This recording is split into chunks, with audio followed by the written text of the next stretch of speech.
but he was not sure if it was an enemy. Angele stood up and wiped the dust off his white robe. He pushed the door open and left the room. He then walked across the hall, went upstairs and slightly tapped the surface of the white door. Angele made sure the door was sealed properly before walking to the door of the house. Creak. The door was opened. However, there was no one outside. Nancy was still patrolling around the guard posts. Angele surveyed the other side of the lake. There was no one around the white stone tower. The patrolling knights and apprentices disappeared. His brow furrowed and he decided to summon the apprentices first by activating the communication rune. He heard some movements from the left side of the fence. Angele turned his head around but nothing was there. He turned his head back and was surprised by what just appeared in front of him. A black cat was sitting by the gate. Its eyes were surrounded by a mysterious green glow, and it was staring at Angele. Angele carefully put up his metal barrier and was ready for a fight. The eyes of the cat were so deep that they made his skull numb. After several minutes, the black cat stood up and slowly walked out the gate. Angele quickly rushed out of the gate and glanced around, but the cat had already left. He noticed a black bag hanging on the gate's handle. Angele hesitated for a second but still reached out for the bag. The bag was made from black fur. He untied the bag and saw the furry inner layer. Angele realized what was inside after sensing the energy wave. His expression changed as he reached into the bag. He quickly returned to the living room and locked the door before pulling his hand out of the bag. There were about 7 pieces of glowing crystal leaves in his hand. That black cat. Angele realized the cat came from Wisp's organization. Its mentality wave was hard to detect but was extremely strong. It should be the first time he had encountered such mysterious creature. The cat's mentality had similar properties as the Turing wizard Flan from the Jones family, different from any rank 1 wizard he had ever met. Interesting. I really want to know how strong this organization is now. Angele pursed his lips. He thought once again of the encounter and figured out that the cat was not a magical creature but a strong formal wizard. The cat came from nowhere and disappeared without leaving any trace behind. The only reason it released the mentality wave was to let Angele detect its presence. If the cat wizard wanted to attack Angele from behind, he would at least be severely injured. Zero would not even be able to warn him in time. If you find any errors, ads pop up, ads redirect, broken links, non-standard content, etc., please let us know. Report chapter so we can fix it as soon as possible. Chapter 211, Defensive Setup, 2. Chapter 211, Defensive Setup, 2. Translator, Leo Editor, Frappe. It was a wise choice for Wisp's organization to ask a strong wizard to deliver the 8 pieces of crystal leaves. Angele stayed in the living room and finished checking all the crystal leaves when the sun started setting. Thud thud. Someone knocked on the door behind. He returned the crystal leaves into the bag and hung it on his belt before opening the door. It was Rossi, a wizard of the Jones family trusted by Isabel. The silver awl pattern on the top right of his robe was eye-catching. Master Green, I'm here to deliver the materials from Master Isabel. Angele's brow knitted. The number of rare materials Isabel delivered to him was worth much more than the work he did for her. However, more materials would always be helpful and there was no point for Angele to refuse it. You know the location, he responded with a light tone. Yeah. Rossi nodded and clapped his hands. The dwarfs carried a bunch of boxes into the garden. Angele moved to the side and watched them put down the boxes in the living room. Master Isabel, you have to stop. Inside a manor of the Jones family, Isabel carefully picked up a flower from the garden and sniffed at it. A female wizard apprentice stood behind her with a disappointed expression on her face. Master, why are you sending all your materials to the wizard named Green? That's your allowance, the apprentice wondered. I think he's just using you for the materials, that's not what a true friend will do. You're progressing slowly recently, I'm wondering if you're sending away too many resources. The family members will notice what you've been doing soon. Isabel hesitated and turned around. But, I sent him a lot of resources since the first time. I can't just reduce the number without notifying him, and he's not using me. There are many wizards trying to do that, we're from a strong family. I don't recall him showing his gratefulness to you. The wizard apprentice shook her head. I told you Wizard Green is different. I trust him, he's a friend of mine. The main issue is that your progress is slowing down, and your grandmother will notice sooner or later. You're borrowing materials from other wizards just because you want to support your friend. A true friend will stay with you even if you stop sending him materials. Isabel remained silent, not sure of how to respond. The female wizard apprentice bowed and left after finishing her words. Isabel stood in the garden and watched the apprentice leave. But, the only thing I can give him are resources, she muttered helplessly. Angele watched the dwarfs carrying all the boxes into the living room. That's it? He counted the number and questioned. It was different from the last time since there were only 3 boxes at present. Isabel's material delivery usually came with at least 5 boxes. Rossi nodded. Yeah, that's it for this time. Master Isabel needs to keep some materials for herself recently, so we can't share that many resources with you anymore. Please understand. No, not a problem at all. Angele shook his head slightly. He was not in need of materials at the moment and he could summon Wisp when necessary. However, Angele was shocked that Isabel still had enough materials to support her own progress after sending him so many resources. Rossi and the dwarfs left after Angele confirmed the materials. Angele carried the boxes to the basement like usual and put the rhino blood into the potion room. The number of materials Isabel had been sending to him was more than enough to pay for the stabilized rhino blood. He asked Isabel multiple times to stop sending that many resources to him, but she just would not listen. Angele knew Isabel thought their relationship would deepen if she could support him with more materials. She had no idea how to communicate with a friend properly and would feel secure if Angele accepted everything she sent.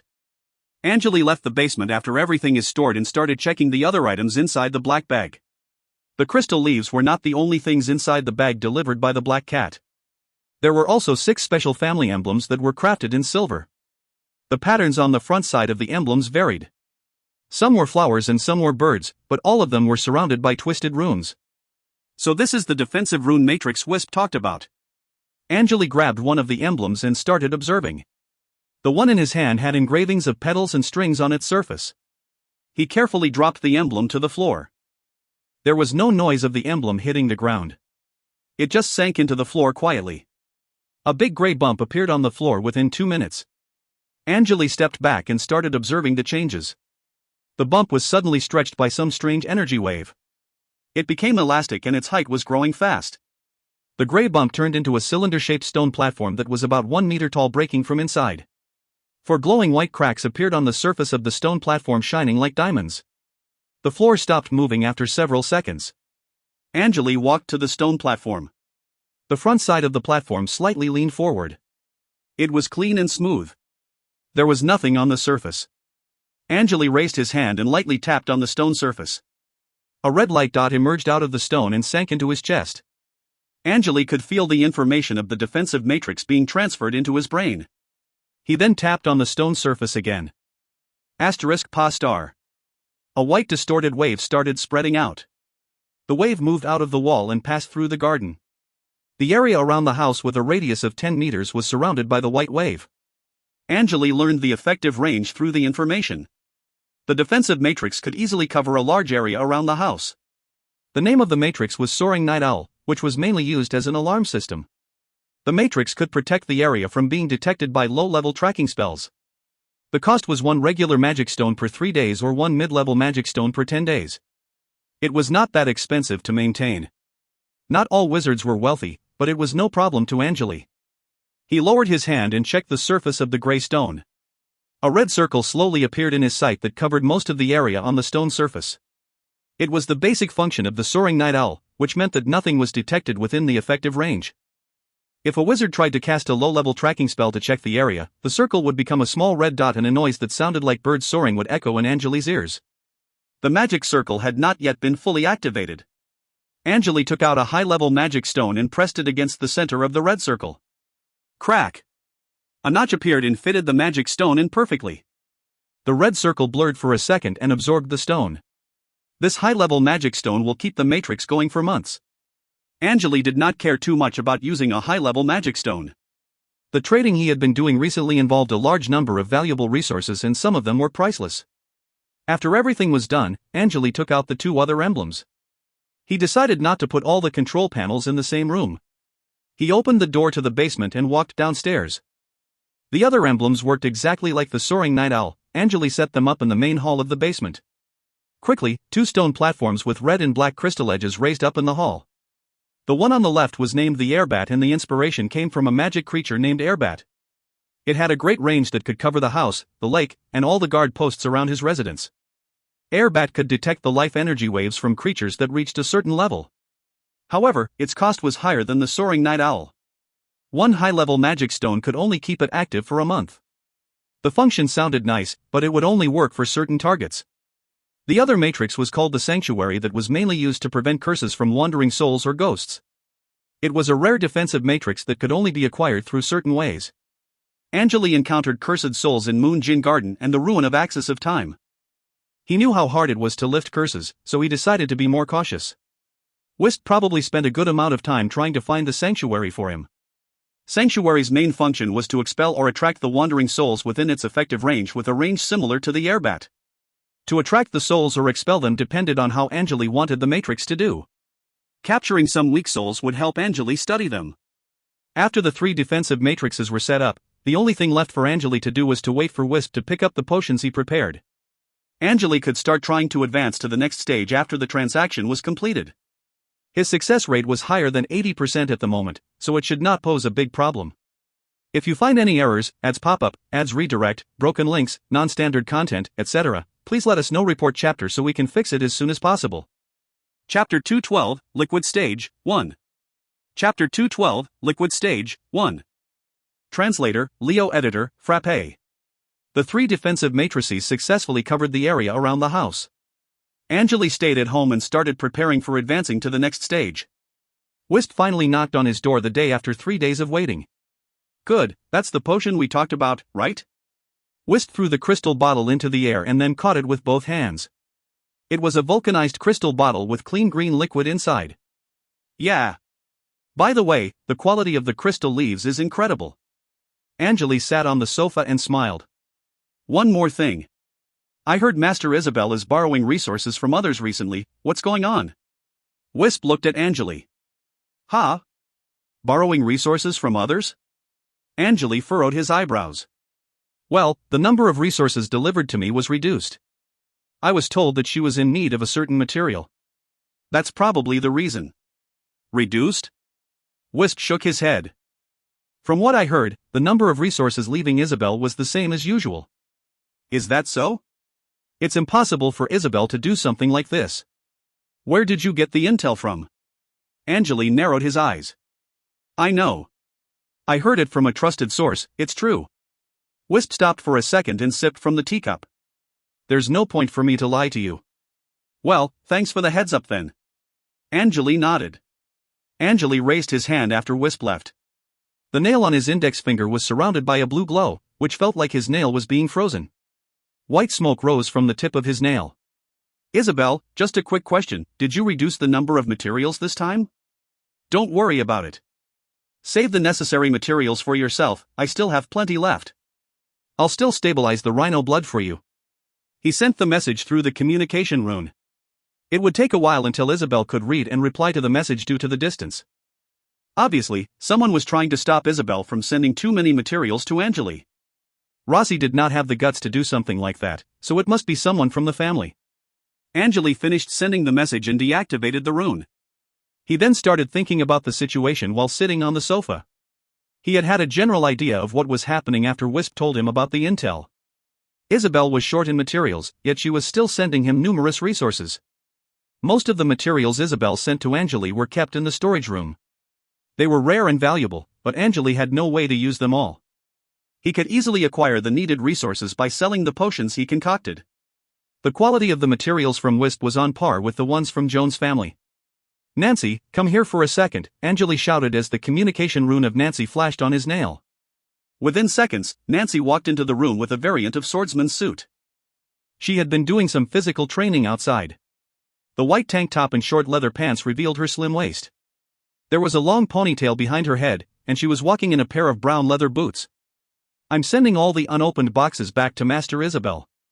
Ask Rossi to pick them up. But Master, you haven't checked what's inside yet. Nancy was confused. Just send them back. Angele waved his hand.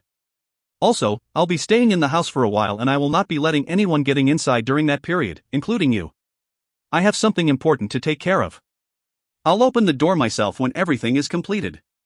Got it. Although Nancy was not sure what Angele was planning, she nodded right away. Also. Angele stood up and walked to Nancy, staring at the young girl that had been serving him for years.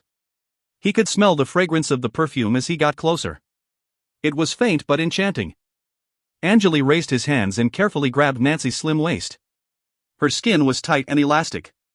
"Your clothes are too revealing," Angele whispered in a light tone. "You can wear them for me, but not for the others." His voice was deep and charming. "Yes, master." Nancy blushed, knowing fully well what Angele was trying to imply. The man did not want the others to see too much of her skin. Angele rubbed Nancy's waist with his right hand. She was slightly sweating. Her skin was warm and smooth. "If you don't mind me asking, after this is done, can you be my lady?" Angele spent most of his time focusing on handling the materials and concocting potions, but he knew Nancy wanted to be more than his servant. Nancy was beautiful and elegant. Angele liked her a lot.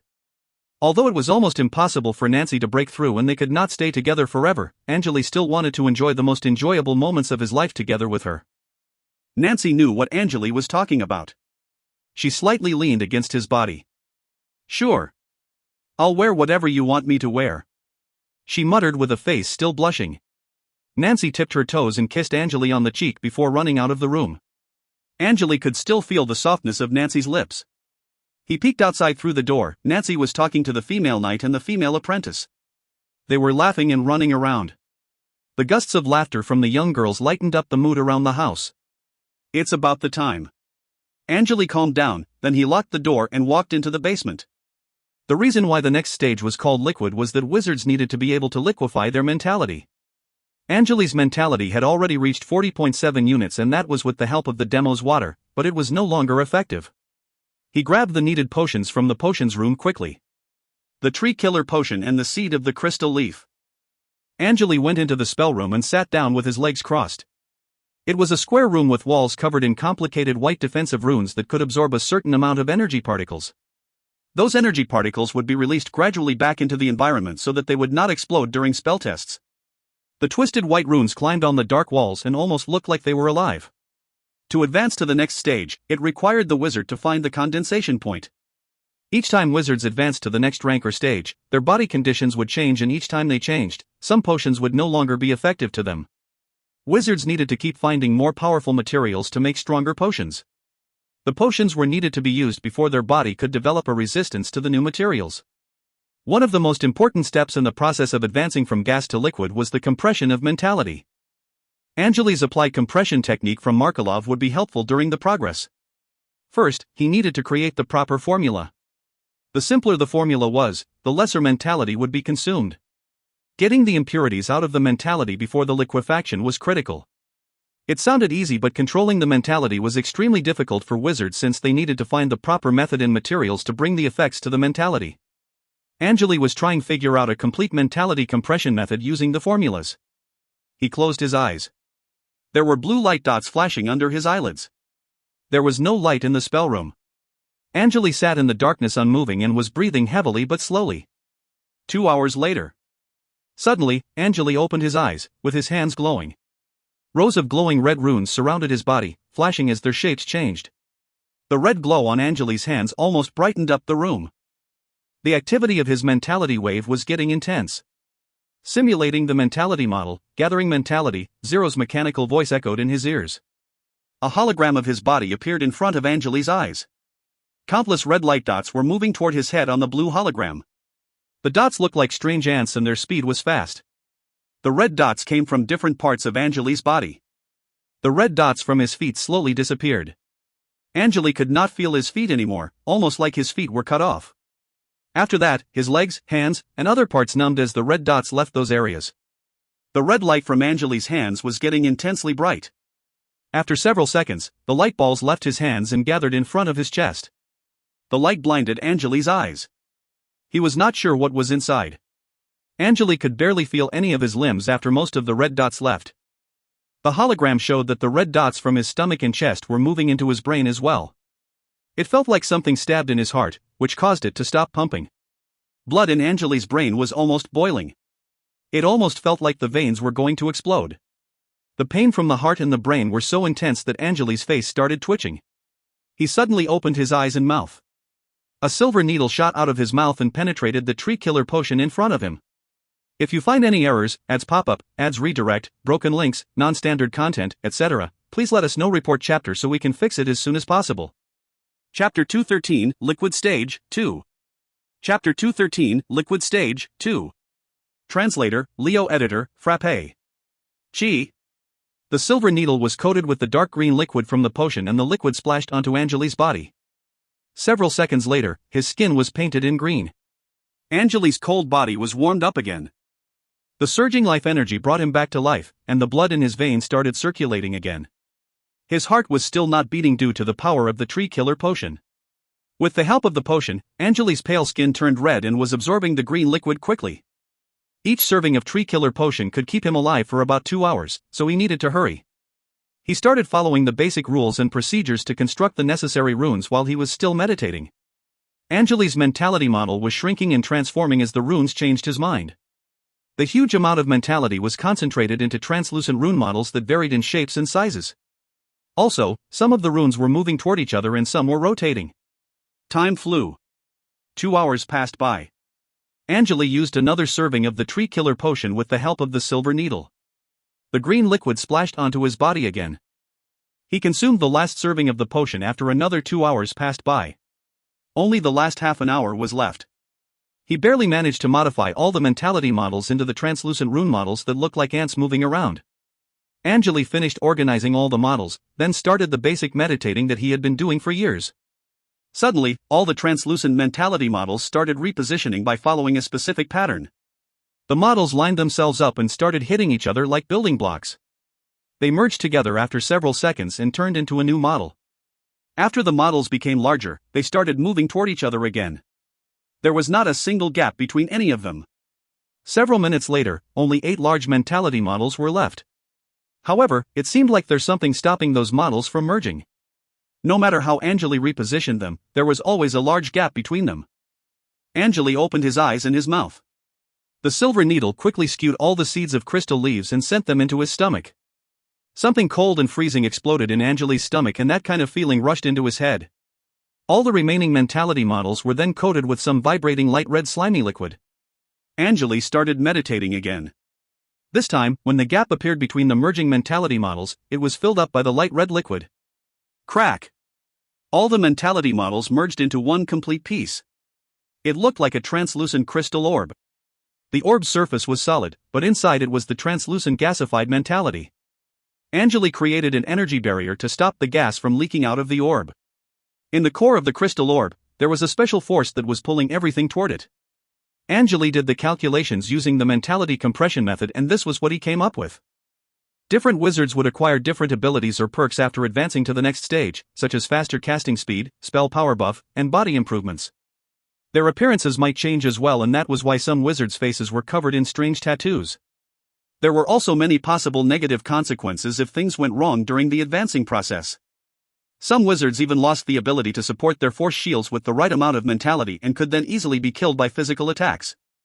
It would be a critical weak point since most wizards needed protection when channeling their spells. Angele created the mentality orb with thousands of tiny mentality models, and each of the models was specifically organized. Their force orientation was modified, which was why the core of the orb could keep everything together. When the power created by more than 1,000 mentality models was directed to one single point, the damage it could do would be incredible. The crystal orb floated in Angele's mind quietly, and it almost looked like it had a physical form. The translucent orb was still slowly shrinking, still progressing as Angele had planned. The green color disappeared from Angele's skin after a while. The life energy waves from the mentality crystal orb replaced the red dots in his head and kept his heart pumping. The blood flow also returned to the normal state. According to the records in the books, each time a wizard advanced to the next stage, a new mentality crystal orb would be created. Angele was trying to acquire his second mentality orb and advance to the liquid stage. After the orb became stable, the solid barrier protecting it would disappear and reveal the core's true form. The sealed mentality inside the orb could no longer be taken out, as one orb represented one talent spell, but at the same time, he would lose a great amount of mentality. Wizards were evolving by advancing to the next stage or rank. They could acquire the abilities and talents from different strong creatures, including the ones that could control the nature. The large mentality orb could provide the minimum amount of life energy to help Angele stay alive. Time flew by. 8 days passed. In the afternoon, only 1/10 of the original size of the mentality orb was left, and it looked like a walnut. Suddenly, Angele opened his eyes. Crack! Cracks appeared on the surface of the crystal orb. The cracks covered the orb slowly and it started shedding. The orb was shrinking quickly. The appearance of the core was revealed when the orb shrank to the size of a rice grain. It was a sticky water drop and it just floated there without making any noise. Finally, it's done. Angele knew that the shedding was the process of removing the impurities. The amount of impurities in his mentality was above average. He gained his mentality through shortcuts and the impurities was a byproduct of the potions he had consumed. Angele finally acquired a drop of liquefied mentality, but his mentality point was reduced to a single digit. He needed a long time to meditate before regaining the liquefied mentality. During this period, he could only use the mentality he had after breaking the limit. The liquefied mentality drop had nothing to do with the mentality he had before breaking the limit. The two were different, as the liquefied mentality drop used the mentality he had acquired after becoming a formal wizard. Each time he advanced to the next stage or rank, he needed to regain the mentality through meditation and turn it into mentality crystal. Also, he would be able to acquire one more talent spell after reaching the liquid stage. If a wizard had enough knowledge about the nature of strength, ability, and power, they would be able to turn them into talent spell or talent ability. That was what differed between wizards and apprentices. Ancient wizards could master the talents of the magical creatures, prevent natural disasters, and control plagues as long as they had enough knowledge. However, modern wizards did not inherit the technique. They could not communicate with other worlds, so they lived in a world full of mysteries. Angele started meditating after acquiring the liquefied mentality drop. He needed to recover. He expected the decrease of mentality since the impurities were removed, what left was the pure and compressed mentality. However, he was surprised to see that Zero had absorbed most of the impurities while the mentality orb was shedding. It seemed like the chip evolved again.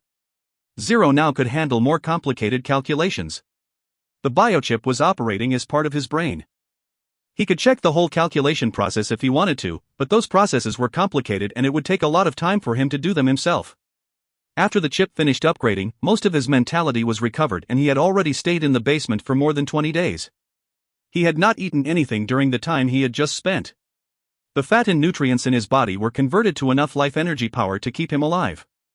Angele needed to check the plans given by the Zero. He wanted to know what he gained from the advancement. He used a special method to compress his mentality and he was curious about the outcomes. Angele was certain that he did everything properly. He would choose the best plan after checking what Zero had to offer. If you find any errors, ads pop up, ads redirect, broken links, non-standard content, etc., please let us know. Report chapter so we can fix it as soon as possible. Chapter 214, Charming, 1. Chapter 214, Charming, 1. Translator, Leo Editor, Frappe. Angele sat on the floor of the spell room. Weeks of meditation had reduced him to skin and bones. There was a silver glint on his pale skin and his lips were gray, but his eyes were still as bright as the daylight. He glanced around the room. The white runes on the black stone floor were covered with a thin layer of dust. The thick stone walls prevented Angele's energy waves from leaking outside and, at the same time, the runes stabilized the energy flow inside the room. That took me a while. Angele sighed in relief. Zero's mechanical voice echoed in his ears. Body scan completed. Unknown changes detected. Analysis available. Show me. Blue light dots flashed in front of his eyes and they brightened up the dark room. Analysis completed. New ability acquired, Bewitching. Bewitching? What's that? Angele was surprised. He had never seen anyone acquire an ability like that after reaching the next stage. According to the books, most wizards had their attributes increased after reaching the liquid stage. Bewitching. Your words, behaviors, and energy waves will affect others around you. They're now more likely to agree with the points you make. Ah, so it's like a hypnotic spell. Angele raised his arms. Suddenly, countless black flowery patterns climbed up the back of his hands, which looked like black vines twisting around his body. Some of them had the shape of a vortex and some looked like straight strings. Angele felt uncomfortable by just staring at those patterns. The black patterns stayed away from his face, but they spread to all his other body parts. Angele stared at the back of his right hand. There was a glowing snake-shaped black pattern. No energy waves and it doesn't require mentality to activate. So, it's just a byproduct of becoming a liquid stage wizard? Angele wondered. Angele tried to control the black patterns using his mind. Quickly, the black patterns vanished into his skin and everything returned to normal. 0. Show me the information on bewitching. There's something I need to know. Transferring information. Rows of data about the bewitching ability were transferred into Angele's brain. The data was acquired from the memory of the Great Harpies' ancient bloodline. The legend said that the Great Harpies were expelled by the elders because of their ability called the bewitching, causing them to find another place to live. When they had the intention to kill, these black patterns would appear on their body and the living beings that saw the patterns would be seduced. The patterns were invisible to others most of the time, but whoever saw them would be trapped in the illusions. People with strong resistance to the illusion would find the harpies charming, but they could turn the ones with weak resistances into their slaves. This was their most terrifying ability besides the ability to enter the nightmare realm. Although Angele only inherited a small amount of the ancient blood, this talent ability still awakened after he advanced to the next stage. The Great Harpy was eliminated thousands of years ago. Most records only talked about the ancient harpies. Also, there are many wizards with strange tattoos on their body. No one will ever find out about my secret. Angele was not so concerned about the possible consequences. Most of the time, the tattoo would stay invisible and only people with special abilities could see them. When Angele had the intention to kill his enemy, the tattoo would appear on his skin, and his opponents would be impacted by the special ability. I think bewitching can do more than that. 0. Can you do the scan one more time? The memory from the bloodline was incomplete, but Angele wanted to know what exactly the ability could offer more. Rows of data were flashing in front of his eyes and 0 finally reported back after several minutes. Bewitching. Scan result: the ability can create illusions and distract opponents during combat. Also, it can make the living beings around you trust you. Weak point: people with special ability will be able to see the invisible patterns and will try to stay away from you due to fear. Ha! That's a weak point? Well, at least I can understand why the ancient wizard spent so much time eliminating the whole race. Angele slowly stood up. His legs numbed and he almost fell to the floor. Angele had seated there for too long that his blood flow was interrupted. He raised his arms, which presently looked like two slim wooden sticks. Angele stood in the spell room and rested for a while before he could walk again. He opened the door slowly and stepped into the main hall. The place was empty and silent. The stone walls were covered in gray dust, and it seemed like nothing happened during the past month. Angele sealed the door when he entered the basement. If anyone wanted to open the door from outside, he would have to attack it with high damage spells or powerful physical skills. He slowly walked into the material room and opened the door. Angele had stored water, fruits, and nuts in several barrels for emergency situations. He opened one of the brown barrels, reached out for a dark dried fruit and ate it. The dried fruit was made from black bananas. It was soft and sweet, and Angele also tasted the fragrance of wine. The fruit could provide him with calories and minerals quickly. Angele finished half of the barrel before putting it down. He then started sipping from another barrel with some wine inside. There were also meat jerkies and white bread. He finished eating after about half an hour. Angele had already recovered about half of his lost mentality after resting for a while, and the liquefied mentality drop remained stable. He was still weak, so he decided to stay in the basement for a bit longer. After about half a month, Angele was fully recovered. He was still thinner than before, but it was hard to notice under the long white robe. Pa! He sealed the barrels one by one and lined them up. He walked out of the door after the room was cleaned. Angele walked upstairs and pressed his right hand against the door. Chi! The silver metal left the gaps and returned into his body. Creak! He opened the door. It was dark outside. He could hear the insects making noises outside the house. Angele closed the door carefully and stepped forward, then he saw a plate full of food on a small desk in the front. The moonlight illuminated on the silver plate. There was a small bowl of fish soup with some minced meat inside, and it was garnished with vibrant green scallions. Angele could still smell the fragrance of the fish soup in the air. It's probably Nancy, Angele guessed. Although he asked Nancy not to get close to the house, she still decided to prepare food for him every day in case Angele was hungry after finishing his task. The living room was deadly silent. Clear moonlight cast a reflection on the floor. The window was open and the curtain was being pushed back by the chilling wind. The air in the room was refreshing. There was a glowing crystal orb on the gray control panel in the center of the room. The orb was covered by a piece of black cloth, but the bright white light still leaked through the gap. Beside the door, there was a large French window with a thin white curtain on both sides. On the opposite side of the window, there were the sofas and tables. The walls of the room were decorated with the paintings left by the previous owner. Most of them were about landscapes, from plains to deserts, and it seemed like they were drawn by the same person. The edges of the frames were covered in luxurious silver patterns. Hanging from the center of the ceiling was a flower-shaped crystal chandelier with a diamond-shaped ruby in the middle. The ruby was surrounded by 6 long glowing crystals inserted into the 6 petals. There was no light coming from the chandelier as the glowing crystals had used up all their energy. In the corner beside the window, there was an inconspicuous dark gray potted plant. It was the first time Angele observed his living room so carefully. He walked to the plant and saw a wooden sign on the pot. The sign was about the size of an egg, the words on it were written in Andmeg and it said, Ash Wood. The plant looked like a dead tiny tree, nothing special. Angele opened the door and stepped out of the room. The garden was surrounded by fences. It felt like walking on a thick blanket with the grasses on the ground.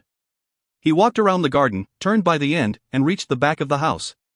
Between the trees outside the black fences, there was a gray stone house sat quietly in the darkness. The brown wooden door was closed tight and Angele could hear someone breathing from inside. Angele stared at the stone house inside with mixed feelings. It was Nancy's place, wherein Angele had asked the dwarfs to build the house with a special high-quality stone. If you find any errors, ads pop-up, ads redirect, broken links, non-standard content, etc., please let us know. Report chapter so we can fix it as soon as possible. Chapter 215, Charming, 2. Chapter 215, Charming, 2. Translator, Leo Editor, Frappe. Angele's ambition had never changed ever since he reincarnated into this world. He would do whatever he could to increase his power. He jumped over the fences easily, then he slowed down his footsteps. Angele walked to the stone house slowly and stood in front of the door. An arched window could be seen right beside the door. He slowly pressed his hands against the glass and released some silver metal liquid onto its surface. The liquid transformed into a small metal snake. It went into the house through the gaps and opened the window. In front of the window, it was a large single bed. Nancy was sleeping with her face down under a thin red blanket, her long golden hair trailed on the white pillow, and one of her arms were outside the blanket. Nancy was breathing slowly. She was probably having a nice dream. Angele grabbed some yellow dust from his pouch and sprinkled it on Nancy's bed. The yellow dust vanished into the air before it dropped to the bed. 1 second later, the noise made by the wind, the insects, and the waving branches was toned down and soon disappeared from the room. The place became deadly silent. Angele then walked to the main entrance and entered through the door quickly. He walked to the bed and stared at the girl quietly for a while. After that, he removed the red blanket. Well, he was surprised to see what Nancy was doing before she fell asleep. Her right hand was below her crotch and there were small amounts of shiny liquid dripping down her legs. It seemed Nancy had been playing with herself on the bed. Moreover, she was sleeping with no clothes on. Nancy felt cold after the blanket was removed. She opened her eyes slowly and saw someone staring at her beside the bed. Nini, come on, I'm trying to have some rest. She waved her hands and was about to close her eyes again. Suddenly, Nancy realized who it was that was staring at her and shook her head. Angele pursed his lips to a smile. It's me, he whispered. Master, Green. Nancy could not believe her eyes. She quickly moved her right hand to her chest. Angele saw her fingers were still wet. Don't! She screamed and covered her body with the blanket. Nancy sat up and leaned her back against the headboard. Her face and neck were flaming red like petals of a rose. Angele chuckled and pointed at the sheets. There was a tiny area of water stain that had not yet dried up. Ah! Nancy screamed again and tried to cover the water stain with the blanket. Shame and anger were written all over her face. Angele stepped forward and grabbed Nancy by the shoulder. He moved his right hand into the blanket and rubbed her back. It's a good day today. What do you think? Nancy was still trying to figure out what was happening. Her whole body was heating up, and the blanket barely covered her deep cleavage. She had imagined having sex with Angele for many times. But she did not expect Angele to come to her at this moment. Although many servants had deep relationships with the wizards they were serving, Nancy was still a virgin, and something in her mind was trying to reject Angele. Nancy was born in a rich family and her parents would give her anything she wanted. However, her family was almost destroyed in political wars, and the only thing she could do to survive was to become Angele's servant. She had always wanted to find someone she could rely on. All people had experienced the surge of sexual desires, including Nancy. Most wizard apprentices and wizards were very open. She even once heard of rumors saying that some wizards were exchanging their partners. The only thing she could do was to play with herself when she felt like doing it. Nancy was living a rough life. She was still paranoid about possible assassinations, then she found that it was quite relaxing to masturbate before falling asleep. It almost became part of her daily routine. However, she did not expect Angele to find out about her little secret. "No, not now, please, I'm not ready yet," Nancy grabbed the blanket tight and muttered. She was too scared to look at Angele's face. "It's fine. I can wait." Angele released his hand and smiled. Nancy's body was warm and soft. He felt relaxed staying with her. Nancy was different from the other women to him, and Angele wanted more than just the sexual pleasure. It was hard to find a beautiful virgin like Nancy in this world. Some wizards would purchase female slaves and train them from an early age. Angele was not in a hurry at all. Nancy was like a tasty dish with complicated flavor. He wanted to enjoy every bit of her slowly. He knew Nancy had mixed feelings about him after witnessing what he had achieved. Angele was the only person she could rely on at the moment, and she wanted to develop a deeper relationship with him. However, Nancy was not sure if Angele would just throw her away after if he ever got bored of her. "All right, I'll see you tomorrow." Angele smiled again and rubbed Nancy's cheek. She was still blushing. He turned around and left the stone house. Angele walked out of the fences and returned to his home. Angele calmed down, then he walked straight back to his bedroom and started meditating. He wanted to turn his desire into motivation. Only power would grant him all the rights he was enjoying, and without the power, Nancy would have never become his servant. Angele needed some entertainment in his life but knew that he could not get addicted to it. The next morning, it was still dark outside. Angele woke up from the meditation, put on a long black robe, and opened the door. He could hear someone moving in the living room from the second floor. He looked down beside the wooden railings. Nancy was working in the living room. She was wearing a gray wool one-piece and black tights with a pair of leather shoes. The girl looked charming and sexy in the outfit. Especially the black tights, her long slim legs looked perfect in them. Nancy bent over and started cleaning the cushions on the sofa. Angele stared at her legs. There was barely any gap between her thighs. He slightly moved his side up and saw the dark area covered by the dress. "You look great today, Nancy." "You're beautiful," Angele said as he walked down the stairs. Nancy straightened her back and turned around. Her face blushed as she saw Angele's face. "You're early today." "The breakfast is ready," she bowed before responding politely. "I made a wise decision." "You're a great servant." The robe Angele was wearing had silver patterns embroidered on the edges.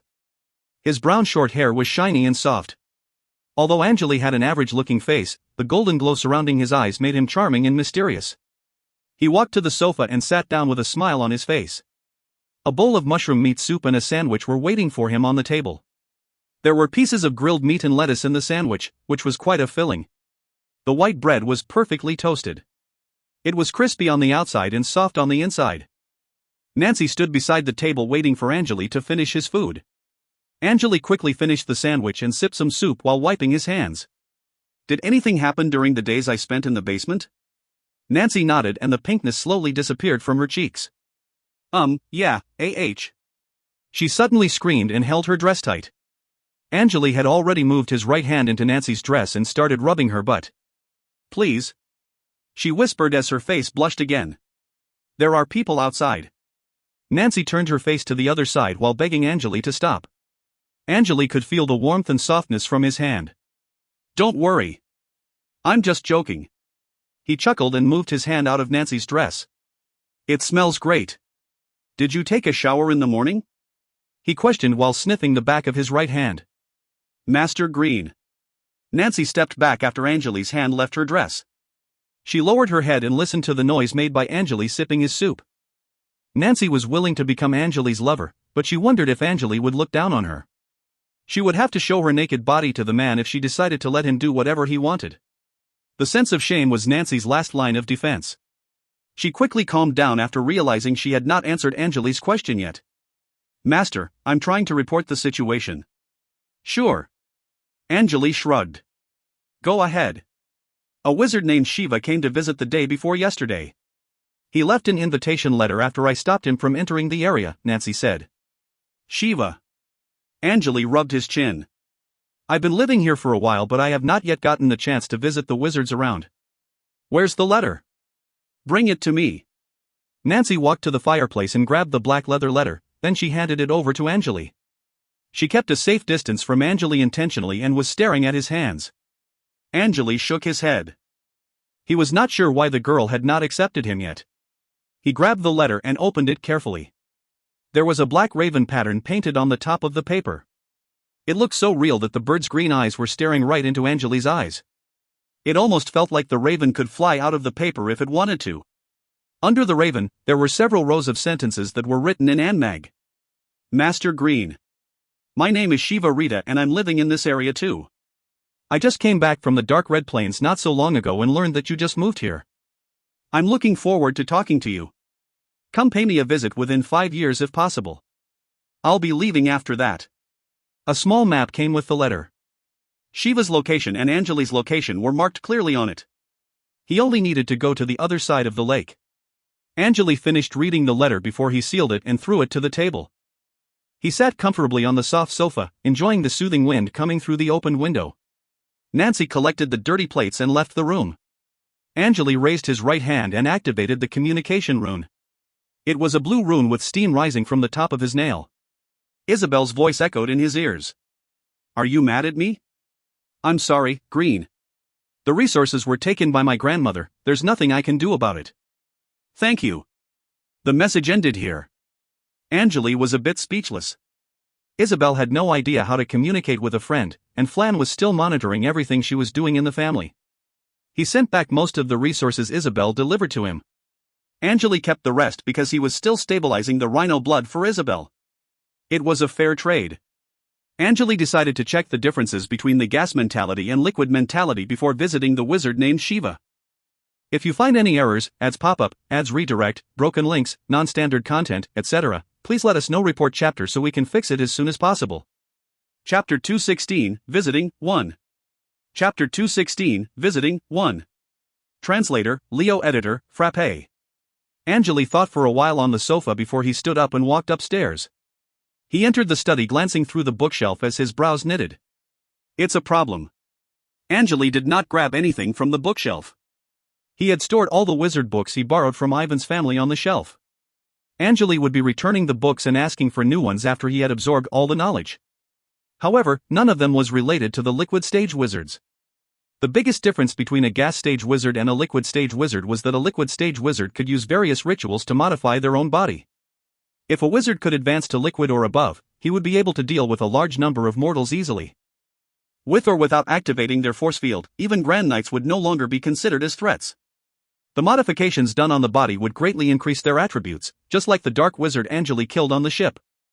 However, to perform those rituals, basic liquid stage knowledge was required. Angele was having trouble with obtaining all those techniques that were related to body modification. Angele walked to the table and sat down. Not only the liquid stage knowledge, I need the basic knowledge from the rank 2 wizards as well. The body modification techniques can be easily completed by rank 2 wizards. The problem is, I don't even have any of them. Angele grabbed the white feather pen and span it several times. 0, check my body condition. Angele ordered. Scanning your body. Angele Rio. Strength 3.9. Agility 5.5. Stamina 8.2. Mentality 43.1. Mana 32. Genetic limit reached. Healthy. The strength and agility stats had a small increase. Angele was quite surprised to see his stamina increased by 2. Mentality recovery was within expectation. He stayed in the study for a while and wrote some notes. Suddenly, he heard something that sounded like snakes moving before leaving for the basement. Angele stood up and walked to the bookshelf. He then took out a bronze telescope from a white wooden box on the bottom of the shelf. It was the source of the noise. He carefully pulled the door on the telescope open. There was a small black magic stone inside and it seemed like there was not much energy left. Angele replaced the magic stone with a new one and threw the telescope in the air. Ka! The telescope floated in front of his face. A ray of white light shot out of the glass and illuminated the floor. A lady with black hair slowly walked into the light and stood in front of Angele. She was wearing a white robe. What happened? Isabel? Angele looked at the lady and asked. There's one thing I need to let you know. My grandmother is keeping an eye on you. Be careful. Isabel stared at Angele for a while and finally spoke. Sure. I'll be more cautious from now on. Thanks. Angele lowered his head. He did not have any idea on how to continue the conversation. The atmosphere in the room was awkward. "Oh yeah, how's your progress? Going well?" Angele broke the silence. "Yeah. I'm doing fine. Thanks for all the resources you sent me, by the way. You earned it." The awkward silence hit the room again. Angele opened his mouth but found nothing to say. He was trying hard to break the ice. "Just let me know if you need any other help. You have done a lot for me, so I want to make it fair." Angele was being honest. The heart of the tree and the black rose oil were part of the trade, but a rare potion formula like Demo's water was almost given to Angele for free. He had not yet demonstrated his potion skills to Wisps organization, and there was no other way that he could acquire a formula like Demo's water. Angele advanced to the liquid stage in his mid-20s without rare potions and materials. It should have been impossible for him to accomplish such a great achievement. Most of the other wizards would spend more than 100 years to collect various materials to increase their mentality. "I'm fine." Isabel's answer was short. Angele wanted to say something else, but for some reason, he just could not find the right words. He was not sure if Flan was monitoring the conversation, so he had to keep the conversation short and simple. "Well, I'll talk to you later." He slightly nodded. "Sure." Chi. Isabel's image turned into distorted waves and blurred. Several seconds later, she disappeared and Angele caught the dropping telescope, returning it into the white box. He then raised his right hand. The nail on his index finger was glowing. "Isabel, remember, if you need any help, leave me a message using the communication rune. Also, tell me the truth. How's the rhino blood?" Isabel was still experiencing some trouble with her body. She needed to recover as fast as possible and advance to the crystal stage. Isabel responded quickly. "I'm fine. Don't worry." Angele thought for a while with his brows furrowed. The blue glow on his nail slowly disappeared. He walked out of the study and went straight into the basement. Angele grabbed some materials and entered the potions room. After about 2 hours, Angele left the room with a tired expression on his face. The glass tube in his right hand had some dark purple liquid inside. In his left hand, there were several test tubes with colorful nutritious water. The nutritious water could be purchased in the market and it was used to restore energy. It was not considered a potion since the liquid was just extracts of nutritious food. He tied all the glass tubes together and sealed them in a box. Angele left the basement and asked Nancy to give the box to Rossi so he could deliver the item to Isabel. The purple liquid was a special potion that had a similar effect to that of the rhino blood, but it was much stronger. Angele thought Isabel needed something just like that. Although it was hard to concoct and the progress was not so smooth, he still managed to concoct one serving for her. After talking to Isabel, he was certain that she needed something that was much stronger than the stabilized rhino blood. Angele was grateful for what Isabel did for him, thus he wanted to show his gratitude.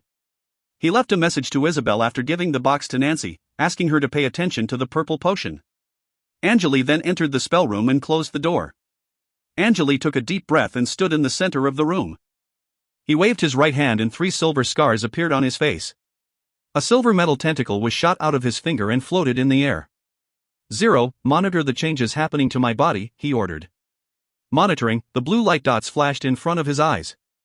Angele quickly conjured a 2-meter-long silver crossguard sword and it floated above his palm. The tip of the sword was wider than usual and the blade was still slim. It was a special design that was created by Angele. He pointed forward without touching the handle of the sword. "Chi!" The sword soared through the air and the noise made his ears ache. The blade drew a silver arc in the air and stabbed into the wall on the opposite side. The sword was longer than Angele's height and it was so sharp that it could cut the hard stone wall open. Metal mastery, burst damage doubled. Average physical damage, 35 degrees. Force field doubled. It can now block more than 47 degrees of damage. 0 finished the calculation quickly. So, the average damage has reduced but the maximum damage has increased. It's nowhere near the damage the heart bombs can do, but I can control it much better. Angele continued the test. He did not notice any significant change in the casting speed after advancing to the liquid stage, but it seemed like the power of his spells improved as he had higher mentality than before. Angele could also control the energy flow better, and everything was now more efficient. Without the heart bomb, he could do about 40 degrees of physical damage if he tried to focus his attack at a single point.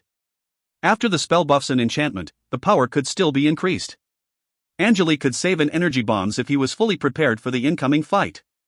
After all the tests were done, Angele changed his clothes to a white-brown tight swordsman's suit.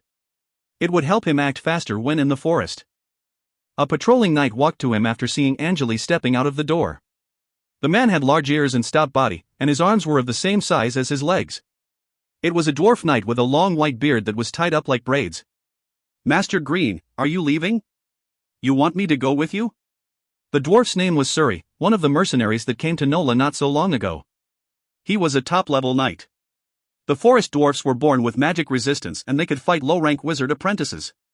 One of the knights Angele hired left, and he found the dwarf knight to replace that guy. Angele glanced around. "Where are the others?" "Master, they, Suri hesitated. "They're hunting while patrolling the surrounding area." Angele nodded. "Fine, come with me then." "Sure."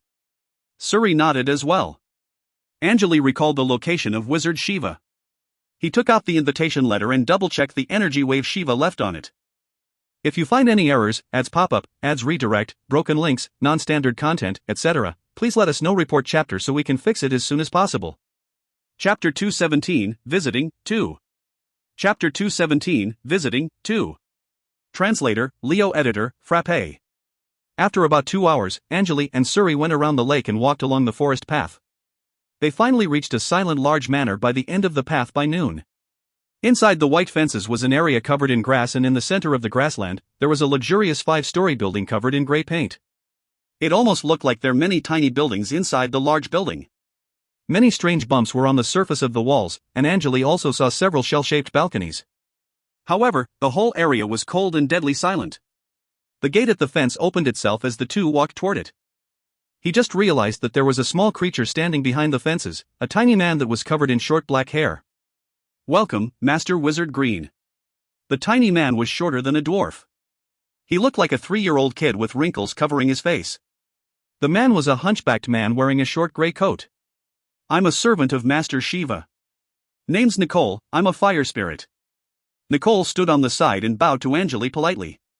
His head was around the height of Angele's knees. "Fire spirit?" Angele was surprised. He only knew about such creatures in tales. However, he was also disappointed, since the tiny man looked nowhere close to the incredible spirit that was described in wizardry books. They walked into the manor and saw a white path that led straight to the door of the building. Suri was still looking at the fire spirit. He was curious. Nicole led the two to the door quickly. The door opened by itself as the three approached.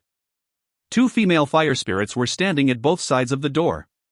They looked identical to Nicole as their bodies were covered with short black hair. They looked weird in child clothes. The main hall was painted in gold. A short man wearing a light green robe was there waiting for Angele. Countless gems and jades were inlaid on the back of his robe. "Greetings, Master Green. My name is Shiva." The old man was bald and his skin was covered in wrinkles, giving the impression of an old toad. "Greetings, Master Shiva." Angele smiled. "I'm sorry that I didn't notify you earlier of my visit." "Not a problem at all." Shiva smiled as well. "I went to visit you not so long ago, but I was told that you were busy with a lab experiment, so I decided to leave you an invitation letter." "Yeah, it was an important lab experiment." They walked to the sofas in the hall and sat down. Suri was asked to wait outside the door. The 2 fire spirits served them with black tea and fruits. "Master Shiva, are you enjoying such a nice place alone?" Angele glanced around. He saw many raven sculptures on the wall. Golden glowing crystals were inserted into the ceiling. Large decorative vases were standing beside the sofa quietly. There was also a black piano around the corner by the fireplace. The floor was covered by the thick white carpet. "Well, I do have a lovely daughter and a handsome son, but they are living in other areas. An old man like me needs a quiet area like this." Shiva sighed. "I've lived for more than 200 years as a wizard and I'm working as a professor in the public area. I guide the students and I'm living a peaceful life here. Wizard Green, do you mind me asking why you decided to come to the 6 Ring area?" "Me? I'm a wanderer and I came to Nola for knowledge. Just like any other wanderers here, I met someone who invited me into the 6 Ring area. Otherwise, I would have never gotten the chance." Angele was grateful for what Isabel did for him. Without her, he would still be searching for all the materials he needed in the public markets. It would take years before he could advance to the liquid stage. That was why he decided to repay her one day. Although Angele was certain that he could advance to liquid stage even if he did not enter the area controlled by the major organizations, Isabel's help still saved him a lot of time. A wanderer, huh? That was my plan, too. I wanted to explore the world, but my daughter and son asked me to stay in this area. They really treat me like a kid, like, come on. I can still fight. Shiva was a kind old man and was as knowledgeable as Angele. The two wizards were having a great time discussing events they had experienced in the wizard's world. Shiva thought Angele was just a random light wizard but was proven wrong after the conversation. Angele had many similar ideas as Shiva. They exchanged their information on certain complicated research topics. Angele was surprised. After all, it was the first time he engaged in intellectual discussion with a knowledgeable wizard who had already lived for more than 200 years. He had a database in the chip, yet the old man knew a lot of things that he had never heard of. The conversation benefited him a lot. They sat on the sofa and chatted until the sun started setting. Time flies really fast, my bad. I should probably leave now. Angele saw the orange light coming through the window and realized it was late. It's fine, really. For people like us, time is all we have, right? Shiva chuckled. Green, you're not working for any organization, correct? Why don't you come to my school? There are many benefits. Also, you mentioned that you're interested in the ancient blood and the ancient worlds. Shiva stopped for a second and made sure the fire spirits were not around. He then whispered, let me tell you something. There's a world stone in my school. I'm an associate dean. You can join the team that is studying the stone. The world stone? Angele wondered, you mean the portal to the other worlds? Where will it bring us to? No idea. Shiva shrugged. We had it for more than 30 years but no progress was done. Angele started considering the offer.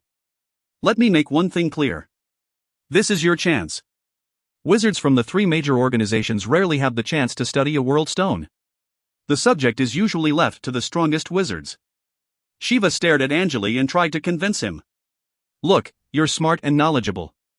I think you have potential, young man. He smiled. Angele looked at the old man's smiling face, which was making him uncomfortable. If that's a real world stone, I'm down for it. However, my original plan is to join the 6-ring high tower. You know I'm here for more knowledge, right? Shiva stood up. That's not a problem. We can give honorary titles to wizards like you. The school has a shorter history than the three major organizations, but it is packed with ancient wizardry books. I can show you the collections at a later date. Sounds great. Angele nodded and stood up as well. It's late. I'll be leaving now. Thank you for your time. Thank you too. I like you, young man. Come by when you have time. Shiva nodded slightly. Also, my grandson and granddaughter will visit me on the 11th day next month. Why don't you come pay me a visit and I can introduce you to them? Sure, it's great to join a family event. Angele looked relaxed. How's your family, by the way? Shiva wondered. Haven't contacted them in years, Angele spoke in a light tone. He recalled the days he spent in Marawa Harbor. Everyone changed and it made him depressed. Is that so? Shiva hesitated for a second. Well, I'll ask the two kids to call you Grandpa the next time you come. What? Angele was not sure what Shiva was thinking. It was the first time they met, yet he was trying to make Angele join their family. Angele was not sure what would happen if Shiva found out that he was a dark wizard from Ramsoda. His thoughts might change. He was not sure how to respond to Shiva's word. He decided to just leave the house before the old man could surprise him again with something else. Angele could not imagine what it would feel like to be called as grandpa by two people that were likely older than him. Shiva suddenly stopped Angele when he was about to step out of the door. Wait, Green. The old man was treating him like an old friend. Catch this. He threw a dark object to Angele. Pa. Angele caught the item and looked at it. What's this? Open it and you'll know. Shiva had a mysterious smile on his face.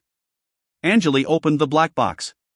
Inside, there was a dark leather scroll that was the size of a man's palm. He opened the scroll and it read, Rare Slave Market. You can find fire spirits like the ones I have if you're lucky.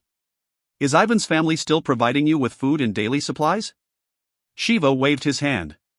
Grab some slaves that were captured in the wars. You can find craftsmen, tailors, and cooks. Buying them is saving them from their misery. Also, build a farm and grow your own vegetables. You need to prepare for the future. A resource point needs all types of basic functions after all. Angele thought for a while and nodded with a serious expression on his face. Thanks for the advice. I will. Angele gave the building one final look before leaving the manor. Dang dang dang. The rings from the bell were deep and slow. So, it's 6 p.m. already. Shiva told me that the bell will ring once for each 2 hours that passes. Angele felt relaxed. Let's go, Suri. He turned around and walked toward the forest. Suri yarned and followed Angele. The two disappeared into the forest quickly. He acquired the information on the World Stone from Shiva and knew that it was not a top-level secret. Studying the World Stone took time and it seemed like there was something going on in the school, so the progress was slow. Angele knew it was time for him to think of joining a strong organization. If you find any errors, ads pop up, ads redirect, broken links, non-standard content, etc., please let us know. Report chapter so we can fix it as soon as possible. Chapter 218, Centaur 1. Chapter 218, Centaur 1. Translator, Leo. Editor, Frappe. Angele decided to check out the slave market first as he needed more people to work for him. Perhaps the ones up for auction were born with resistance to certain damage types. In Nola, the outer area was basically free to rent. As long as no one was fighting, the major organizations would not care how much space the slave market was using. The most inexpensive thing in this world was the land. Angele could easily expand his residential area if he wanted to. Building an herb farm and resource point was part of Angele's plan. He could raise the herbs or keep the creatures wanted on a farm. However, his plan was hard to accomplish in a place like Nola. An herb farm was not a problem, but a resource point needed to be built in somewhere remote. The public area in Nola was monitored by the three major organizations, and the smaller organizations also had their own territories here, so the plan had to be delayed. 7 days later. At noon, the bright sunlight illuminated on the reflective surface of the lake. In front of the White House, a gray carriage was parked by the fences quietly, and its coachman was a fire spirit. His body was covered with short black hair and there were wrinkles all over his face. The whip in his hand had the similar length as his height. The door of the carriage was open and there was an old man wearing green robes sitting inside. The dazzling sunlight failed to brighten up the interior of the carriage. It seemed like the old man preferred dark places. He was staring at the house through the window as if he was patiently waiting for someone to show up. Creak. The door of the house was finally opened. A young man wearing long white robes slowly walked out of the garden. The white robe was tied up with a silver belt and it looked like a dress.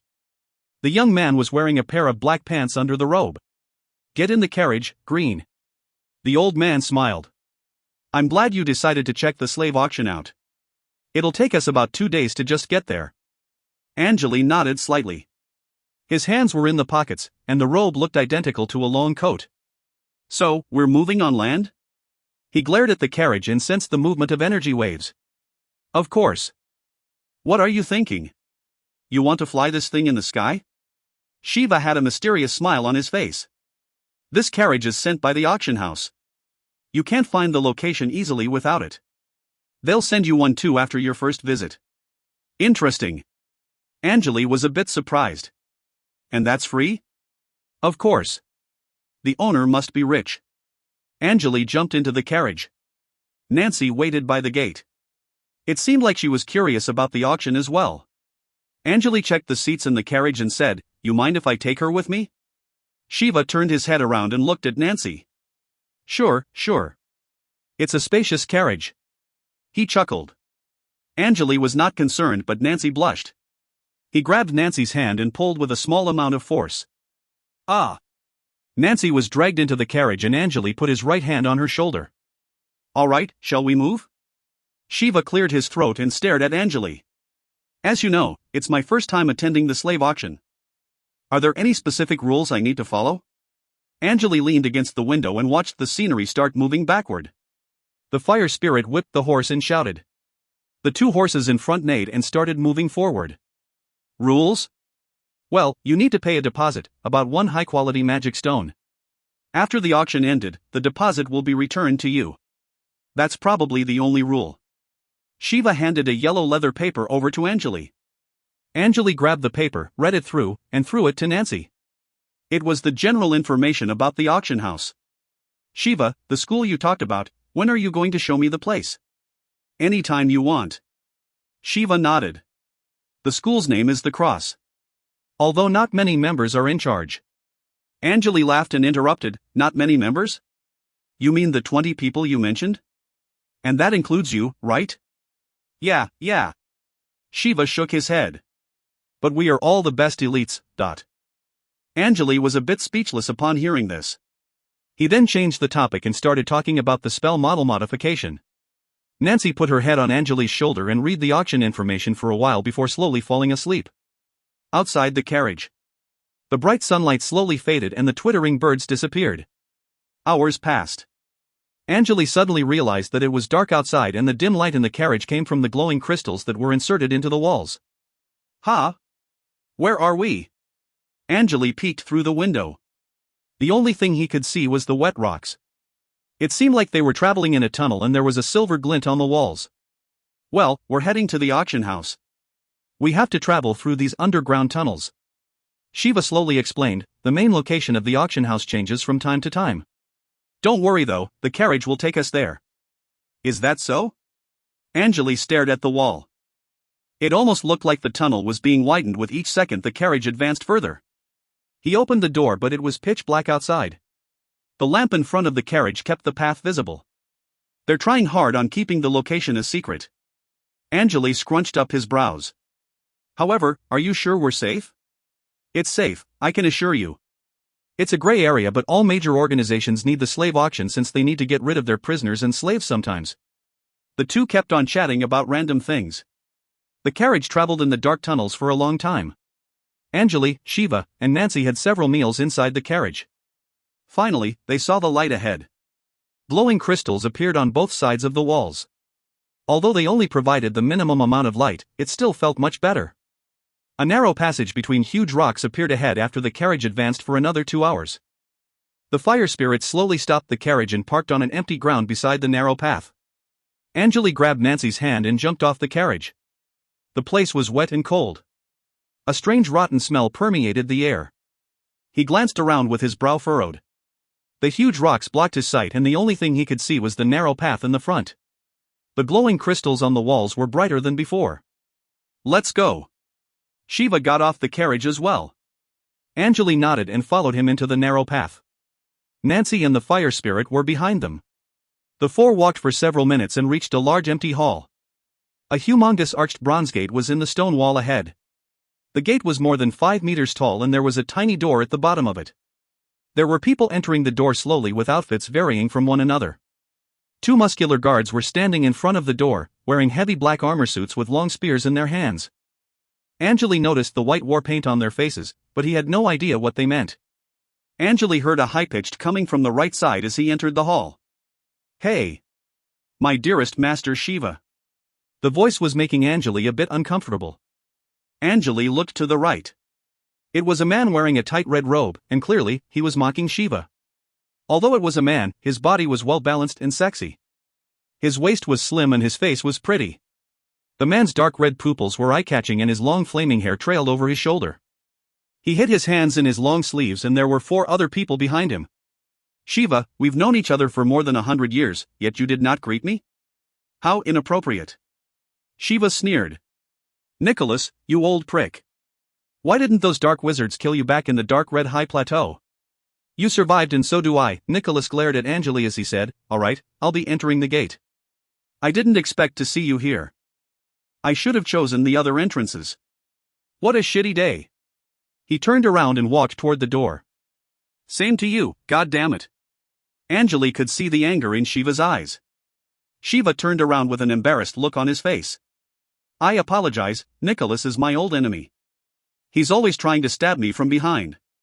No worries. Angele pursed his lips to a smile. Let's enter the door first. There were many wizards around the entrance. Some were still parking their carriages and some were already heading to the door. The 4 walked to the door with the crowd and made the deposit. The guards gave them a small piece of wooden tag and let them enter the door. They turned a corner after walking down the hallway. Angele saw some bright yellow light ahead that came from an open small door. They entered the door and heard people yelling. The place looked like an enormous opera house with a golden ceiling that was glowing and random circles were painted on its surface. The floor was covered by a luxurious white carpet with a red edge. Red wooden chairs were arranged in a shell shape. Several wizards were already sitting on the chairs and some were still picking the seats. Most of the wizards here were light wizards. Angele also saw people wearing red, blue, and green robes, and yet no one was wearing black robes. If you find any errors, ads pop-up, ads redirect, broken links, non-standard content, etc., please let us know. Report chapter so we can fix it as soon as possible. Chapter 219, Centaur, 2. Chapter 219, Centaur, 2. Translator, Leo Editor, Frappe. Angele entered the hall through the entrance on the left. There were many similar entrances on both sides of the walls. Alright, let's find a good spot. Shiva was almost yelling. Sure. The four found their seats at the back. In the front of the hall was a shell-shaped black podium and the workers were still preparing for the starting auction. Most of them were wearing yellow coats. Angele waited quietly in his seat. There were more than 1,000 chairs in the hall, but only about 300 people were on the seats, including the followers of the wizards. Half an hour later, the doors on the walls were finally locked. An elegant lady wearing a long white dress walked to the middle and stepped onto the podium. It's 8:30 in the evening.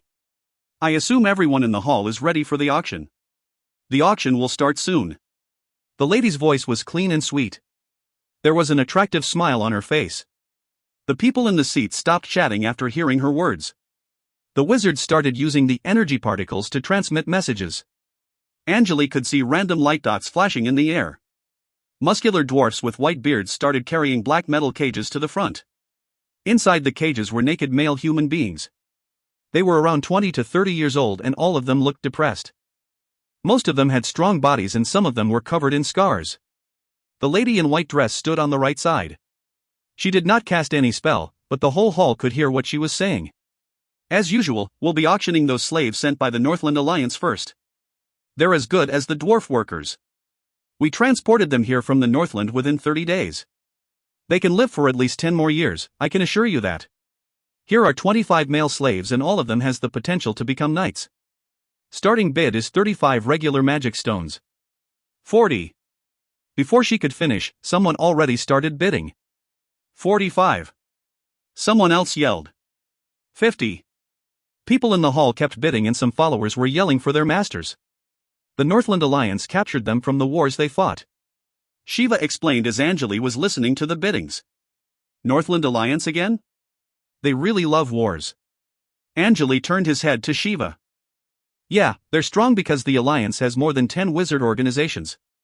They're fighting every other organization around, especially the Land of Death, Ramsota. Shiva nodded.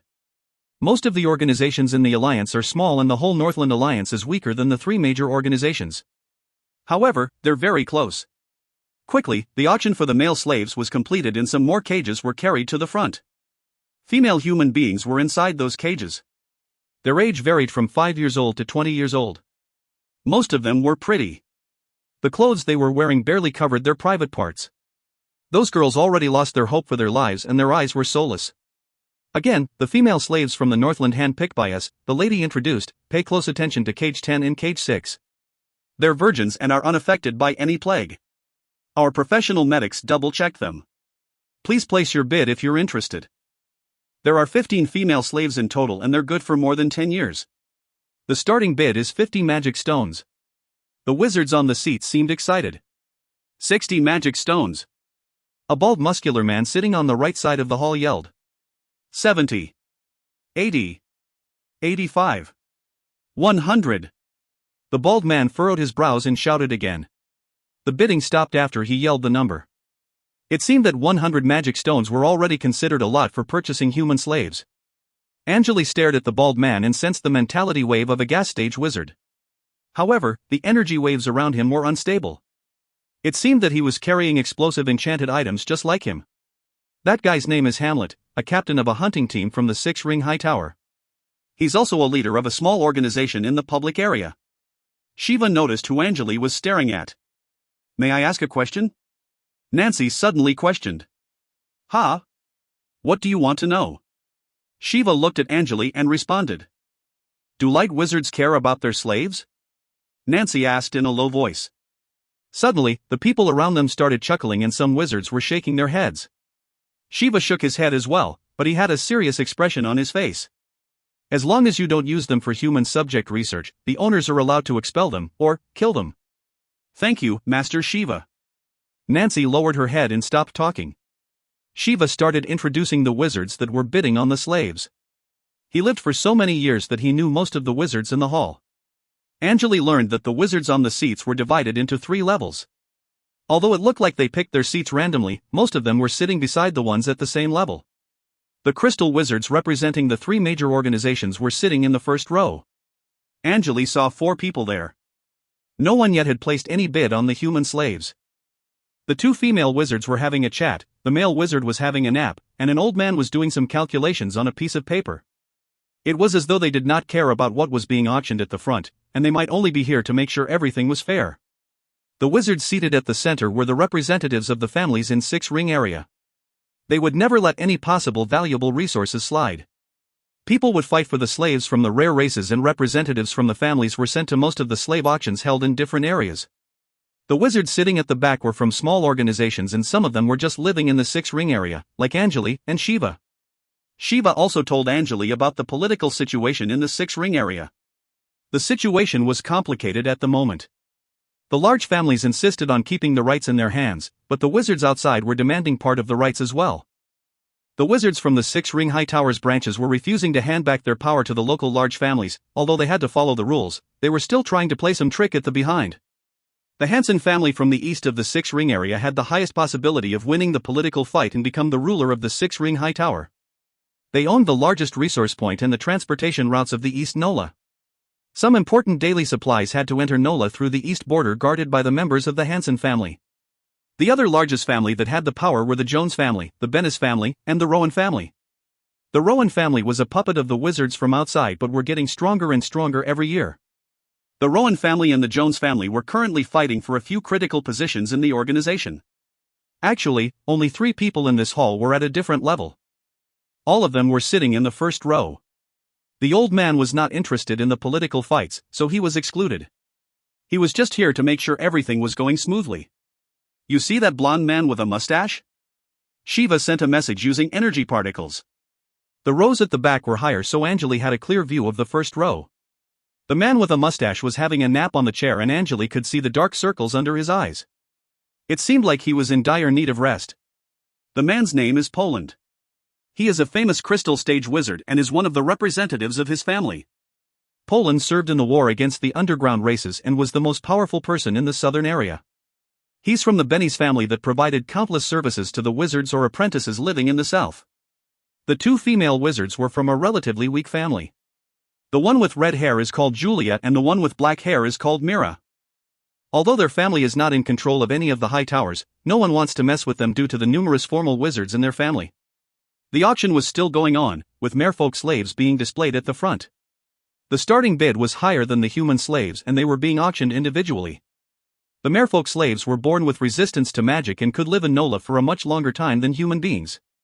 After all the merfolk slaves were sold, strong barbarians from the Northland were dragged to the front. Their stamina was extremely high and they had decent resistance as well. Some wizards needed them to test their potions, so the barbarians were sold out quickly.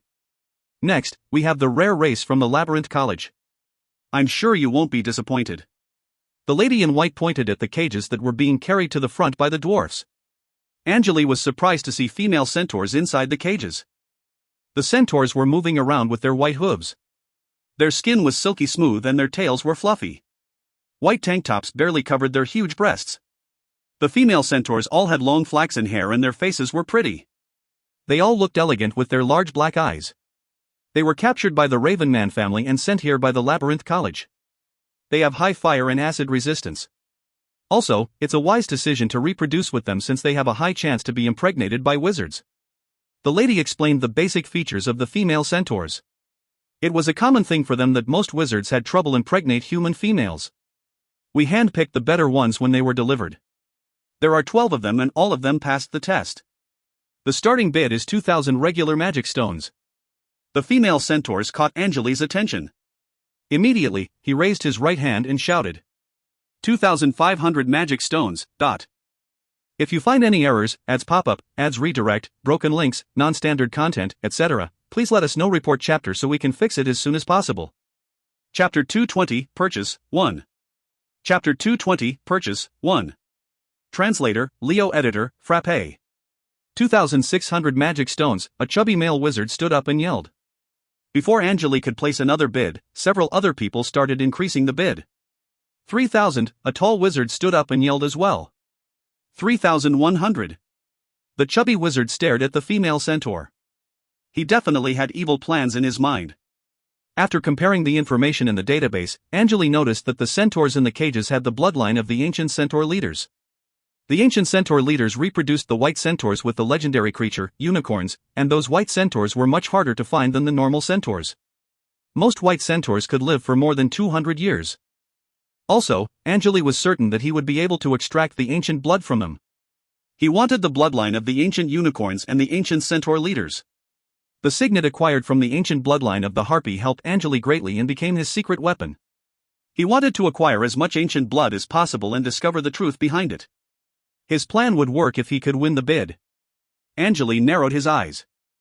3,300. He raised his hand and his voice echoed in the hall with the help of the energy particles. Shiva and Nancy, who initially thought he had already given up, stared at him and wondered why he suddenly joined the bidding again. The chubby wizard thought no one would pay over 3,200 magic stones for the centaurs. He turned his head around and stared at Angele with hatred in his eyes. 3,500. He raised his hand again. 4,000. Angele looked calm. 4,100. 5,000. There was no emotion in Angele's voice. The numbers surprised the crowd and all the wizards tried to find out who was raising the bid. The chubby wizard was sweating and he looked at the female centaurs again with an unwilling expression. A wizard apprentice sitting beside the chubby wizard whispered something to him. He contemplated for several seconds and shrugged. "All right, sir, you win," he then muttered and sat down. The lady in a white dress stood on the podium and slightly nodded her head. "Anyone else? If there is no one, I'll count down to 3 and after that, those centaurs will be sold to the highest bidder." 5,100. Someone broke the silence. Angele's expression changed when he noticed whose voice it was. He looked to the left. A man wearing a red robe stood up, rubbing his chin as everyone looked at him. Nicholas turned to Angele and sneered. 6,000. Angele's expression turned and shouted. He had 10 crystal cards that he earned by trading potions with Wisp. The crystal cards were highly valuable even for wizards. Just like magic stones, crystal cards could be used as a source of power for certain high-level defensive or offensive matrices. It took more than 1,000 magic stones to craft an average quality crystal card.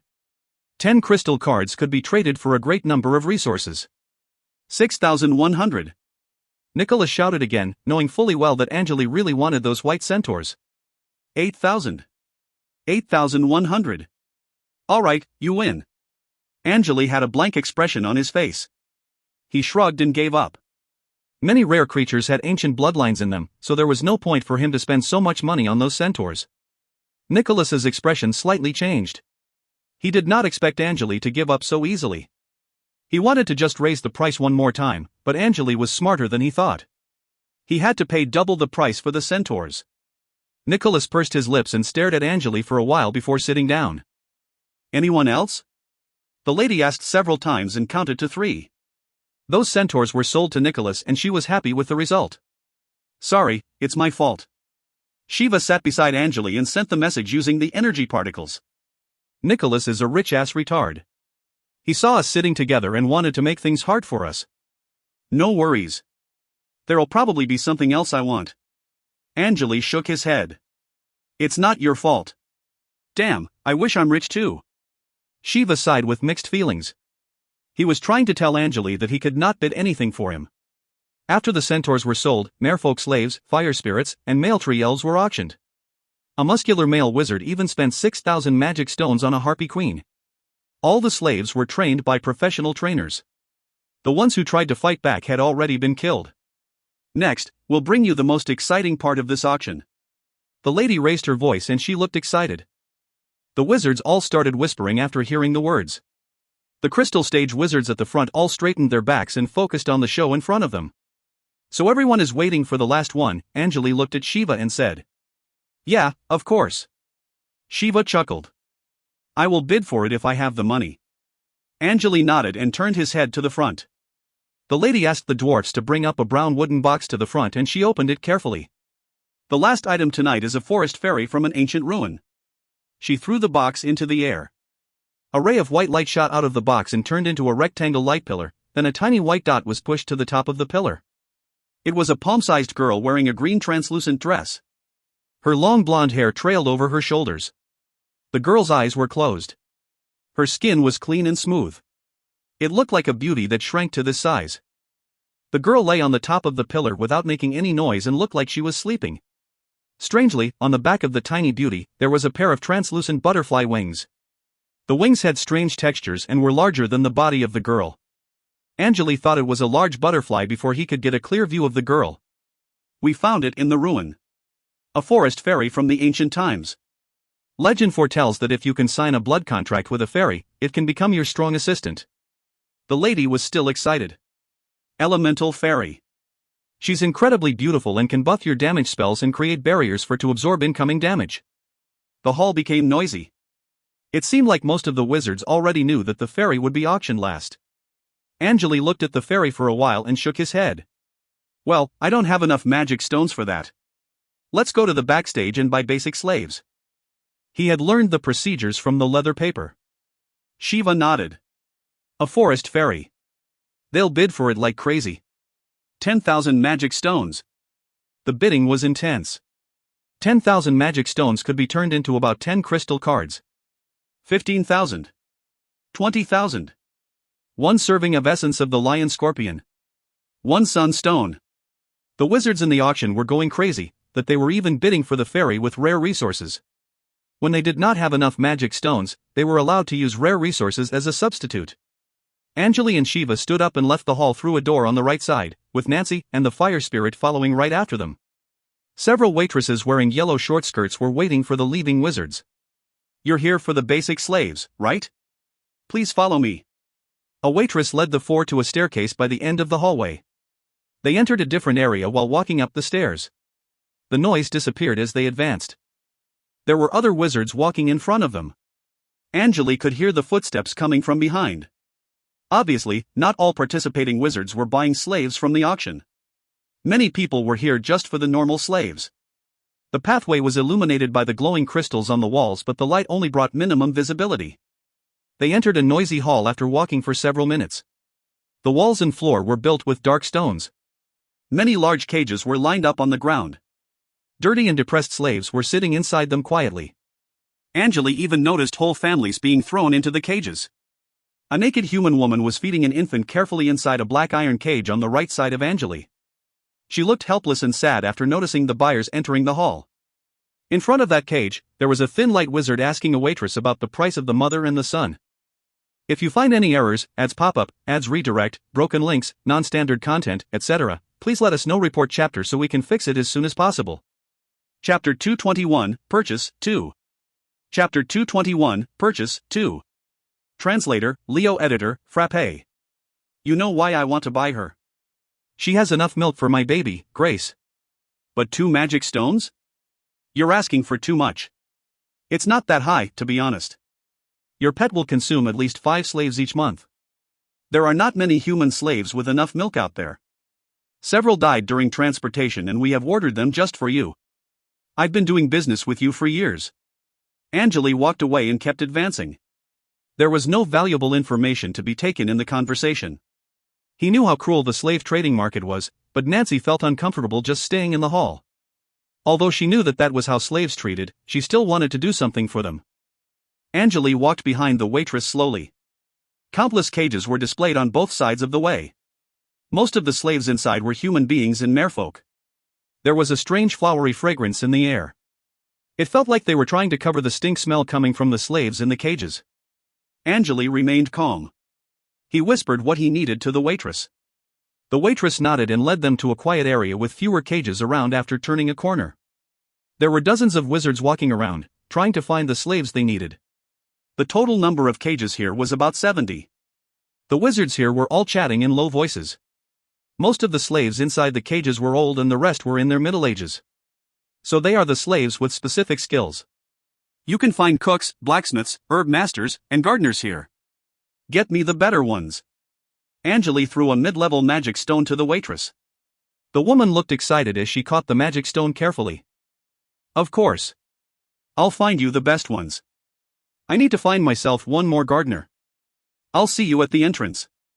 Take your time, Shiva said. Sure. Angele nodded. Angele and Nancy spent some time going through the slaves the waitress showed them.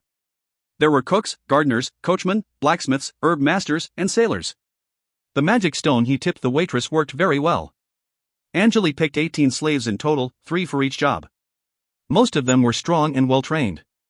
They could live for more than 10 years in Nola after consuming a special potion the slave trader concocted. After everything was done, Angele asked the waitress to take him to find some young girls. There were many wizards checking the area the young girls caged in.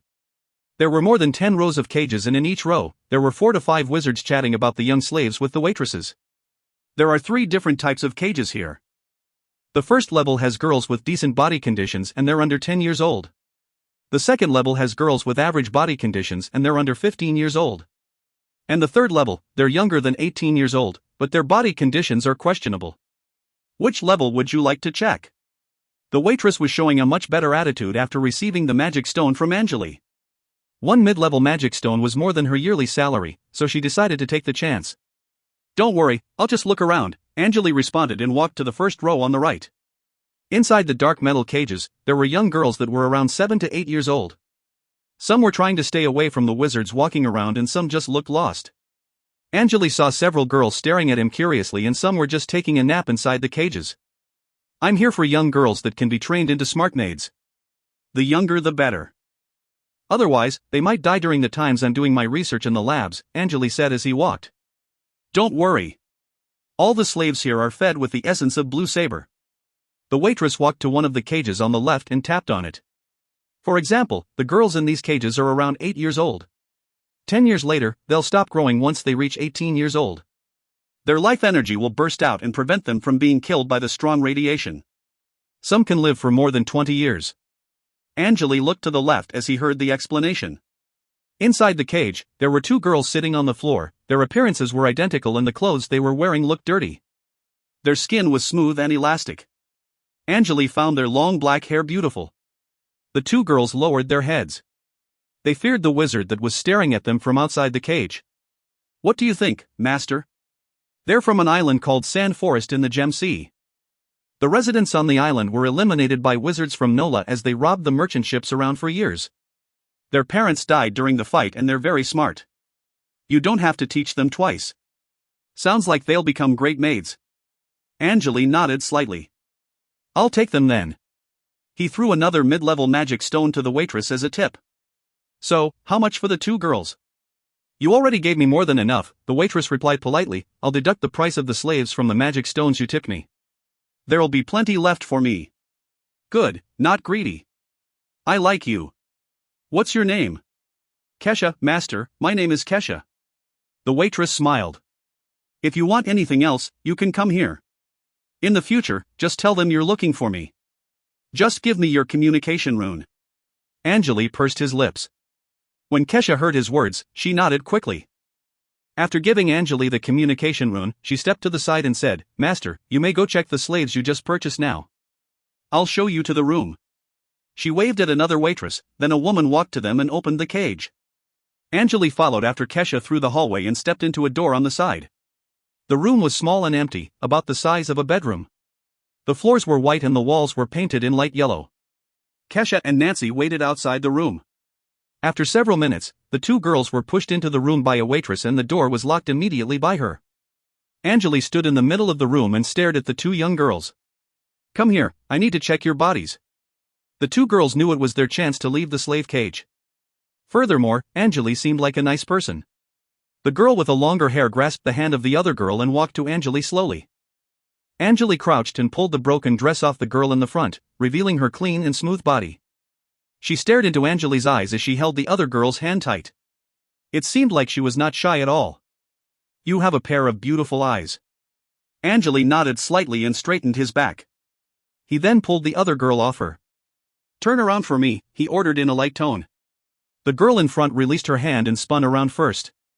Her body was nice and clean. No scars, no wounds, great. Open your mouth and stick your tongue out.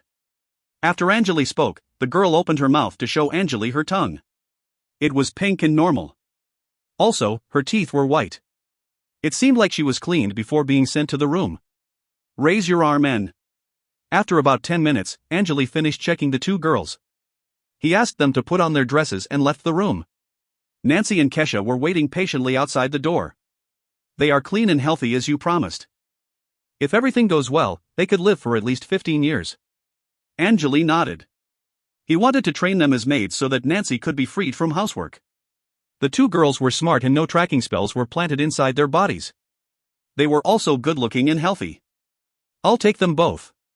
Let's move. Angele clapped his hands. Also, get them some nice clothes. How will they be transported to my place?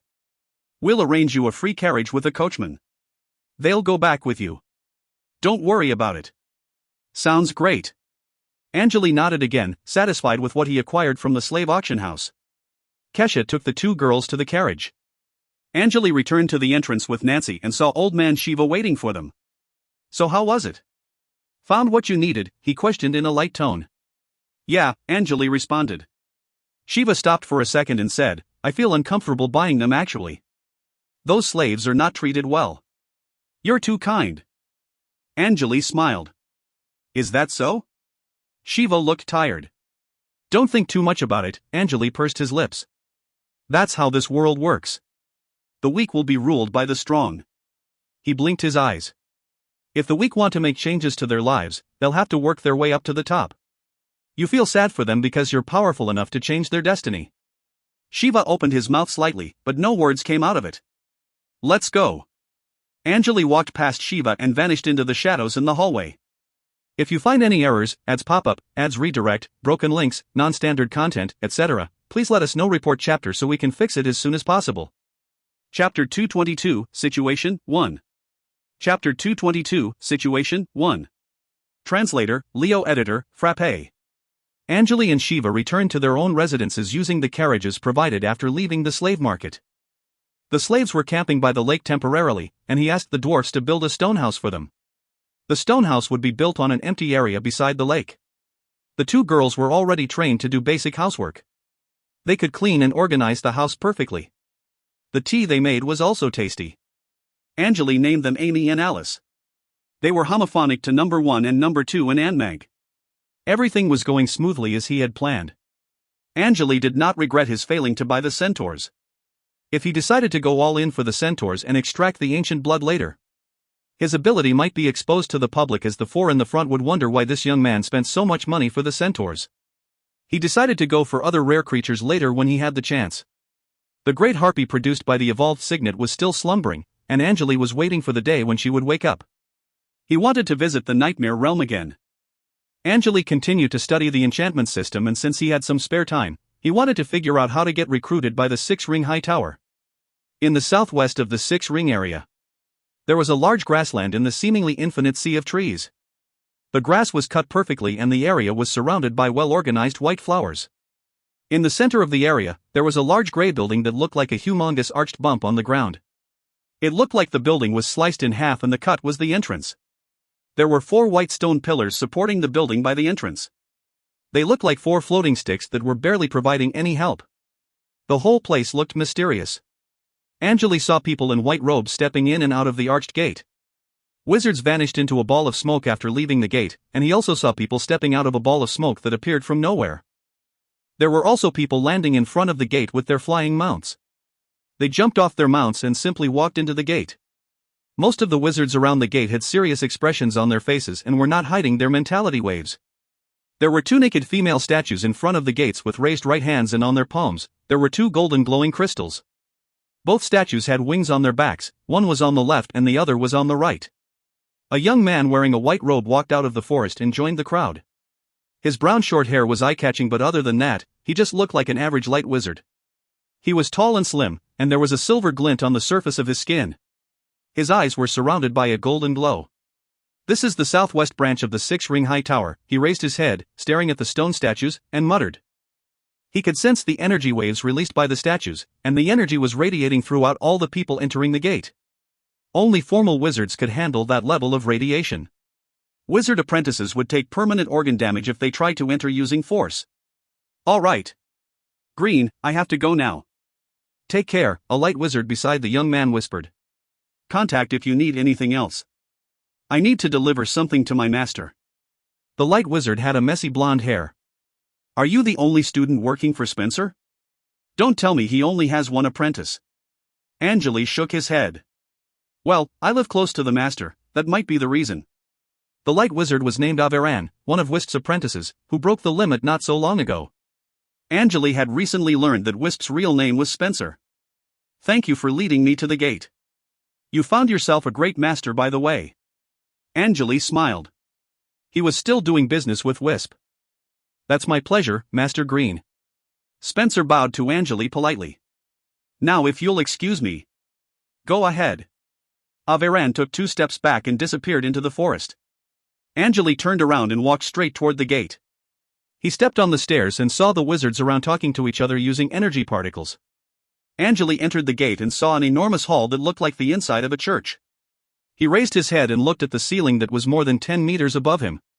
Countless black wooden chairs lined up on the floor and a narrow path in the middle divided them into 2 areas. Some light wizards already sat down on those chairs. A long black stone pillar stood in front of the chairs quietly and there was a female light wizard reading the information on it. The hall was deadly silent. The wizards were entering and leaving all the time, but no one spat out a single word. Most of them only sat down for several minutes before leaving. Some of them were handed small bags by the person at the entrance, though some were not. Angele checked the surroundings and sat down in a random seat. The chair was cold and hard and there was a hint of flowery fragrance coming from it. He noticed that the other wizards would close their eyes for several seconds before standing up and leaving. He sat on the seat and put his right fist over the chest for about 5 seconds. A wizard apprentice walked to him from the right side quickly. Master, follow me please. It was a middle-aged man with a blank expression on his face. Angele looked at the man. His right arm looked stronger than his left. The man was surrounded by curses from the dead wizards, and it seemed like the wizard apprentice made some contribution to the dark wizard hunt. All right. He stood up and followed after the apprentice. The 2 entered a wooden door on the left, then passed through a patio and arrived at an arena. There were several light wizards waiting inside. They were brought here by apprentices just like him. The wizard apprentice led Angele to the left side, and he waited alongside the other wizards. Several minutes later, 2 more wizards were brought in. The number of light wizards in the arena reached 6. Revelia, you again, just give up. You come here every year. A thin man sneered and started mocking a handsome blonde man beside him. Same to you. You have never passed the test, the blonde man responded. Some new faces here. Young and fresh. The thin man glanced around and shook his head. Gross. A muscular bold wizard said in a cold tone, the hunt team will test our skills and I'll kick your ass if they paired us together. Come at me now. Why wait? The thin man shrugged. F***ck off. Both of you. Noisy as F***ck. A pretty female wizard suddenly yelled. So most of the people here have done something inappropriate in their lives. The blonde man named Revelia chuckled. He glared at Angele and the other male wizard with a hood. They were the only 2 that had not spoken in the arena. Something inappropriate? What do you mean? Angele wondered. The others stared at him after hearing his question. They looked surprised. You don't know that joining the hunting team will remove all your criminal record? Revelia explained. I don't. Angele shook his head. I'm not here for that, to be honest. For real? Do you know how many people die in hunting team each year? The thin man questioned and the man with the hood also stared at Angele curiously. Angele shook his head. Huh? I thought this was the only way to join the 6-ring high tower. Angele shrugged and forced a bitter smile on his face. He had no idea on how to join the organization. In fact, one of his purposes was to acquire more information from the other people in the arena. This was not only a branch for the hunting team. It was also a location that the organization used to transport the wizard apprentices and wizards. The wizard apprentices from the Seahawk dock would be sent to the school through the portal here. I want to join the enchantment department. The person beside Angele took his hood off, revealing a long, smooth blue hair. It was a young girl and there was something wrong with her right eye as Angele could not find the pupil, and her left pupil was blue. How many departments are there? Could you enlighten me? Angele asked politely. the enchantment department, the hunting team, the herbalism department, and the potions department. That's all I know, the girl with blue hair responded. Angele wanted to ask something else, but he was interrupted by a female voice. Come here if you want to join the hunting team, wizards. If you wish to join the other department, please stay at your position. The voice echoed in the arena, but Angele did not find where the voice was coming from. Only the girl with blue hair and Angele stayed in the arena, while the others followed a wizard apprentice who led them to a different room. Angele decided to stay here because he made a promise to Wisp's organization that he would not reveal his potion concocting talent to any of the 3 major organizations. He needed to make others think that he was just an ordinary potion master. Angele considered the benefits and decided to keep his promise. He only had basic knowledge about potion concoction.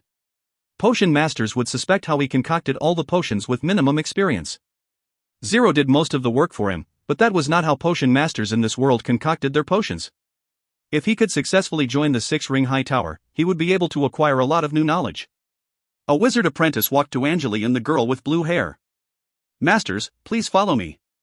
The two followed the wizard apprentice down the hallway and arrived at another hall. So which department are you trying to apply for? The apprentice asked politely. Potions. Enchantment, they answered one by one. All right, Cynthia. Take her to the master that's in charge of the enchantment department. The apprentice gave the order to a female apprentice on the side. For sure. The girl was led to the exit of the hall quickly. Master, this way, the apprentice said politely. Angele nodded slightly and followed him out of the hall. They entered a garden with colorful plants everywhere. There were 2 old light wizards chatting beside a tiny clear pond. Master Ander, Master Vista. The wizard apprentice stepped forward and bowed to the 2 old wizards. Their hair was white and messy. Angele looked at the wrinkles on their faces and wondered how old they were. Angele scanned the 2 using Zero. The mentality waves they were releasing indicated that they were at the liquid stage. He compressed his mentality so that other wizards could not determine which stage he was at.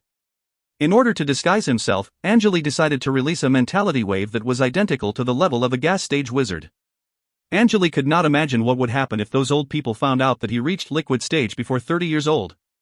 If you find any errors, ads pop up, ads redirect, broken links, non-standard content, etc., please let us know. Report chapter so we can fix it as soon as possible. Chapter 223, Situation 2. Chapter 223, Situation 2. Translator, Leo Editor, Frappe. The 2 old wizards glanced at Angele. Interesting. You want to join the potions department? The old man on the left said in a light tone, Young man, my name is Ander, and I'm in charge of testing the applicants. You know the basics of potion concocting, right? Come on, no point in wasting our time. Take him to the potions lab. Following the rule, you need to concoct a healing gel within 1 hour. It should be easy if you know the basics. The other old man was getting impatient. Healing gel? Or healing potion? Angele questioned. They're basically the same thing. Ander slightly nodded. He stared at Angele and hesitated for a second. It looked like he was a bit confused. Alright, go to your potions lab and finish your test within 1 hour. Don't try to play any trick. We know what that potion looks like. Angele knitted his eyebrows. He felt uncomfortable listening to the 2 potion masters giving orders like that, but he knew that that was how the potion masters treated other wizards. They were the only people who could supply the organization with the basic potions. The wizard apprentice led him to the other side of the pond and they entered one of the potion labs. That'll be your potions lab. I'll come back in an hour. Please use your time wisely, the apprentice said in a light tone. Sure. Angele nodded. The room was a bit dark. On the left side, there was a table that was covered in potion concocting equipment, such as the beakers, burners, and the test tubes. Everything needed for concocting the healing gel was here. Half an hour later. Ander? What are you thinking? Vista stared at Ander. Looking confused, he waved his hand several times in front of Ander's eyes. Ander shook his head slightly. Nothing. This kid reminds me of something. What thing? Why don't you just tell me? Well, everyone has their own secrets, right?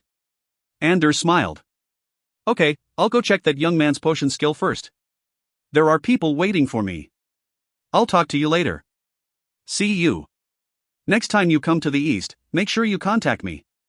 Vista chuckled. Of course. We know each other for a long time, so how can I forget? Ander shook his head speechlessly. Alright then, I'll be leaving now. Vista turned around and walked to the garden, then he vanished into the narrow path. Ander watched his friend leave before walking to the potions labs on the other side of the pond. That feeling, it's identical to the wreckage I saw earlier, it can't be a coincidence. He stood outside Angele's potion lab and started thinking. I need to do some basic tests. Ander turned around and walked away. He entered a small potion lab by the end of the row. He locked the door right away. The room was empty, and the stone floor was covered by a magic circle surrounded by runes. Some of the blue runes were glowing, but the rest was fading away. The magic circle looked broken and the glowing runes were the only source of light in the room. Ander walked to the center of the room and waved his right hand. Ka! His right arm turned into a black wing within seconds that had a metallic silver glint on the feathers. Ander swung his wing in front and created a black vortex. He stepped into the center of the vortex and started invoking incantations. As the vortex got intense, red glow surrounded Ander's eyes, and his incantation speed was increasing. The vortex slowly slowed down and disappeared after a while. That's it. I knew it. Ander's right arm turned into black smoke and formed the human arm he originally had. The old man looked excited about the intel he just acquired. It's my lucky day now. Ha ha ha. Gee. The green liquid was slowly injected into a translucent crystal tube and the liquid was still bubbling. Angele held the test tube in hand and he flicked it slightly. Dang. He was satisfied with the result he acquired. Creak. Suddenly, the door behind him was pushed open and he heard footsteps. Angele turned his head around and saw Ander standing by the door. Master Ander? Good timing, I just finished making the healing gel. He said calmly. There is some ancient blood flowing through your veins, right? Ander sent the message using energy particles. Ha! Angele remained calm. What are you talking about? Ancient bloodline? You mean the bloodline of the ancient monsters? I certainly don't have that in my body. The ancient bloodline of the harpies, I can smell that from you, don't try to hide it from me. Ander sneered. Don't try to kill me. I know the bloodline and I know the power of the illusion signet. I can summon the hunt team within a second. You can't fight a whole group of liquid stage wizards and possibly a crystal stage wizard. Angele leaned to the right and peeked outside. There were several wizards walking around who did not look like ordinary light wizards. You're kidding, right? What are you talking about? I know nothing about the bloodline. Angele's brows furrowed. Explain it to me then. What's that signet on your palm? The signet from Harpy's bloodline can only be created on the palms. Can you show me your palms if you're telling the truth? Ander pursed his lips. Angele's heart rate was increasing, but he was trying not to show anything on his face. The two remained silent after exchanging words. The only thing Angele could hear was the footsteps of the wizards outside. The place was a branch of the hunting team and it was impossible for Angele to fight all of them just by himself. The old man probably had special methods to contact the team. Even with the illusion signet, he was certain that it would not be highly effective on a crystal stage wizard. In addition to that, in Nola, he could not cast high damage spells without being detected by the towers, so his skills were limited. However, he could not afford if Ander leaked his secret about the ancient blood. Hey, Lawrence, what do you need? An incredibly powerful mentality wave appeared outside the door. Angele held his breath and decided not to do anything stupid. The mentality wave was much stronger than the first crystal stage wizard he met in the mission, and his instinct was telling him to stay away from that man. Nothing, you know what's happening to the resource points, right? I want your opinion on that, another man responded. The two were chatting beside the pond. The two strong mentality waves were the brightest in the night sky. Although they were far from the potions labs, they could get to Angele's room within seconds. Angele narrowed his eyes. What do you want? Tell me. Tell me how you extracted the ancient blood. Otherwise, you know what's going to happen. Ander chuckled. Angele could see the greed in his eyes. One more thing. I'm a contracted potion master of the 6-ring high tower. I'm marked with a special life mark. If you kill me somehow, you'll be tracked down by the hunting team. It seemed he was not confident with his fighting skills, so he decided to threaten Angele first. Is that so? Blue light dots flashed in front of Angele's eyes. The method of extracting ancient blood involved the use of the chip. It was impossible for him to give Ander the complete procedure. The method, sure, I'll write that down for you. I found it by luck, actually. If you don't tell me, I won't ever know that it was the ancient bloodline. He slightly nodded his head. Sounds great. Anders sneered again. Angele had to write down the method recorded in the books he found in Ramsoda's library. He switched some of its concepts and tried to make it look complicated so that Ander would not notice the method was fake. Half an hour later, Ander checked the notes from Angele and looked satisfied. Ander raised his head and looked at the pouch on Angele's belt. Hey, give me your pouch too. You need to pay me so I won't run around and tell others your secret. Angele gritted his teeth and stared at Ander. The two strong mentality waves were still outside. He hesitated for a second before he threw his pouch to Ander. Pa! Ander caught the pouch and checked the contents. A surprised look appeared on his face. You have some great items here. The old man muttered. Happy now? I extracted the ancient blood by luck. Don't be too greedy, Angele said calmly. He was waiting for an opportunity. After the two strong wizards outside left, he wanted to finish off Ander without triggering the life mark. It was not an impossible task. One more thing. Ander stared at Angele in his eyes. Transfer your illusion signet to me. He suddenly lowered his head and tried to find the signet from Angele's palm. Do it, I want it right now. I know you can transfer it. The atmosphere here was heavy. Angele narrowed his eyes again. Invisible black flower patterns appeared all over his skin. They looked like snakes that were moving around and surrounded by a mysterious aura. If you find any errors, ads pop up, ads redirect, broken links, non-standard content, etc., please let us know. Report chapter so we can fix it as soon as possible. Chapter 224, The Turning Point, 1. Chapter 224, The Turning Point, 1. Translator, Leo Editor, Frappe. It seemed like the old man named Ander had nothing to fear. Angele's pouch and his extraction method were not what Ander was going after. Without the chip, Angele would not be able to extract the ancient blood just by himself. Other wizards had already spent hundreds of years in trying to discover a method that had a high success rate. And even if they managed to find one, they would keep it as a top secret.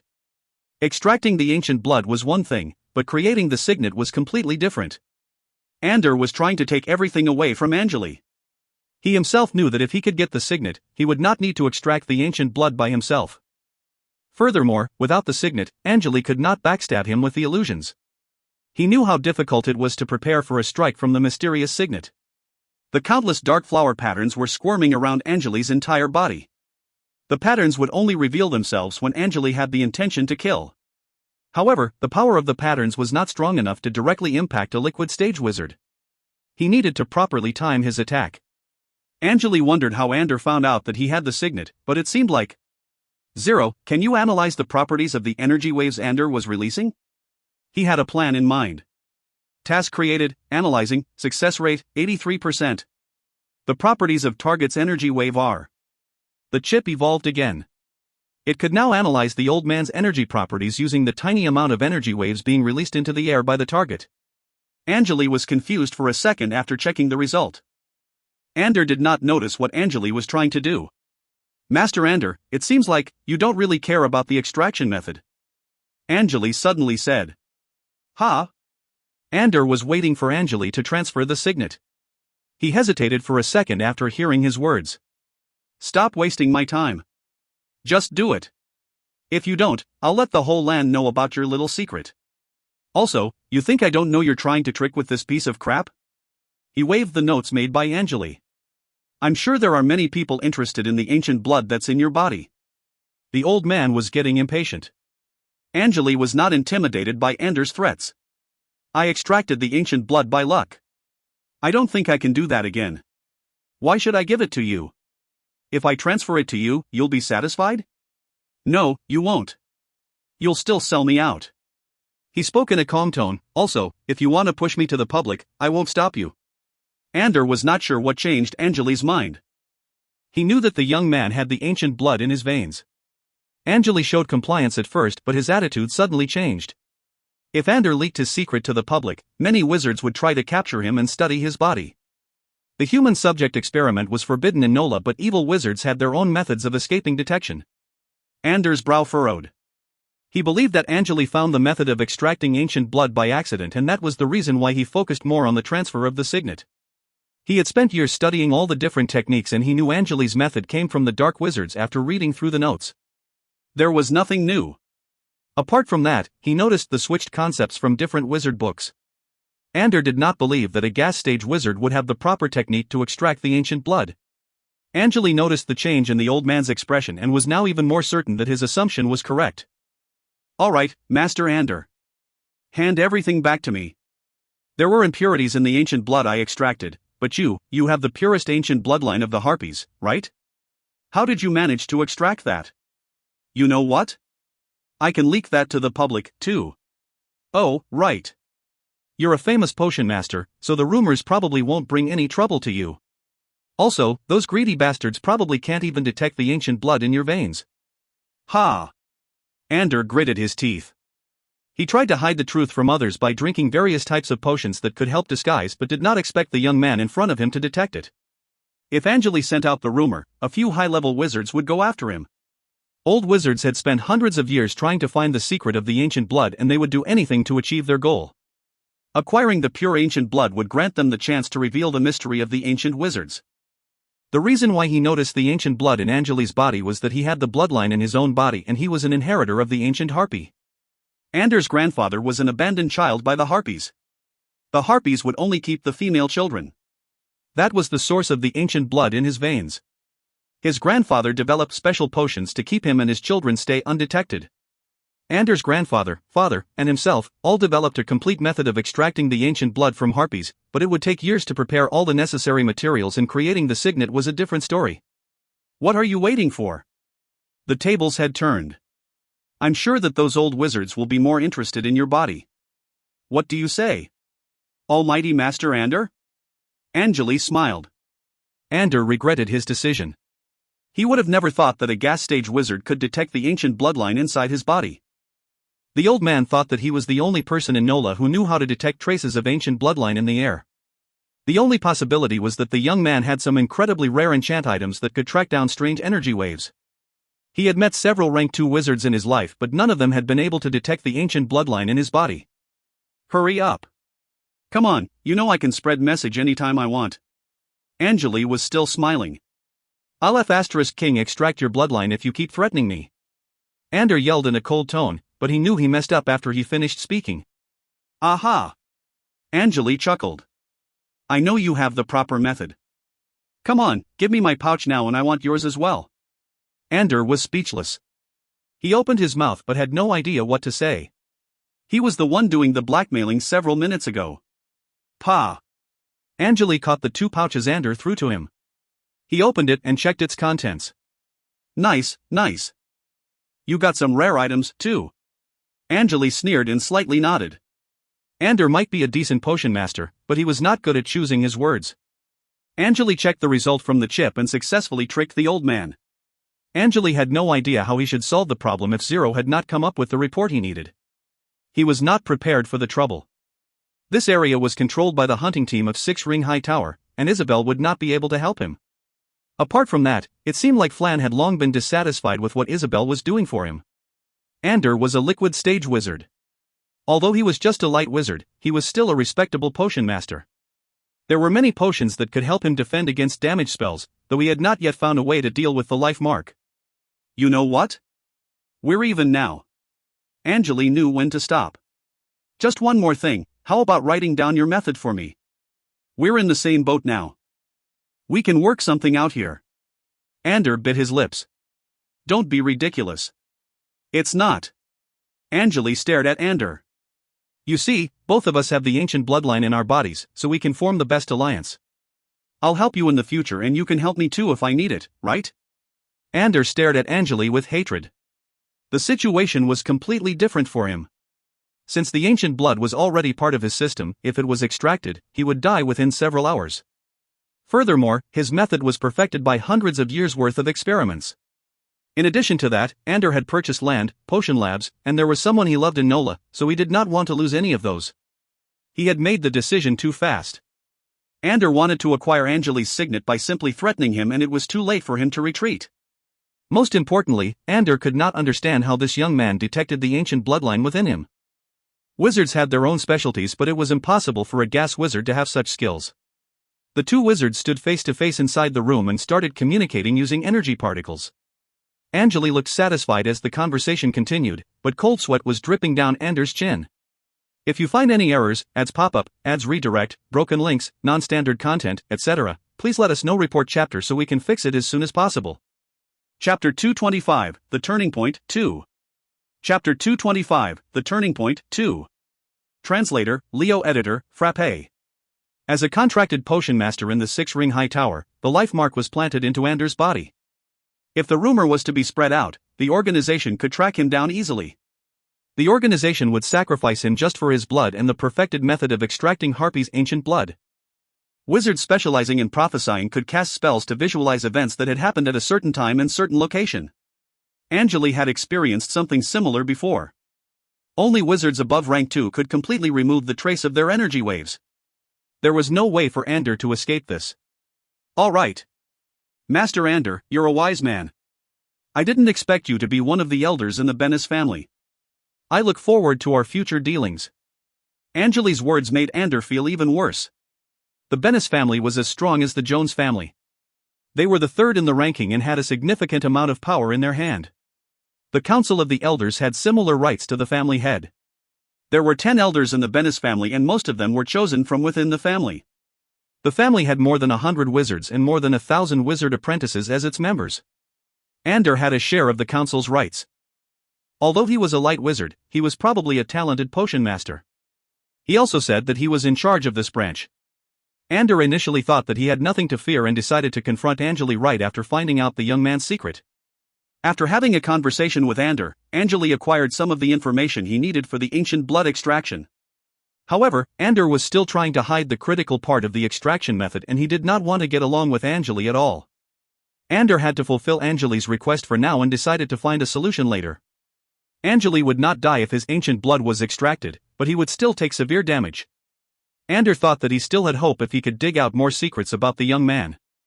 Ander left the potions lab quickly after Angele got what he needed. Angele stood in the room alone with the old man's pouch in his hand. Sunstone, earthworm's veins, the seed of Hark, and then crystal cards. Angele was satisfied with what he acquired. All these materials can be exchanged for more than 100,000 regular magic stones. As a potion master of the tower, Ander also carried special potions and formulas with him, but Angele took them all. It was almost like the old man was here to help Angele. Most importantly, Angele acquired some important information on how to extract the ancient blood properly. He had one more way to back himself up if his ancient bloodline were to be noticed by other wizards again. Furthermore, Ander was an elder of a family that had similar power and authority as the Jones family. Angele was expecting something else from him in the future. Angele's position in the potions department was granted without facing any problem. He left the potions lab and followed a wizard apprentice to a private meeting room. There should be someone to check his identity here, but with the help from Ander, most of the procedures were skipped. Angele went straight to the registration table for potion masters. He needed to pick the division or the school he wanted to join. Inside a tiny room, the light from the crystal lamp only brought minimum visibility to the table. Sitting opposite to Angele was an old wizard with a white beard who looked like Santa Claus. "Philip, ask Master Parrot to come here. We need him." The white beard stared at the wizard apprentice standing near the door. "Sorry, Master Vincent. Master Parrot went to the Forgotten Forest for the materials. He hasn't come back yet," the wizard apprentice responded politely. "Where's Kenny then?" Master Kenny asked for a leave. He needed to visit some old friend. "Damn it, so I'm the only one in charge right now?" Seriously, the old man cursed and turned to Angele. "Alright, let's get this over with. You've been recommended by Master Ander, right? Just write down where you want to be sent to. Like, which division, or do you want to go to the school? Pick one and I'll give you a letter that will prove your identity." The wizard handed a long yellow list to Angele. Angele took the paper and checked its contents. Southwest Branch, Parrot, Biological Potion Master. East Branch, Thunder, Explosive Potion Master. North Branch, Kandre, Healing Potion Master. Each of the rows listed the directors of different divisions and their specializations. The six-ring school was listed in the last row. You get to choose the place you want to go as a benefit of joining the six-ring high tower, the old man rubbed his long white beard and explained. "Can't I just stay at my home and study?" Angele smiled and questioned him. "Well, you need to follow the rules. You need to contribute to the organization." The old man knitted his eyebrows. Angele activated the communication rune on his nail and a flower-shaped rune flashed upon his right hand. Master Ander, I really don't want to bother you with something like this, but... He sent the message through the rune. Ander responded within seconds. It seemed like he was monitoring the situation in the room. The old wizard in front of him hesitated for a second before he slightly nodded. Alright, I just got a message from Master Ander. Your request will be fulfilled. However, the knowledge and materials of the tower won't be provided to you for free. You must send a research report to me and make a certain number of potions for the organization every month. Also, you need to report to the School of the Divisions every 5 years. A life mark will be planted in your body to make sure you don't betray us. You know what? Master Ander said he'll take care of all these for me. Angele stood up and chuckled. But it's the rule. I don't know how you're related to Master Ander. Angele turned around and left the room before the old man could finish his words. Crack! Inside a hidden chamber of a basement. Ander was furiously pounding the crystal orb so hard that it cracked. Little bastard, he wants me to do everything for him? Sending research report to the directors and making potions for the organization was required to all the potion masters in the organization, including Ander. Ander needed to prepare everything for Angele since he could not refuse this request. Apart from those, the implanting of the life mark was the biggest problem.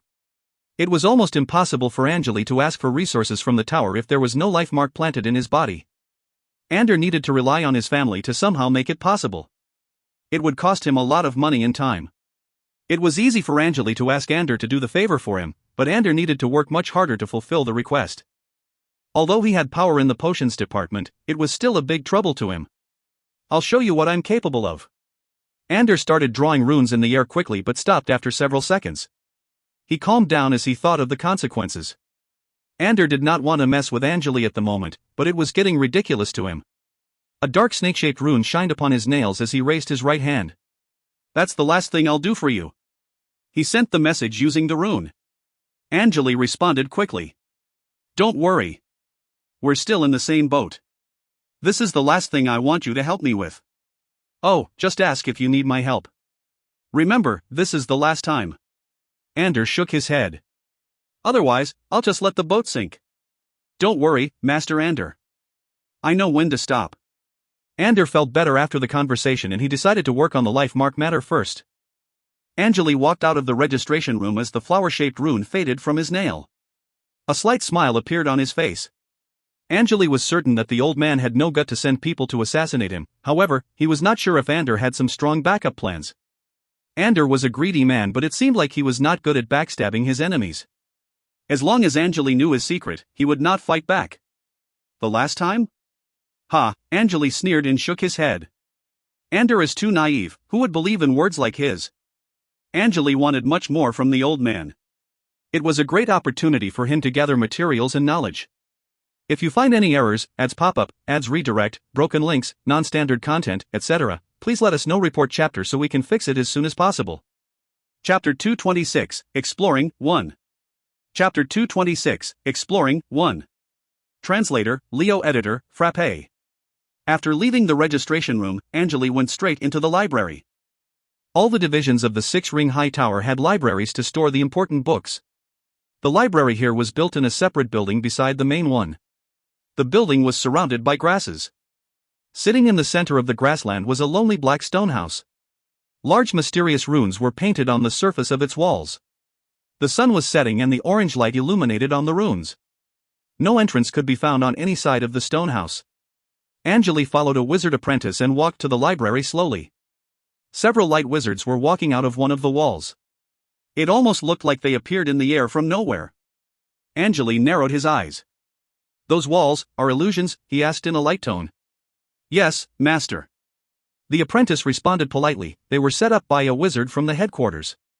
The two walked past the white robes and arrived in front of the stone house shortly. Angele walked straight into the wall without any hesitation. Asterisk chi star. As expected, he passed through the wall without hitting anything. The black wall distorted for a second and revealed a tall arched stone gate as Angele approached. The wizard apprentice waited outside the gate. Inside the house, there were 3 bookshelves. There was no window, no ceiling, no carpet, and no glowing crystals. Clean books lined up on the 3 red wooden bookshelves. These were glowing and its produced light illuminated the whole room. Angele smelled a flowery fragrance as he walked to the bookshelves, making him feel comfortable and relaxed. 2 white robes were checking the books on the same bookshelf. One was a male, while the other one was a female. They had no interest in Angele's presence. Both of them were completely focused on the books in their hands. The 3 bookshelves divided the room into 4 areas and 2 were occupied by the light wizards. Angele walked around the shelves and checked the labels. Basic knowledge. Spell models. He walked past 2 shelves and stared at the label of the last shelf. It was labeled Rare Books. The other 2 wizards were checking this shelf as well. Angele took a glance at the books and saw the titles of the various types of books in this shelf. Advantages and disadvantages of biological modification, the Horn of Akraham, the Water of Seal, the Cursed Wizard books, the Light of the Eternal Night. He had never heard of any of the books, but the glows surrounding the books were much stronger than the ones on the other shelves. It meant that the wizards who wrote those books were much stronger. Angele walked to the shelf that was labeled as spell models first and started searching for the information he needed. Most of the spells in the library were basic. Only some of them were slightly modified, but they were still weaker than the ones improved by Angele. Although the numbers and figures on paper looked better, he doubted if those spells would be more effective. Angele grabbed one of the random books. Each book recorded one certain spell model and it also indicated the method of casting the spell properly. Wizards could die if they failed to follow the correct procedures when casting the spells. Furthermore, the hardest part was creating the mentality model. Some spells even required supporting materials.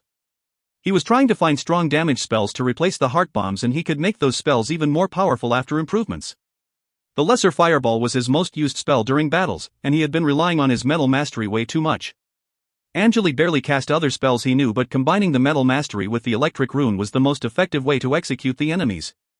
The illusion signet and heart bombs were helpful, but there could be situations that he was restricted from using them. Angele had recorded so many spell models back in Ramsoda. He wanted to master the better ones after reaching the liquid stage. I need fire and wind spells. I can also check out illusion spells since I have the Great Harpy's blood in my veins. Angele had a plan in his mind. The high temperature field and the evaporate spells were the best choices for him, as he could use these 2 to damage his opponents during close combat. Angele had been improving these 2 spells for years after acquiring them from Ramsoda. Both spells were of the fire category. For the wind category, he only found the lightweight spell practical, but if the battle got intense, it would be nearly impossible for him to prepare the spell. Most of the time, fights would happen randomly in the wild. Angele was thinking with great efforts to figure out a way to solve the problem. He had many fights with dark wizards and learned one critical thing from his experiences: one must finish his incantation faster than his opponent. In a kill or be killed situation, 1 extra second could change the outcome of the battle.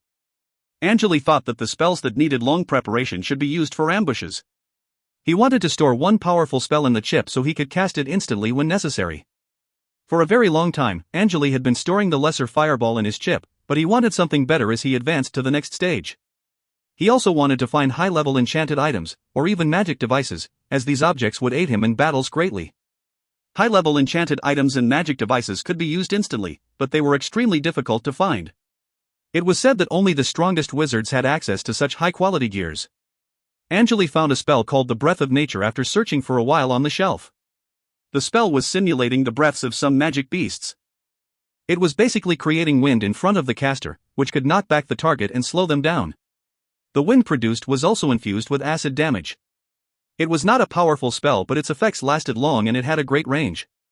The wind could cover a shell-shaped area in front of the caster. Its effective radius was more than 20 meters and could last for about 3 hours. However, the model was hard to learn considering how it was complicated. Angele realized that the book in his hand was just the part 1 of the spell. In total, the spell comprised of 20 parts. He sighed with mixed emotions. The spell would be a great addition to the metal mastery. When the enemies became impaired by the negative effects, it would be easier for him to find the right timing to strike. Average wizards would have a hard time trying to dodge the spell due to its range. The creator of the spell explained why the spell was so complicated. The energy particles were arranged in a certain structure that was completely different from average wind spells. Those energy particles would change the energy flows in the air within the effective range in order to deliver the negative impact to the enemy. The only hard part of the spell was in learning and mastering it. Meanwhile, the mentality required to cast the spell was nigh insignificant. Angele calmed down and started reading those books. He also scanned everything into the database. time flew by. The sun was sinking into the horizon. Suddenly, he heard an eagle soaring through the sky. Angele put down the book and leaned to the door, moving his lips slightly. He saw the wizard apprentice who brought him here walking toward him. The wizard apprentice lowered his head while avoiding and looking at the book in Angele's hand. His mentality level was not high enough to read the strong wizard's books, and he could get injured if he read it by accident. What happened? Angele questioned. Master, the new wizard apprentices have just arrived at the area. The noise you heard was from the eagles they rode, the apprentice responded politely. They'll stay here for the second test, and if they can pass it, they'll be sent to the school or other departments. Newbies, huh? Angele closed the book and walked out of the library. The other two wizards were still standing there reading the books, not concerned about the situation outside. Warm wind blew over Angele's face as he raised his head. He saw a convocation of black eagles slowly landing on the empty ground in front of the main building. Since Master Tyler is leading the group today, those apprentices must be talented, the wizard apprentice said in a light tone. Master, the test will start soon and you can meet the leader of this branch's hunting team, Master Robin, there. Would you like to go take a look? It only happens once every 4 years. Angele stared at the building. He could hear people chatting and eagles shaking their wings. It seemed like the atmosphere there was phenomenal. I'll pass. You may go if you want.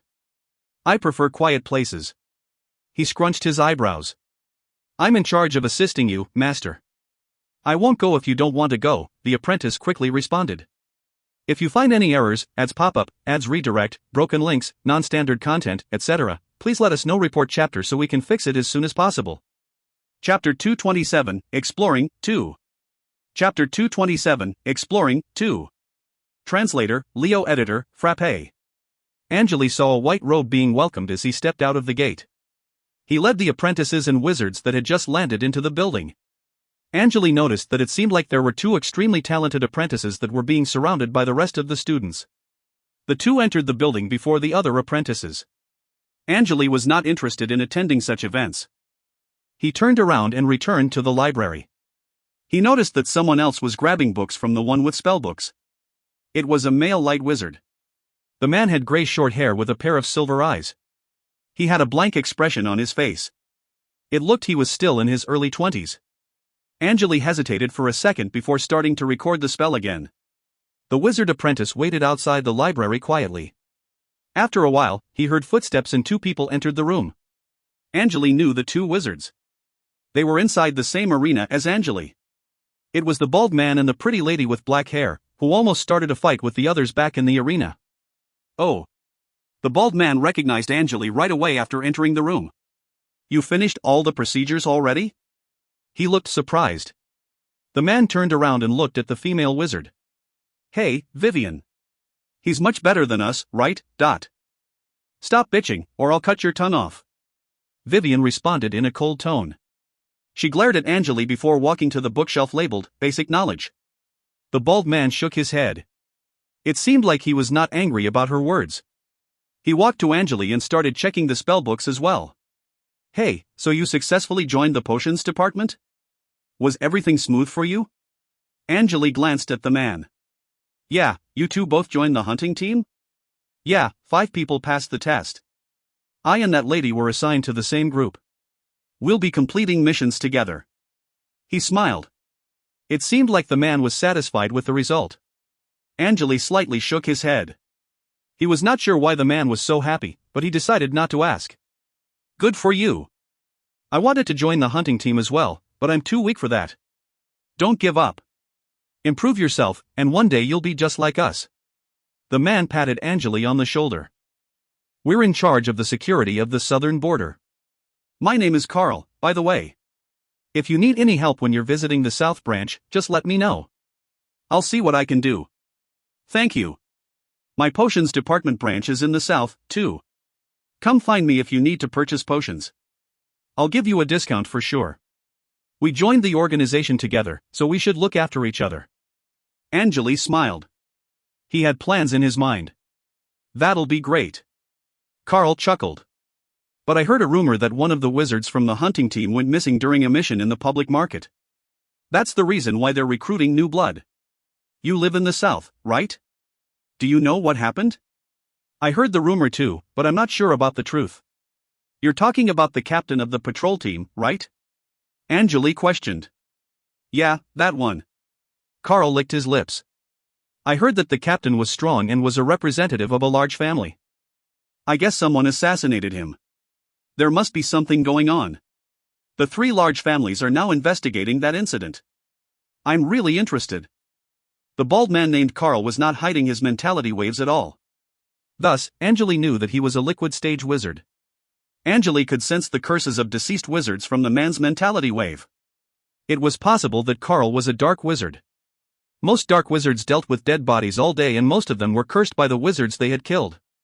That was one of the reasons why the white robes despised them. The library was silent. Angele chatted with Carl using energy particles as he scanned the spellbooks he needed. He acquired some valuable information about the hunting team from the bald man.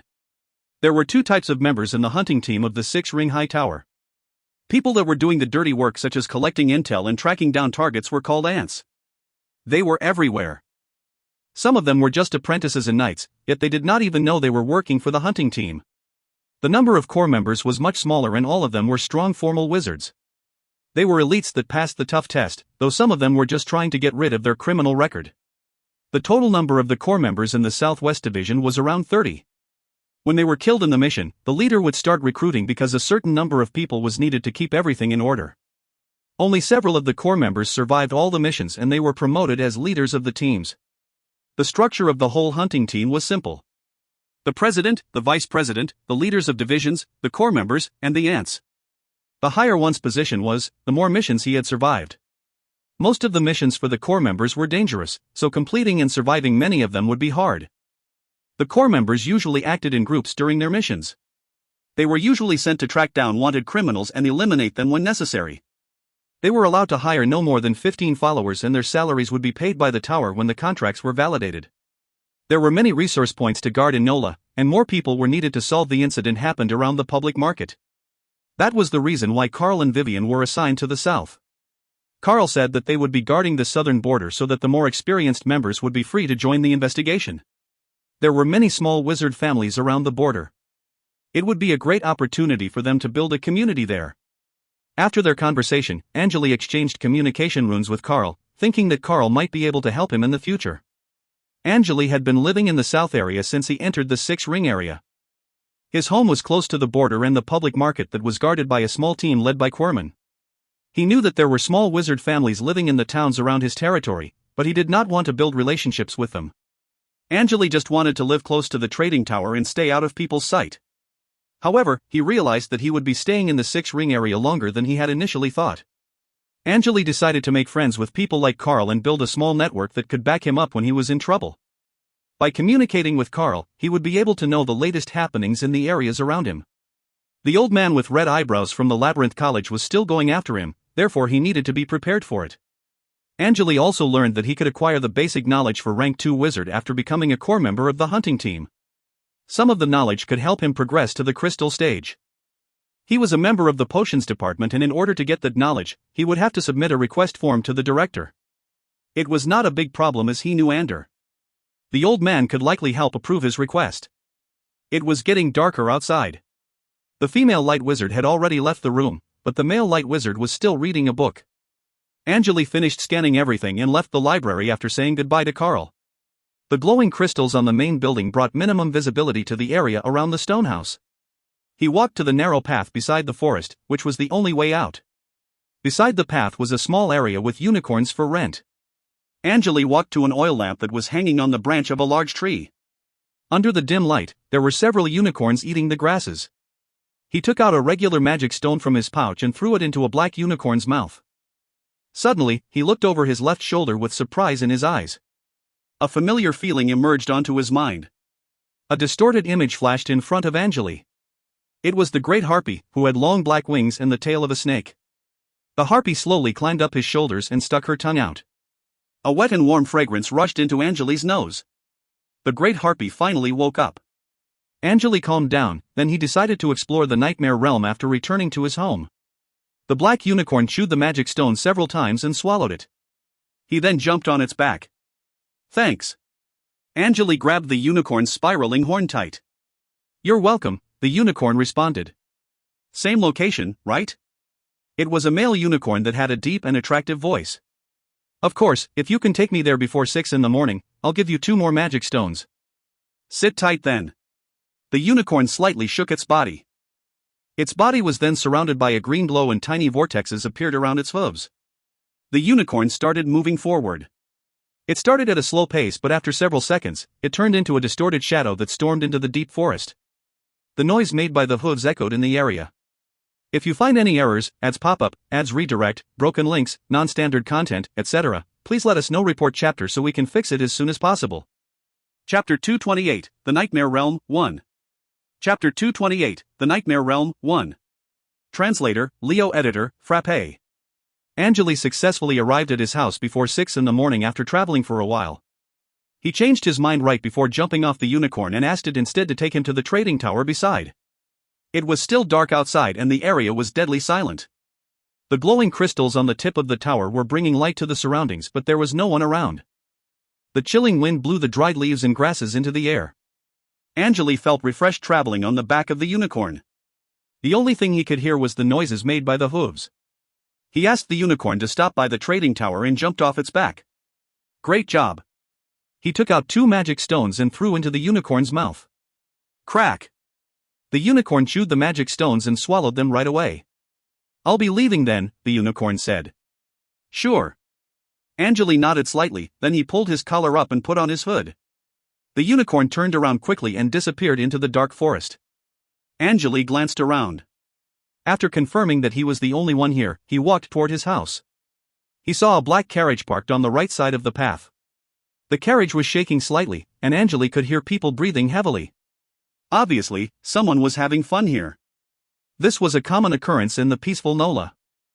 The forest was nice and safe, so they did not need to worry about being ambushed by others. Angele shook his head and increased his speed, quickly vanishing into the undergrowth. After about half an hour, he saw a guarding post sitting quietly beside the lake. Crystal lamps were hung on top of the watchtower that brightened up the surroundings. Rays of white light were coming out of the crystal surface of the lamps and there were some flies wandering around them. Some of the lamps were covered with dead flies and the light it was giving off was fading. Beside the watchtower, there was a campfire and its flame was dancing. A male knight in a leather armor suit was yawning by the fire while adding firewood into it. Angele walked out of the forest and headed toward the tower. Who's there? The knight suddenly yelled, then grabbed his longbow and knocked a white-feathered arrow on the bowstring, aiming toward the direction Angele was coming from. Easy, it's me. Angele walked into the light and removed the hood. Ah, Master Green. The knight lowered his bow immediately. Glad you're back. Good reaction there. Angele nodded and walked past the guard post, heading to his home. He pushed the gate open and used the key to unlock the door of the house. Everything looked same inside, nice and clean. The doors of 2 bedrooms were opened as Angele stepped inside. It seemed like he had woken some people up. 2 girls rushed out of the rooms with white pajamas on their bodies. Welcome back, Master. Amy opened her mouth first. Would you like us to make you some food? It's fine. Go sleep, Angele responded in a light tone. Where's Nancy? Is she in your room? He noticed that someone else was inside Alice's bedroom. Yes. Alice replied as she lowered her head, the house is too big and we're scared. All right. Angele nodded. You can return to your bedrooms now. I need to go to the basement. Make sure no one disturbs me, Dot. Understood. The twins bowed to Angele politely and returned to their rooms. Angele knew Nancy was awake, but she was just being shy. He saw the clothes on the floor inside Alice's room and Nancy was probably naked. Nancy was pretending to sleep, so she did not have to leave the room. The twins were trained in the slave market and knew how to bring sexual pleasure to their owners. Angele was not interested in kids, but Nancy spent quite a lot of time with the 2 girls. They knew how to use special tools and techniques to bring happiness to her daily life. Furthermore, it seemed like Nancy was enjoying it. Angele was not sure what Nancy was thinking, but he was not too concerned about it. He took off his white robe and hung it on the back of the door. Angele then walked to the staircase and pressed his palms against the wall. A door appeared on the surface of the wall quickly, then he pushed it open. After sealing the gaps around the door, Angele walked down the stone stairs and entered the spell lab. He locked the door and sat down in the middle of the room with his legs crossed. He started meditating after closing his eyes. Time flew by. Angele wanted to make sure that he was well rested before proceeding to the realm. "Let's do it," he muttered. "Chi." He could feel the great harpy rubbing her chest against his back while giggling and moving around Angele's body. Angele covered his skin with a thin layer of metal to prepare for possible encounters. After several minutes, he felt tired and dizzy. It felt like someone was forcing him to fall asleep. Angele did not resist the strange feeling. Instead, he relaxed himself and fell into slumber. His body was surrounded by some distorted waves that became translucent. After several seconds, Angele disappeared from the spell lab. Ha! Someone was breathing beside Angele's ear. He opened his eyes again. It was dark. The small great harpy lay on his left shoulder with a tired look. Angele could see her wings and tail moving clearly. It seemed like bringing Angele to the nightmare realm was not an easy task. A bright smile appeared the harpy's face after she noticed that Angele was waking up. Angele was having a hard time to check the surroundings, but he could feel that the harpy was leaving him. Her body was getting lighter and lighter. About 10 seconds later, the harpy was no longer breathing beside his ear. She just disappeared. Pa! With a flick of his finger, a tiny fireball appeared in front of him and its light illuminated the place. Angele looked at his left shoulder and confirmed that the harpy already left. It seemed like she started recovering again just like the last time she used up all the energy. Furthermore, the stronger Angele became, the more energy she needed to consume to bring him into the realm. Angele assumed that the harpy needed a much longer time this time. He calmed down and glanced around. He was still sitting in the spell room. Everything looked the same except for the floor that was now covered with a thick layer of gray dust. Some of the dust was floating in the air and the visibility inside the room was low. Angele stood up and walked to the door. He noticed something strange as he put his hand on the handle. Ha! He suddenly released the handle and checked his palm. It was coated with some green moss mixed with dust. It almost looked like the room had not been used for years. Angele decided to proceed with caution. He grabbed the handle again and started turning it slowly. Creak! The door of the spell lab was pushed open. The main hall was empty and dark. Only 2 of the glowing crystals on the walls were still bringing dim light to the hall, while the rest had already stopped working. Angele slowly stepped into the main hall without making any noise.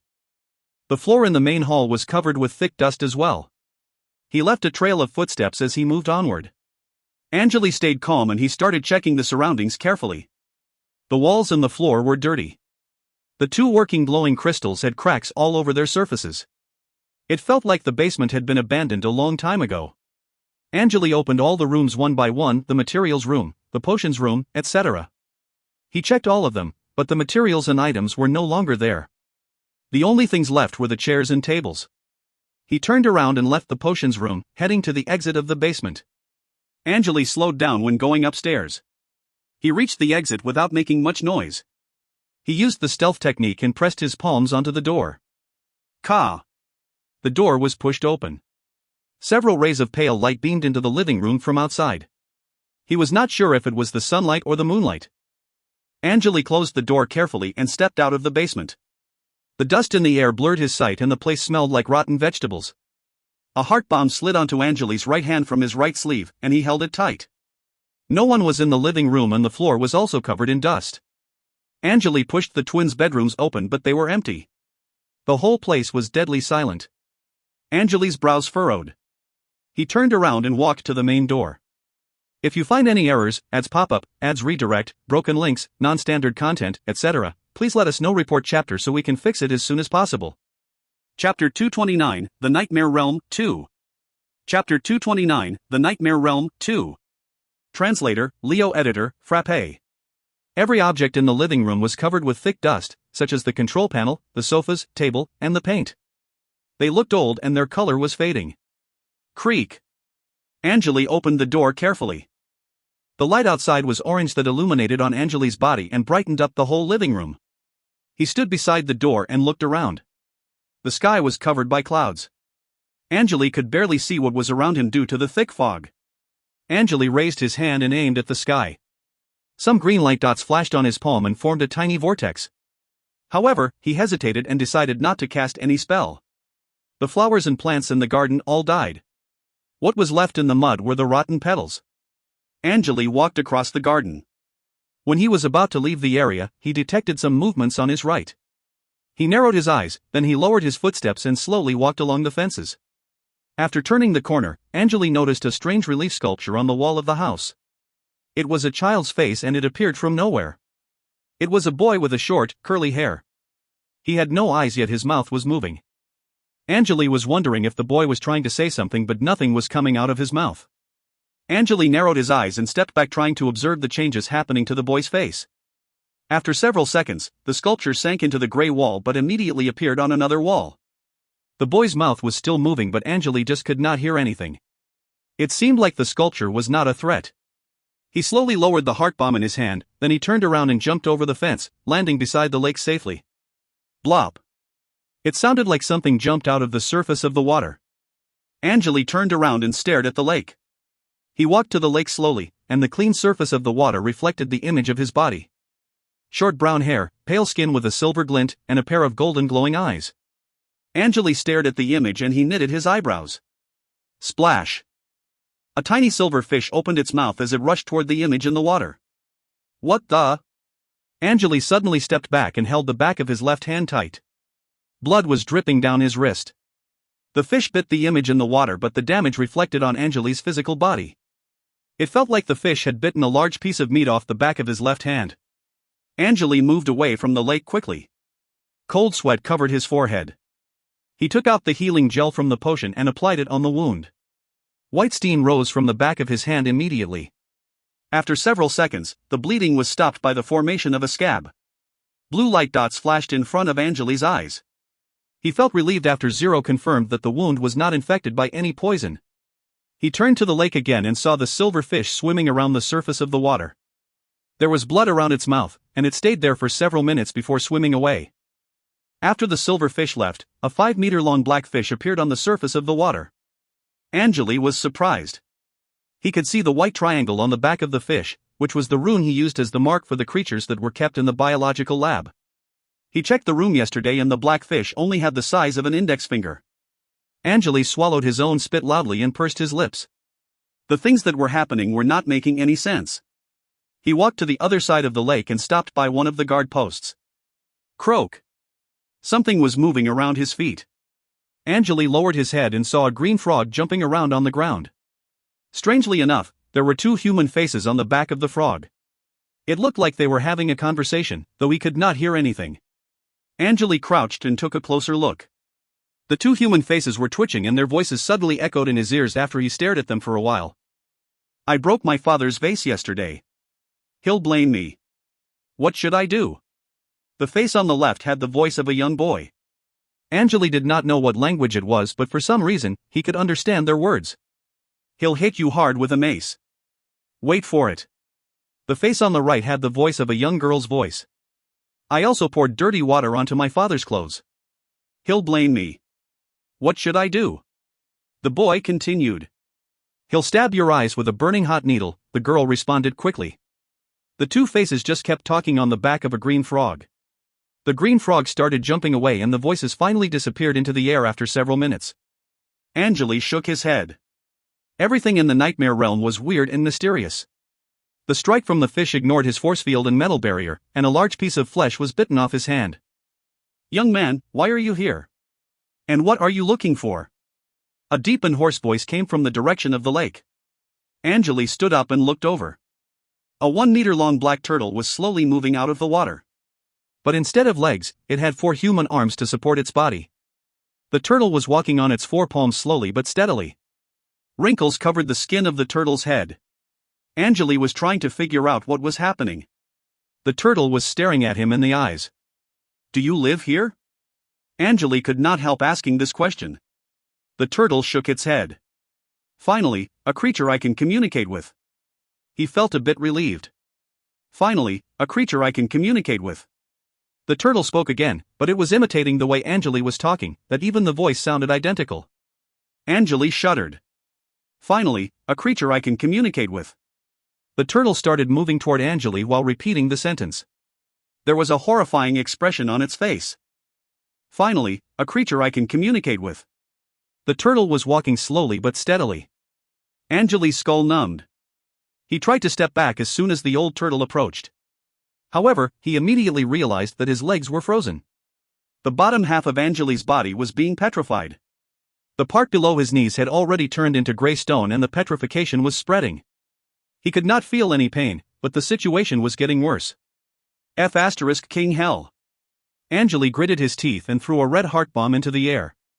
The bomb drew a red arc in the air and landed directly on the turtle. Boom! The explosion was intense and red flames were flying everywhere. Angele was hit by the heat waves and his ears were ringing. The metal force field created a silver metal shield that helped absorb the remaining shockwave. The heated waves were rushing in all directions from the center of the explosion and the leaves from the trees were being blown into the air. Pa! Pieces of red flesh dropped on the ground beside Angele's feet, which were still steaming hot. He lowered his head and saw his petrified legs recovering quickly. He could finally move again. The fire extinguished quickly in the thick fog. What left on the ground was a pile of burnt meat and broken pieces of its carapace. Angele walked to the remaining of the turtle and crouched. He found 3 pieces of flesh that were still usable, while the rest was almost burnt to ashes. He thought for a while and threw the meat into one of his pouches. Angele stood up and walked to the stone watchtower. He peeked inside through the window. It was empty, the chairs, the table, and the bed had all disappeared. This place must be related to the real world. Everything looks identical to my home, but it feels like I'm trapped in a different time dimension. Blue light dots flashed in front of Angele's eyes. The chip was scanning and analyzing the whole time. However, it seemed like in the nightmare realm, the rules of nature were different, so Zero had to recollect basic information. Angele checked all the reports but found nothing valuable. Time is up, Angele muttered as he was hit by a familiar feeling. He raised his right hand that was now translucent. Angele knew that he was an outsider to this realm and could only spend a certain amount of time here. The bloodline of the Great Harpy could connect him with the realm, but it could not help him stay in it forever. Damn, if only I can stay here for a bit longer, there are many mysteries waiting for me ahead. Angele's eyelids were getting heavier and heavier. Seconds later, he lost his consciousness. Suddenly, Angele opened his eyes. He was still sitting in the spell lab with his legs crossed. He raised his left hand immediately and confirmed that the wound was still there. The intense pain indicated that everything that had happened in the realm was not his imagination. I need to wait for the next time the harpy wakes up. Angele took out the flesh of the turtle from the pouch. He lined up the 3 pieces of fresh meat on his right palm. So I actually did take these back here, how? Angele recalled the events happened in the nightmare realm, wherein he was almost killed by the turtle. Well, let me see what I can do with its meat. He had a plan in mind. If you find any errors, ads pop up, ads redirect, broken links, non-standard content, etc., please let us know. Report chapter so we can fix it as soon as possible. Chapter 230, Experiment 1. Chapter 230, Experiment 1. Translator, Leo. Editor, Frappe. With 3 pieces of warm flesh in hand, Angele stood up and left the spell room. He left the basement and sealed the door. He then walked upstairs to the 2nd floor. Angele stopped by the end of the hallway and tapped on the door several times with his right hand. Pa! A red handprint appeared in the center of the door, which faded after several seconds. Creak! The door opened by itself when the handprint disappeared. The room was brightened up by white glowing crystals. On the shell-shaped table in the center, there were surgery tools and special potions. There were also many colorful crystal bottles that were covered with bloodstains. Large boxes varying in sizes piled up in the corner and were covered by a large piece of black cloth. Angele closed the door and walked to a large box on the right, grabbing the edge of the black cloth. He pulled the cloth off quickly, revealing what was hiding under it.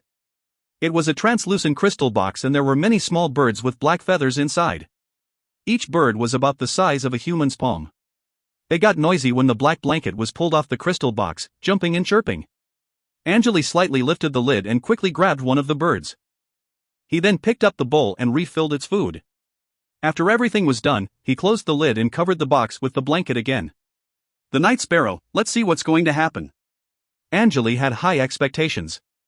Night sparrow was a common species in Nola that were nocturnal and had a high resistance. The residents in the area had many different ways of capturing them. Angele purchased a box of night sparrows for just 1 regular magic stone. These birds were easy to capture and their meat was tasty, thus it was commonly used for stews or barbecue. Angele held the bird in hand and brought it to the white table. He then swung his left hand in the air.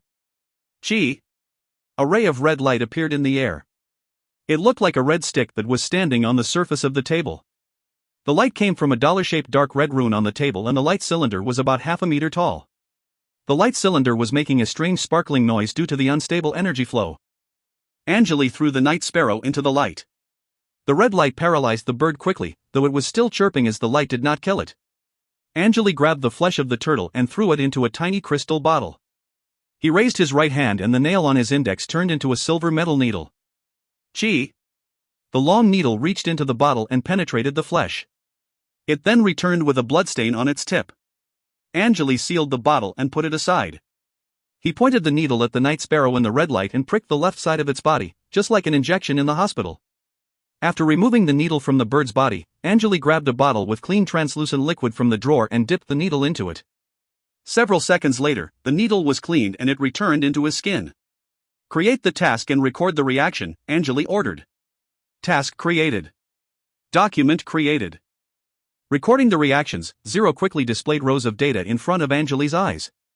The entire data were shown on the left in Angele's sight. It was being refreshed every second.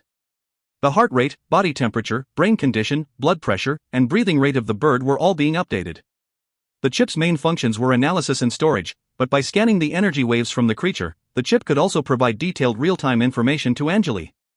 Most of the magic creatures would release their energy waves without any disguise. If the wave was protected by something like a force shield, the chip would have a hard time gathering the detailed information.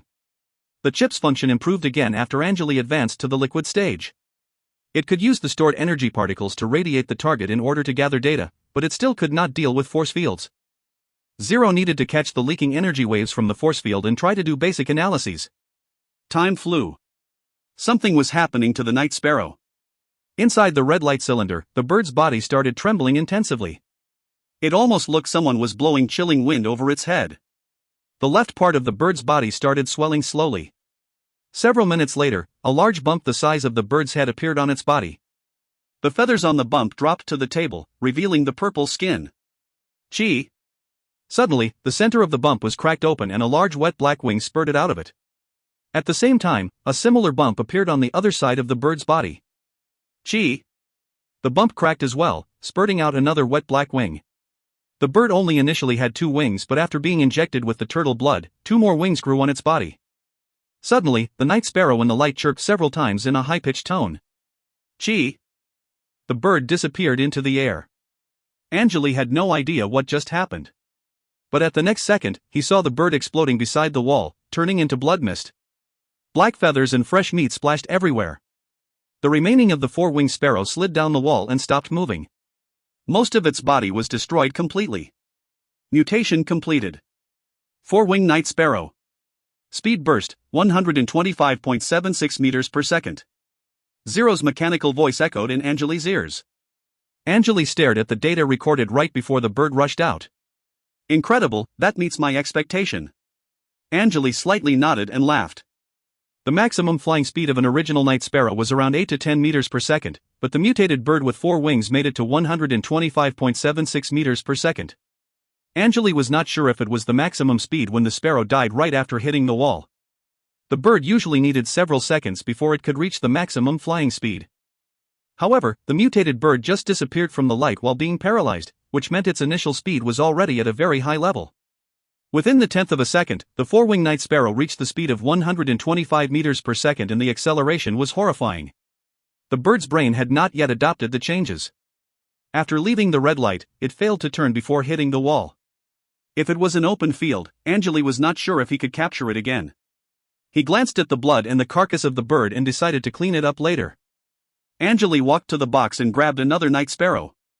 Learning from the last experience, he tripled the strength of the rune on the table as he wanted to make sure that the bird could not move.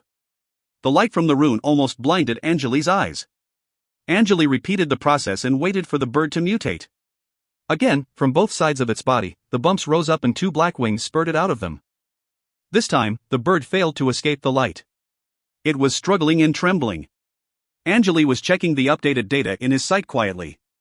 The heart rate of the bird doubled, the blood pressure also doubled, and the speed of blood flow tripled. The bird's body temperature increased from 40 degrees to 60 degrees. Analysis of the mutated night sparrow finished, Zero reported. Start planting the puppet rune. Angele ordered. Puppet rune planting started. 128 times simulated, success rate, 98.54%. Do you want to create a record for the process? No, it's fine. Silver metal liquid covered Angele's right fingers and turned into 5 tiny metal balls. Between each of the balls, there were several silver metal strings. Para. Angele chanted the short incantation. Chi. In the center of the circle formed by the 5 metal balls, a gray hoof-shaped rune slowly appeared. Angele kept the rune on his palm and carefully applied it onto the mutated bird's body. The noise it made sounded like meat being grilled. After about 2 minutes, Angele lowered his hand and the silver metal balls were absorbed by his skin. The hoof-shaped rune was planted into the bird's body, which flashed several times before fading away. Angele could feel the connection between him and the four-winged night sparrow. It felt like the bird became part of his body, and he could move it however he wanted. The puppet rune was widely used by dark wizards. It could be easily planted into weak magic creatures, and Angele learned this rune from one of the books in the Ramsoda School's library. It was just a basic application of the energy particles. Creating the puppet rune was not a complicated process. Angele modified the technique recently while recovering and learning the enchantment system. After the modification, he created a unique version of the puppet rune, so the other wizards would not know how to gain control of his creatures. It was a commonly used way to secure their own creatures among the dark wizards. The order of the energy particles acted like a password. By changing the order, the other wizards would have to try more than 1,000 times before they could find the right combination. For that reason, although the puppet rune was simple, it was still the most used method to gain control of a creature. Angele knocked on the surface of the table. The red light cylinder disappeared as the rune faded. If you find any errors, ads pop up, ads redirect, broken links, non-standard content, etc., please let us know. Report chapter so we can fix it as soon as possible. Chapter 231, Experiment 2. Chapter 231, Experiment 2. Translator, Leo Editor, Frappe. The four-winged night sparrow struggled and stood up on the table with its feet shaking.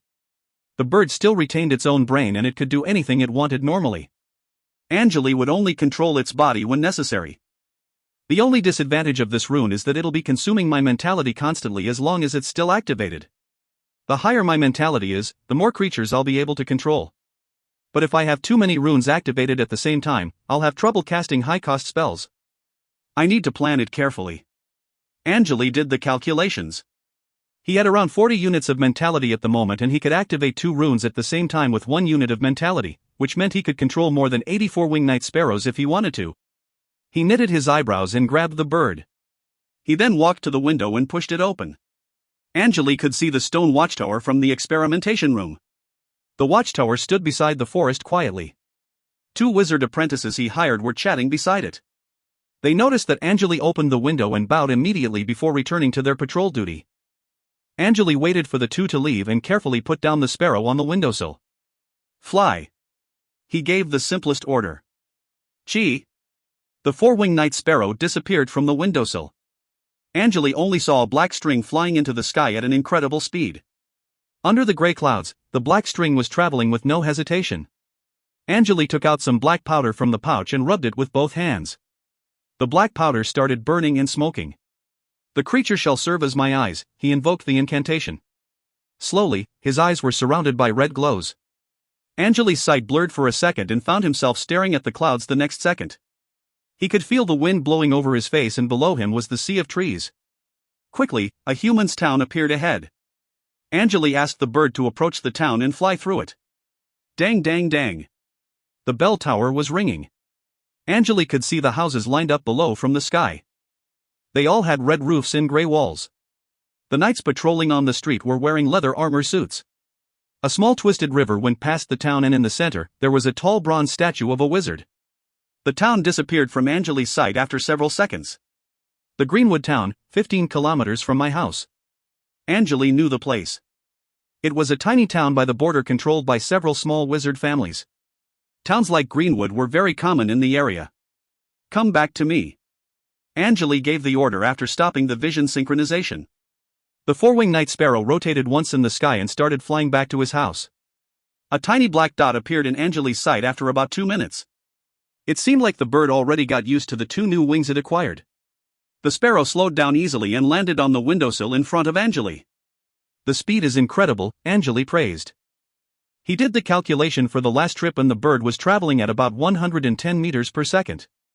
The mutated sparrow was almost faster than the peregrine falcon from Earth.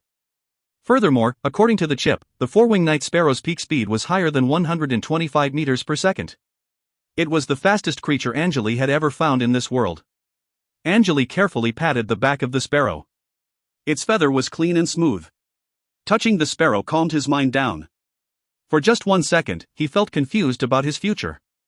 It was a thought he never had before. He was no longer a mortal the moment he became a wizard apprentice. Angele broke the limit at a very young age and he had the opportunity to explore the most mysterious field in this world. During this process, he had never stopped for 1 single second. At the beginning, he wanted to gain power because he wanted to protect himself and his family. However, after exploring many areas of the world, he started to seek the greatest knowledge of this land. Angele carefully rubbed the feathers of the bird as he thought of this. His achievement was incredible and he was definitely one of the most talented modern wizards in history. Angele was wondering if he should take some time and enjoy his life. For some reason, he was losing the motivation to keep progressing and he felt empty inside. Angele's relationship with his father and the family was no longer the same. His life expectancy was much longer than mortals, and one day, the inheritors might not even know that he was a son of the Baron. Angele started to understand why most of the old wizards were acting crazy and some of them even developed sick hobbies. Time would change everything. Wizards like Angele came from mortal families and when their relatives all passed away, they would feel that they lost all the connection to the world. Angele felt scared just thinking about that moment. Isabel's grandmother, Flan, was seeking comfort by monitoring the daily life of her granddaughter. She loved Isabel a lot since she was a kid, but the love just changed into something twisted. Angele reincarnated to this world. The only person he developed a special bond with was his father, but he realized that the bond was no longer there after his last visit. He started to face the problem the old wizards were facing. Maybe I should get some rest before trying to advance to the next stage. I just reached the liquid stage and I can use this period to absorb new knowledge, Angele muttered. He was certain that he could win a fight against any liquid stage wizard at this point. It took time for his body to get used to the liquefied mentality. He needed to acquire the basic knowledge for the rank 2 wizard and wait for his body to adapt to all the changes before trying to do any modification. It was impossible for him to speed up the process using special techniques, so he had to wait. Angele thought for a long time. It was now getting dark outside. Thud thud. Someone knocked on the door. Angele carefully patted the back of the night sparrow again. The bird jumped off the windowsill quickly and vanished into the forest beside the house. He then walked to the door and opened it. Alice was waiting outside with a silver plate in hand. She was wearing a white maid suit. The food on the plate was still steaming hot. I'll have dinner downstairs. Angele closed the door and looked at the dish. Mushroom and deer stew with toasted potato buns? Nice combination. It'll be even better if I can pair the bread with some coconut jam. Understood, I'll prepare the jam for you right now. Alice responded politely. Angele walked down the stairs and sat on the sofa. Nancy was waiting quietly beside the sofa. Master, there's a letter for you. She handed over a black wooden cylinder over to Angele. My letter? It finally arrived. Angele wondered for a second and realized where it came from. About 1 year ago, he sent several letters to Lennon City. They were for Tia, Harland, and Tinos. The 3 people he communicated the most with back in the city. Especially Tinos, the man who had a prettier face than the ladies and left a deep impression in Angele's mind. Angele removed the seal and opened the lid. A yellow leather scroll slid out of the cylinder. He opened the scroll carefully. The words written on it were stylish and clean. To my dearest teacher, Angele. From Tia Rio. It was the salutation. Right after you left the city, the horrifying plague arrived. People began begging the god for the cure. Piles of dead bodies were being burned to ashes every day on the streets. The situation is getting worse and worse. Grand Knight Harland answered the call of the Empire and joined the war against the invaders, so he had no time to help the city. Knight Tinos and I were planning to leave the city. However, the south of the Empire was suffering from the plague and we weren't allowed to leave the area. I wish you are here, Master. I'm certain that you can help all the people in the city. Even the Lord of Lennon City has been killed by the plague. Later, Harland was ordered to guard the northern border. I don't think he'll come back anytime soon. The king gave him a large territory there. Tinos was almost killed during an assassination attempt. Politics is destroying the city since no one is in charge. Although he was saved by a great doctor, his eyes are severely hurt and he'll never be able to see the light again. I was asked to help defend the city since Tinos couldn't fight anymore. Ah, by the way, Master. The darkest time has already passed. I'm now sitting in a warm room writing this letter to you, and I already read the letter you sent to Tinos for him. He's sitting in a chair with a red blanket thinking about something. Right now, Tinos is the lord of the Lenin city. He says that he misses the days you were still here. We're very happy that you sent letters to us. Also, after training for years, I have already become a knight. You'll be surprised to see how much I improved the next time you come to visit. The life energy seed you planted in my body is much stronger than the ones other knights have. I asked the workers to keep the manors you purchased clean. I didn't change anything since you left. Please pay us a visit when you have time. I'm training the kids in the city recently, and some of them have the tenacity to endure all the hard training. They're just like me, Master. Without you, I might be still working at the pancake house. Tinos is blaming me for talking like an old lady again. He never treats me like a young girl. Oh, and due to some special reasons, many trees in the forest were cut down. Tia's letter was more than 10,000 words long and she almost listed everything that had happened since Angele left. Angele read the letter several times. A relaxed smile appeared on his face. If you find any errors, ads pop up, ads redirect, broken links, non-standard content, etc., please let us know. Report chapter so we can fix it as soon as possible. Chapter 232, A Simple Day, 1. Chapter 232, A Simple Day, 1. Translator, Leo Editor, Frappe. Angele closed the scroll and returned it to the wooden cylinder. Pen and paper for me, please, he asked upon turning his head to Nancy. Sure.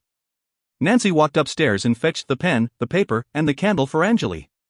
Angele finished his food quickly and started writing a reply to the letter sent by Tia. But before he continued, he asked Nancy to leave him alone for a moment. The sun had already started to set when he finished writing his letter. He then grabbed a wooden cylinder and put the letter in. The cylinder was sealed with wax, and Angele labeled it with the address. Amy. Amy was watering the plants in the garden, so she was able to immediately hear Angele's voice. Then she quickly entered the house answering his summons. How can I help you, Master? Give this to the postal office and ask them to send it by means of flying courier. Angele handed the wooden cylinder over to Amy. Sure. Amy grabbed the cylinder and left the house. He stayed on the sofa and checked the messages from the communication runes. Angele finished replying to the messages after about half an hour. He suddenly realized that he still needed to check something. Angele summoned the four-winged night sparrow. Immediately, it rushed into the living room through the opened window and landed on his shoulder. The sparrow silently stood on Angele's shoulder, cleaning its feathers with its beak. Angele patted the back of the bird and tried to figure out a way to maximize the value of the turtle's flesh.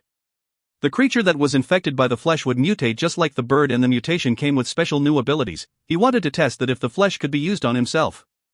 Angele needed to proceed with caution when dealing with something that was collected from the nightmare realm. The damage done by the heart bomb was enough to blow up the turtle, and the only things left were the 3 pieces of flesh. He recalled seeing other creatures near the lake. Angele stood up right away and walked out of the house, soon arriving at the lakeside. He stood within the bush beside the lake, staring at the peaceful surface of the water. The place was quiet. The wind was blowing over Angele's face from time to time. Several pieces of yellow leaves fell to the water and floated on the surface. Angele slowly raised his right hand, aiming toward the lake. Gee! A silver needle shot out of his nail and flew into the water. Blop! A small black fish was impaled by the needle and brought into the air. The silver needle then returned to Angele, dropping the black fish on his palm. It was a black fish with a rune mark on its back. It's the same fish I saw in the realm. Angele muttered as he slightly shook his palm. Chee chee chee. Countless silver needles appeared above the fish and penetrated its body. Its red blood dripped down to the ground from Angele's hand.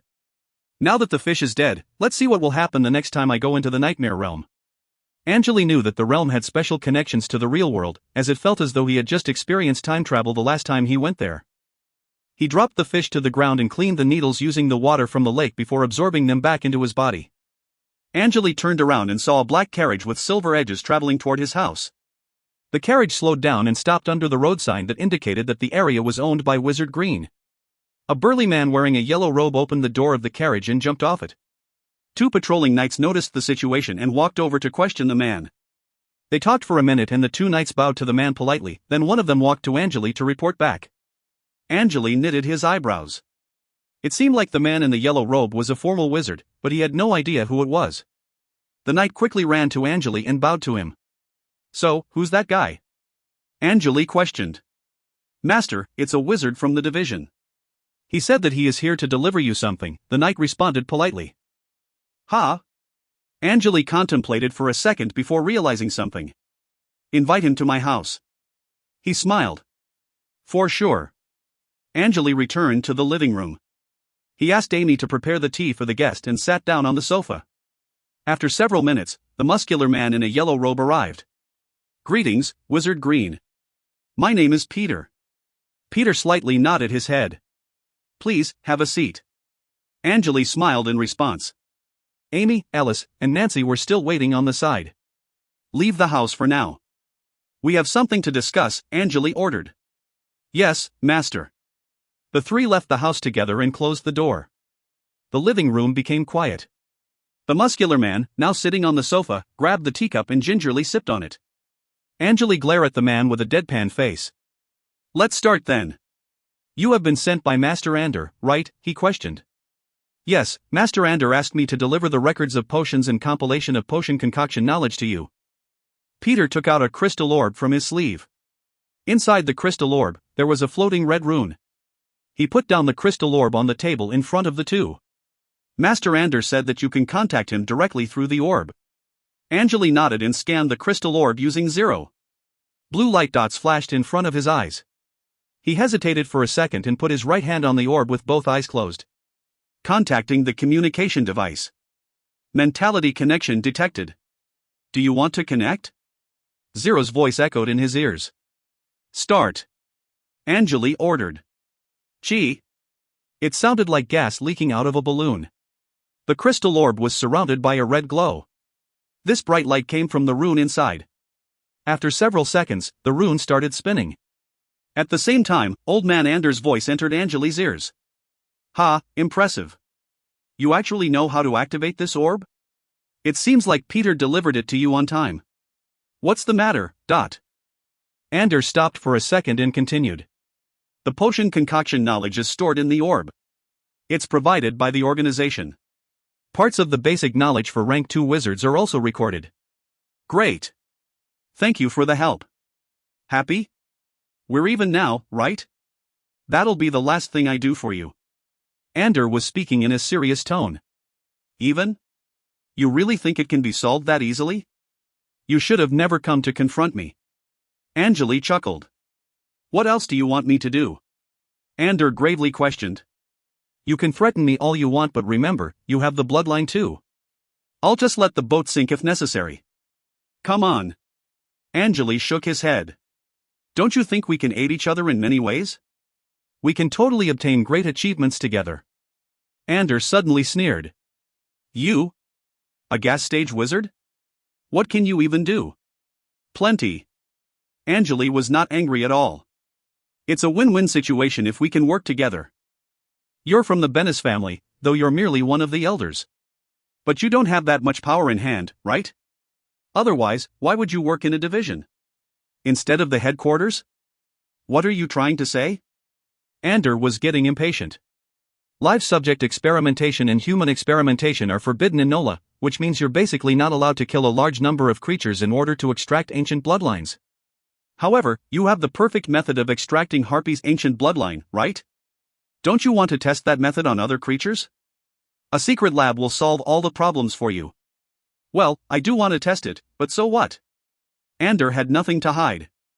He had joined the Bennis family as an outsider, thus he did not have the bloodline of an inheritor, so he had never been considered as an important member of the organization. He did have the intention to build a secret lab, but it was too hard a task to accomplish. "I can be the director of your lab. What do you think?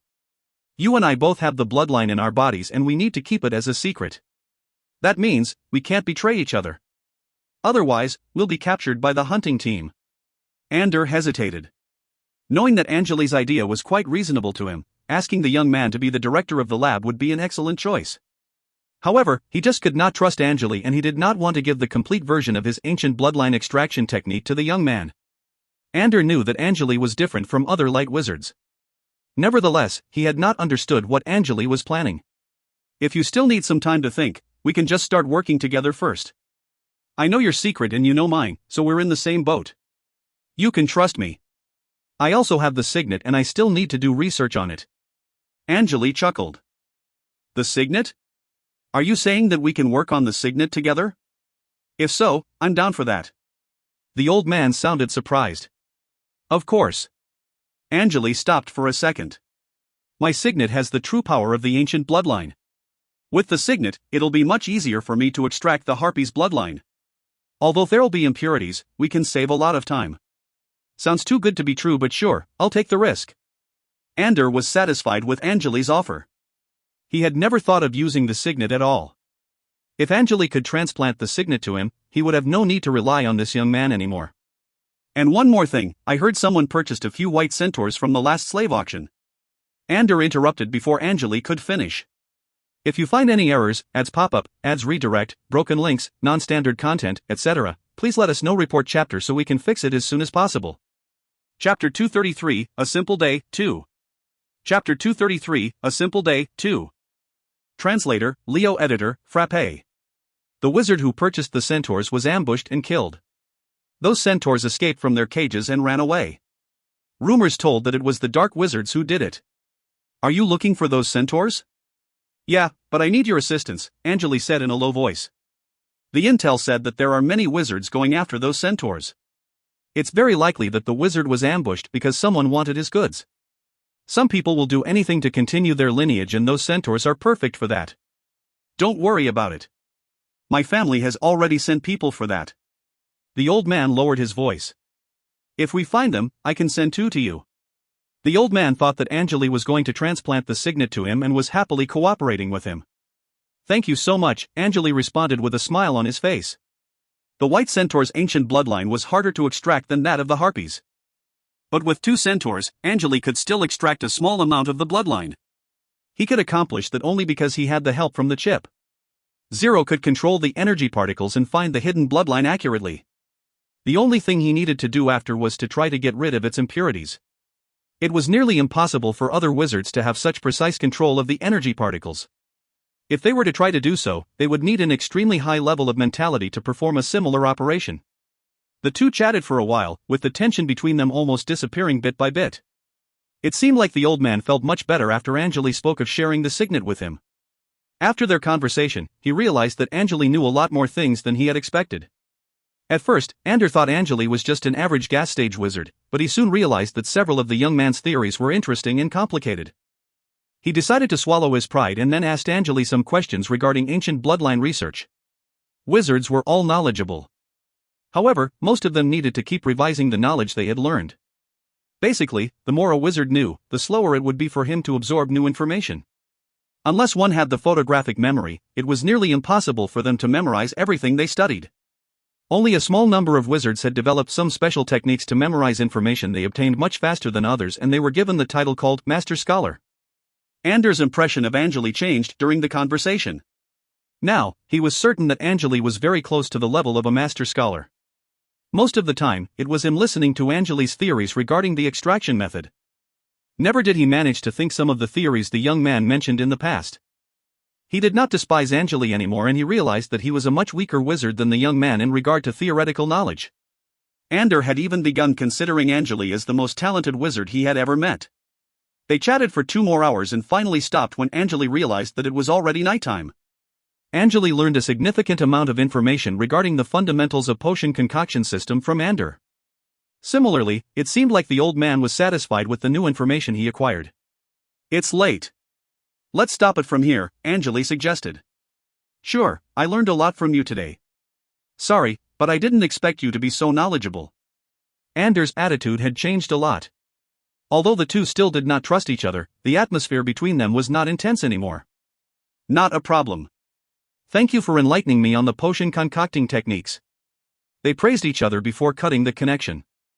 The light from the crystal orb slowly faded. Are you done, Master? Peter was waiting on the sofa patiently the whole time. Yeah, you can leave now. Thank you, Wizard Peter. It's a pleasure meeting you. Angele smiled. You're welcome, I'll see you later. Peter said goodbye to Angele and left the house. Angele sat on the sofa with eyes blinking, thinking about his future plans. He stood up after about half an hour, then he carried the crystal orb and headed to the biological lab on the second floor. Angele walked straight to the table and grabbed the crystal bottle with the turtle flesh inside. The special crystal bottle would preserve the meat for a certain amount of time. I should try to inject more of its blood into the creatures. Angele stared at the bottle and made his decision. Several months later, in the morning. Boom! Something exploded inside the biological lab. Creak! The door was pushed open. Dark thick smoke rushed out of the room, and a man covered in black ashes stepped into the hallway. Crap! Angele coughed several times. A thin layer of metal barrier dropped to the ground, which was coated with the black ashes. Master Green, towel. Alice had already gotten used to such situations, so she calmly handed a wet towel to Angele. Thanks. Angele grabbed the towel and wiped his face with it. Prepare the carriage for me. I need to visit someone, Angele ordered. Understood. 15 minutes later. Angele left the house inside the carriage. The coachman was a male human he purchased from the slave market. The carriage advanced slowly along a narrow path in the forest. About half an hour later, he arrived at Wizard Shiva's manor. Finally, you're here. Shiva, who stood by the door of his residence, walked to Angele's carriage. Angele quickly jumped off the carriage and gave Shiva a big hug. It's been a while. Yeah, Shiva responded, then chuckled right after. There were two people standing behind him. It was a boy and a girl, and both of them were around 11 years old. Morrow, Sophie, this is the young man I told you about. Shiva pointed at Angele. The two stared at Angele for several seconds. Hi guys, how are you doing? Angele was not sure what else to say. You look great. Thank you, the boy and the girl both responded at the same time. Angele looked at them. The boy named Morrow had a handsome face with short red hair and was wearing a brown leather armor suit. There was also an ornamental silver dagger hanging from his belt. He looked just like a young swordsman. The girl's name was Sophie, who looked cute and elegant. Her long blonde hair trailed over her shoulders and was staring at Angele curiously with a pair of large blue eyes. She was wearing a red one-piece with red boots and black tights. After greeting Angele, Shiva led him into the manor. The two children followed after them and they were observing Angele. Their first impression of Angele was good, as he looked like a kind and friendly man to them. We can probably make friends with him. Morrow communicated with Sophie using just his lips. It seemed like they knew how to read each other's lips. I hear he's our grandfather's neighbor, a smart and talented wizard, Sophie responded. I like him. I wonder if he will give us any gift. Morrow had an adorable smile on his face. I'll try act cute and see if he gives me something I like. Sophie turned to Morrow and smiled as well. We can probably visit his house later, Morrow added. The two wizards in front did not notice the two kids' plan. Angele entered the living room with Shiva and saw wines and fruits already prepared on the dining table. Shiva sat down and asked Angele to sit on the opposite side. The two children sat down as well and they started eating fruits right away. I think you already know that they are my grandson and granddaughter.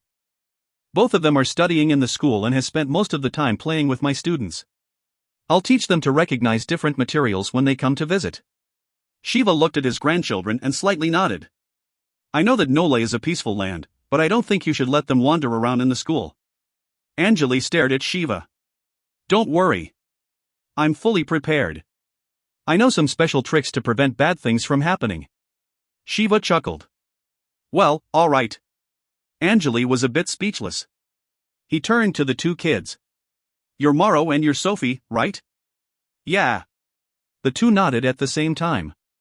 Tell me, what do you want to become when you grow up? Angele pursed his lips into a smile.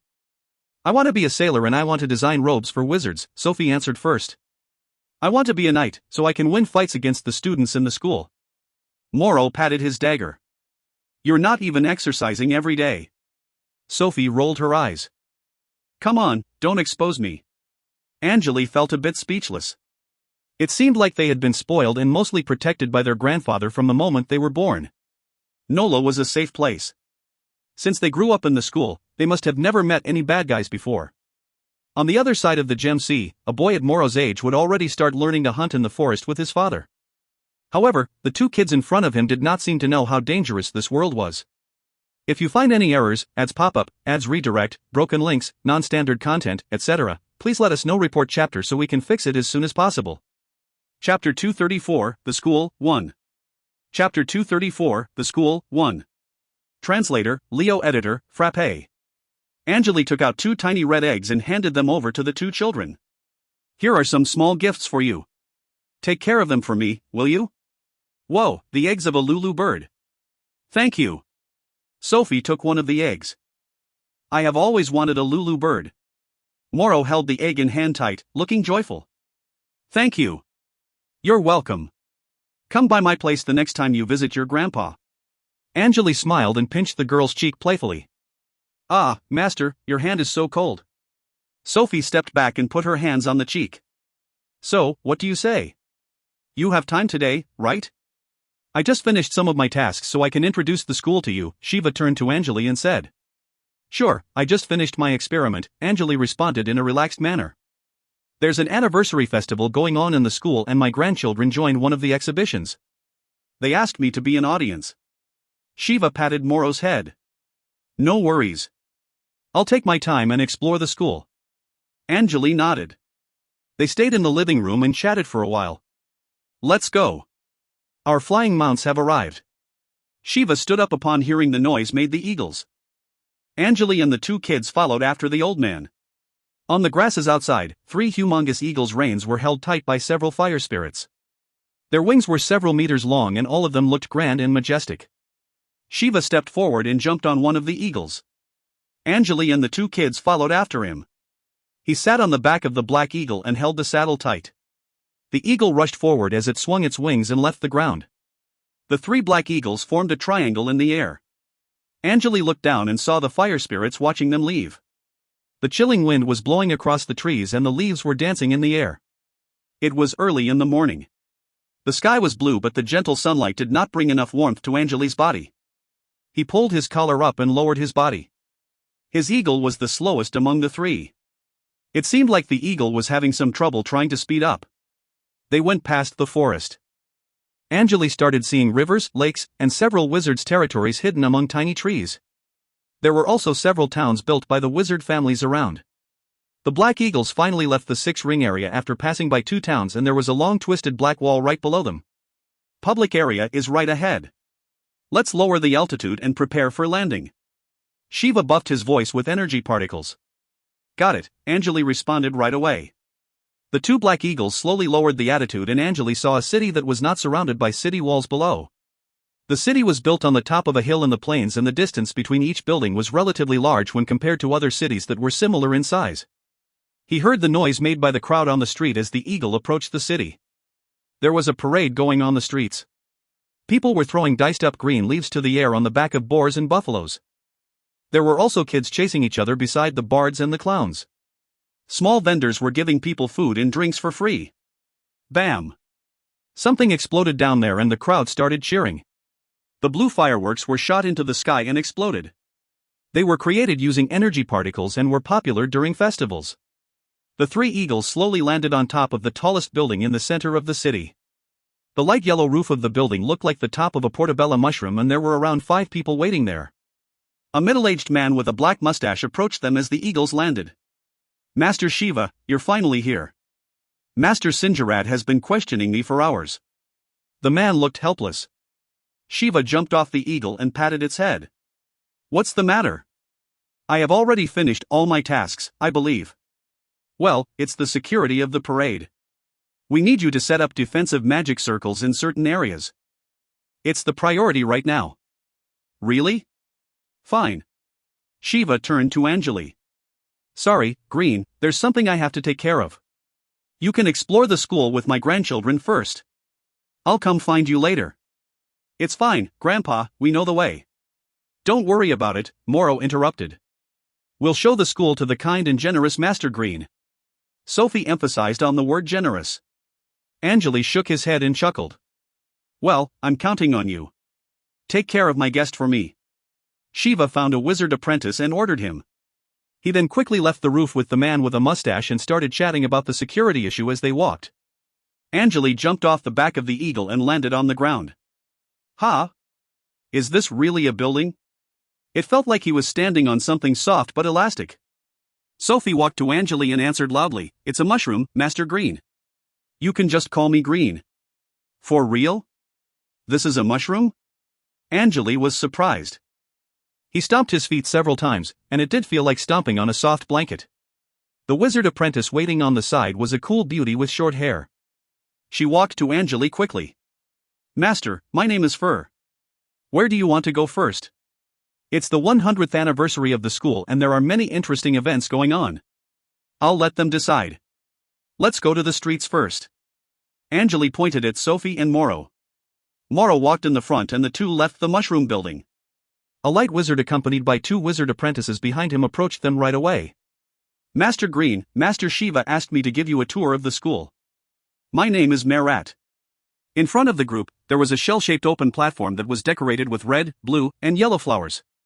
The banner over the platform said, 100th Anniversary Award Ceremony. There were more than 100 knights and wizard apprentices sitting in front of the platform, and on the first row, there were two light wizards. All of them were staring at the platform without making any noise. A female wizard apprentice in a red dress was reading people's names from a piece of leather paper. Angele had no idea why they were being awarded. "Just tell me some general information about your school first." Angele stood by the exit of the mushroom building and started talking to Merat. "Sure." Merat started introducing, "The name of the school is Cross. Our organization has a very long history and we also have the 4th largest underground library in the whole NOLA. It's what we're proud of. The school is divided into 3 major areas, the dorms, the classrooms, and the library. There are only 5 big buildings in the area, including this mushroom building. The members of the organization don't have to stay in the school all the time. They just need to complete their shifts in the 3 major areas." Merat stopped for a second and continued, "There are 19 formal wizards in the school and around 6 of them spend most of their time in the school. The number of the wizard apprentices is around 200 and most of them are from the local wizard families." Angele was wearing a white robe and he was a stranger to the students here. Some of the wizard apprentices on the seats started whispering after seeing the unfamiliar face. The wizards on the first row also noticed Angele's presence. One of them turned around and greeted Merat. He then realized Merat was taking care of the guests, so he decided to focus on the award ceremony. "Thanks. Let's get moving then. The school doesn't sound that big." Angele slightly nodded. He had collected some information about the school before coming here. A gas stage wizard like Shiva was rare in the school and the only liquid stage wizard was the president. The school had a long history and strong background, but it was not very famous in NOLA. Angele raised his head slightly. The enormous mushroom buildings were the signature features of the school. All the mushroom buildings had doors and windows on their surfaces. They looked the buildings from the fairy tale. 5 mushroom buildings formed a circle around the city and in the middle, there were several white stone houses. Merat showed Angele all the mushroom buildings quickly. It was not a large school and it had the similar size as the school in Marawa Harbor. There were many young wizard apprentices reading books on the street. Stone chairs and patios were built in the small gardens alongside the main street. All the wizard apprentices bowed to Angele as they passed by. It seemed like they were well educated. Angele's main purpose of his visit was the world stone Shiva had mentioned before. He had just created something interesting with the flesh acquired from the nightmare realm. Although he was not sure how effective it would be, it should be better than the illusion signet. Angele wanted to visit the nightmare realm as many times as possible so he could collect more extremely rare resources. However, the Great Harpy was losing its energy after Angele came back from the nightmare realm. It seemed like there was a limitation on entering the realm using this way. Angele thought that the reason was he was not a true inheritor of the Harpy and he could not resupply the Harpy with the proper energy. The Great Harpy would lose all her energy sooner or later. If you find any errors, ads pop up, ads redirect, broken links, non-standard content, etc., please let us know. Report chapter so we can fix it as soon as possible. Chapter 235, The School, 2. Chapter 235, The School, 2. Translator, Leo Editor, Frappe. The Great Harpy's bloodline evolved from the regular ancient Harpy bloodline. Angele had only acquired it by luck, therefore it was nearly impossible for him to duplicate the process. If he wanted to access the nightmare realm anytime he wanted, the World Stone would be his only hope. Legend said that the World Stone was a portal to other realms. It was the main reason why Angele decided to visit the school. After finishing the tour around the school, the wizard apprentice named Fur took the 2 kids to the events, and Merat led Angele to the school's main building. Although Angele was still disguising his mentality waves, he was still a high-rank wizard here. In the president's meeting room, a young-looking blonde man put down his pen and stood up, staring at Angele with a smile. "Welcome to the cross, Master Shiva already introduced you to me. Wizard Green." The man shook hands with Angele. "Nice to meet you. My name is Mediv, president of the school. Thank you for bringing Wizard Green here, Wizard Merat." "It's my pleasure." Merat smiled. "I'll leave you two alone." Mediv nodded slightly. Creak. The door was closed. "Please, take a seat." Mediv walked to the sofa on the left and sat down with Angele. "Shiva has already told me why you decided to come here. For the World Stone, right?" He put his hands on the handles of the teacups on the table and heated the dark drink inside with fire energy particles. "Of course. I don't think I'm the only one here. People will fight for it, literally." Angele remained calm. "You're correct." Mediv was not concerned about what Angele just said. He just continued, "The cross is dying. Without the World Stone, no one will come here. Since you're a gas stage wizard, I'll honor you with the title of school professor. Your access to the World Stone research project is granted and you're allowed to read the rare books in the underground library. There's only one thing I need you to do. Recruit at least 3 wizard apprentices for the school and they'll be taken in as your students. You will also need to teach at least 2 public lessons each year and the money you earn from those lessons will be shared with the school. You need to be the leader of the field trips once every 10 years. Mediv looked at Angele after finishing telling him the rules. "Are the rules acceptable to you?" "I'm fine with them." Angele nodded. "How long do I need to stay in the organization?" 10 years. However, you need to be prepared. We have spent dozens of years doing researches on the stone, but we learned nothing, Mediv warned. "I understand. It's an ancient artifact and we don't have enough information on how to activate it." Angele nodded. "Did you perform any experiments with it?" "The structure of the World Stone is extremely complicated and it can't be moved in any way. There are usually unstable energy waves surrounding the stone, so we have to be cautious. Although the 3 major organizations are trying to figure out how to use it as well, they still haven't made any progress," Mediv explained. "If you're fine with that, we can sign the contract. It's a contract that's protected by the 3 major organizations." "For sure." Even if Angele could not activate the World Stone, he would still be able to gain a lot of knowledge from the library. Mediv handed over a contract specially prepared for Angele. The contract was only valid when the World Stone was real. The contract would be effective for 10 years. There are 3 major research subjects in the school: the theory of everything, the basic calculation, and the fundamentals of spell models. You can assign yourself as a teacher to those courses. And if you want to teach something else, just inform the registration office first. Mediv smiled. "Also, thank you for joining us." Angele responded with a smile. He finished checking the contract and signed his name on it. He then tapped the bottom of the page. A twisted black snake mark appeared on the contract right away. Someone knocked on the door as they finished signing the contract. "Please come in." Creak. A female wizard apprentice pushed the door open. "Master Mediv, Master Rayline is here. The supply from the east also has arrived and we need someone to pick it up. One more thing, Master Gloria wants me to ask you if the charts are finished. She needs it urgently." "Got it. I'll finish them as soon as possible." Mediv's brows furrowed. "I'll go meet up with Master Shiva then. I'll inform the registration office about the course I'll be teaching too." Angele stood up. "I have plenty of time, don't worry. Have a drink first. We can go check the festival out together. I think Professor Shiva has already finished organizing the security department." "Sure, thanks." "You're welcome. One of the alumni from our school will attend the event as well, and the most talented young wizard in the 6-ring high tower is here too, Wizard Rayline. I can introduce you to him." "Rayline?" Angele stopped for a second. "The perfect wizard of the younger generation, Rayline?" "Yeah. The teaching area." In one of the classrooms, a group of young students was chatting with each other. "You know what? We met a generous wizard when visiting our grandpa. He gave each of us 1 egg of the Lulu bird." Moro held a red bird egg in his hand and said, "I want Kokosha to see our Lulu eggs. He only has a dream bird's egg and he showed it to everyone." "Lucky you, we went to the Tora Lake last time but we found nothing." A boy sitting next to Moro was jealous. "Moncarito's aunt's house is right beside the Tora Lake. Someone killed his aunt's purple bees one day and Moncarito was punished hard by his mother. I hope it wasn't you. Moro shook his head. Hey Tori, where did you go during the vacation?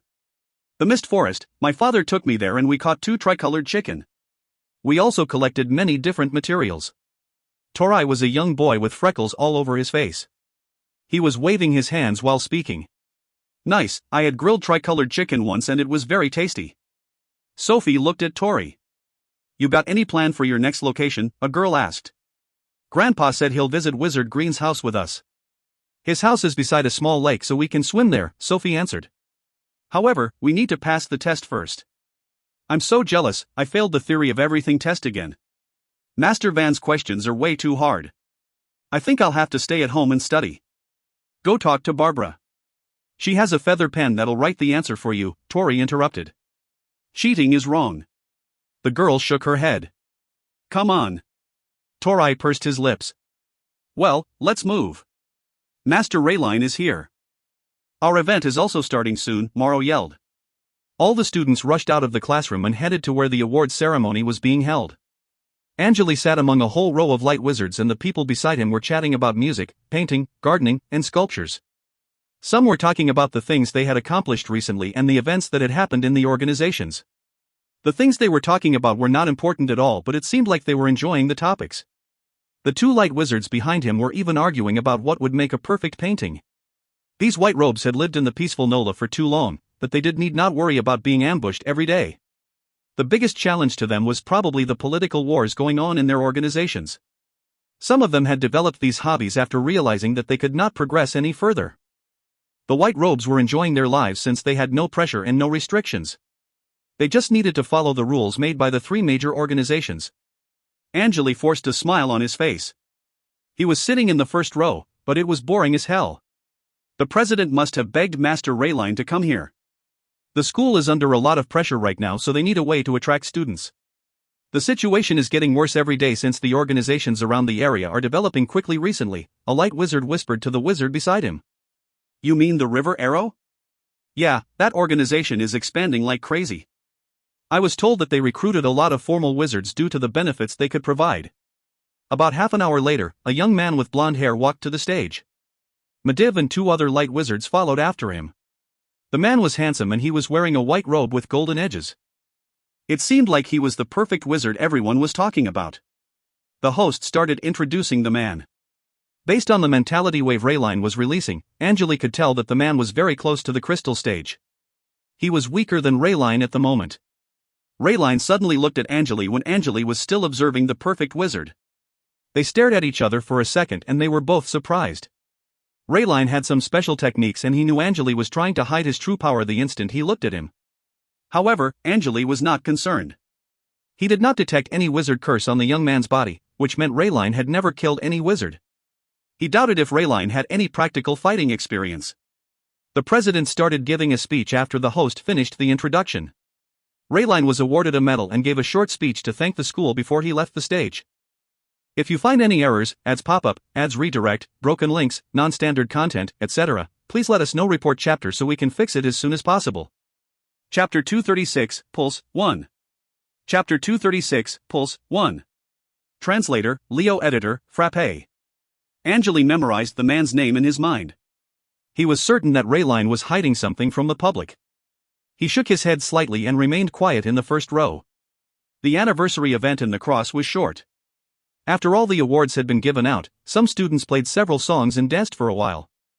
There were also stage shows from young students. The event ended right when the sun started setting. The president then led Angele to the registration office and finished all the necessary documents, and the 2 then walked to the large mushroom building in the research area of the school. The orange sunlight shined upon the enormous black mushroom building.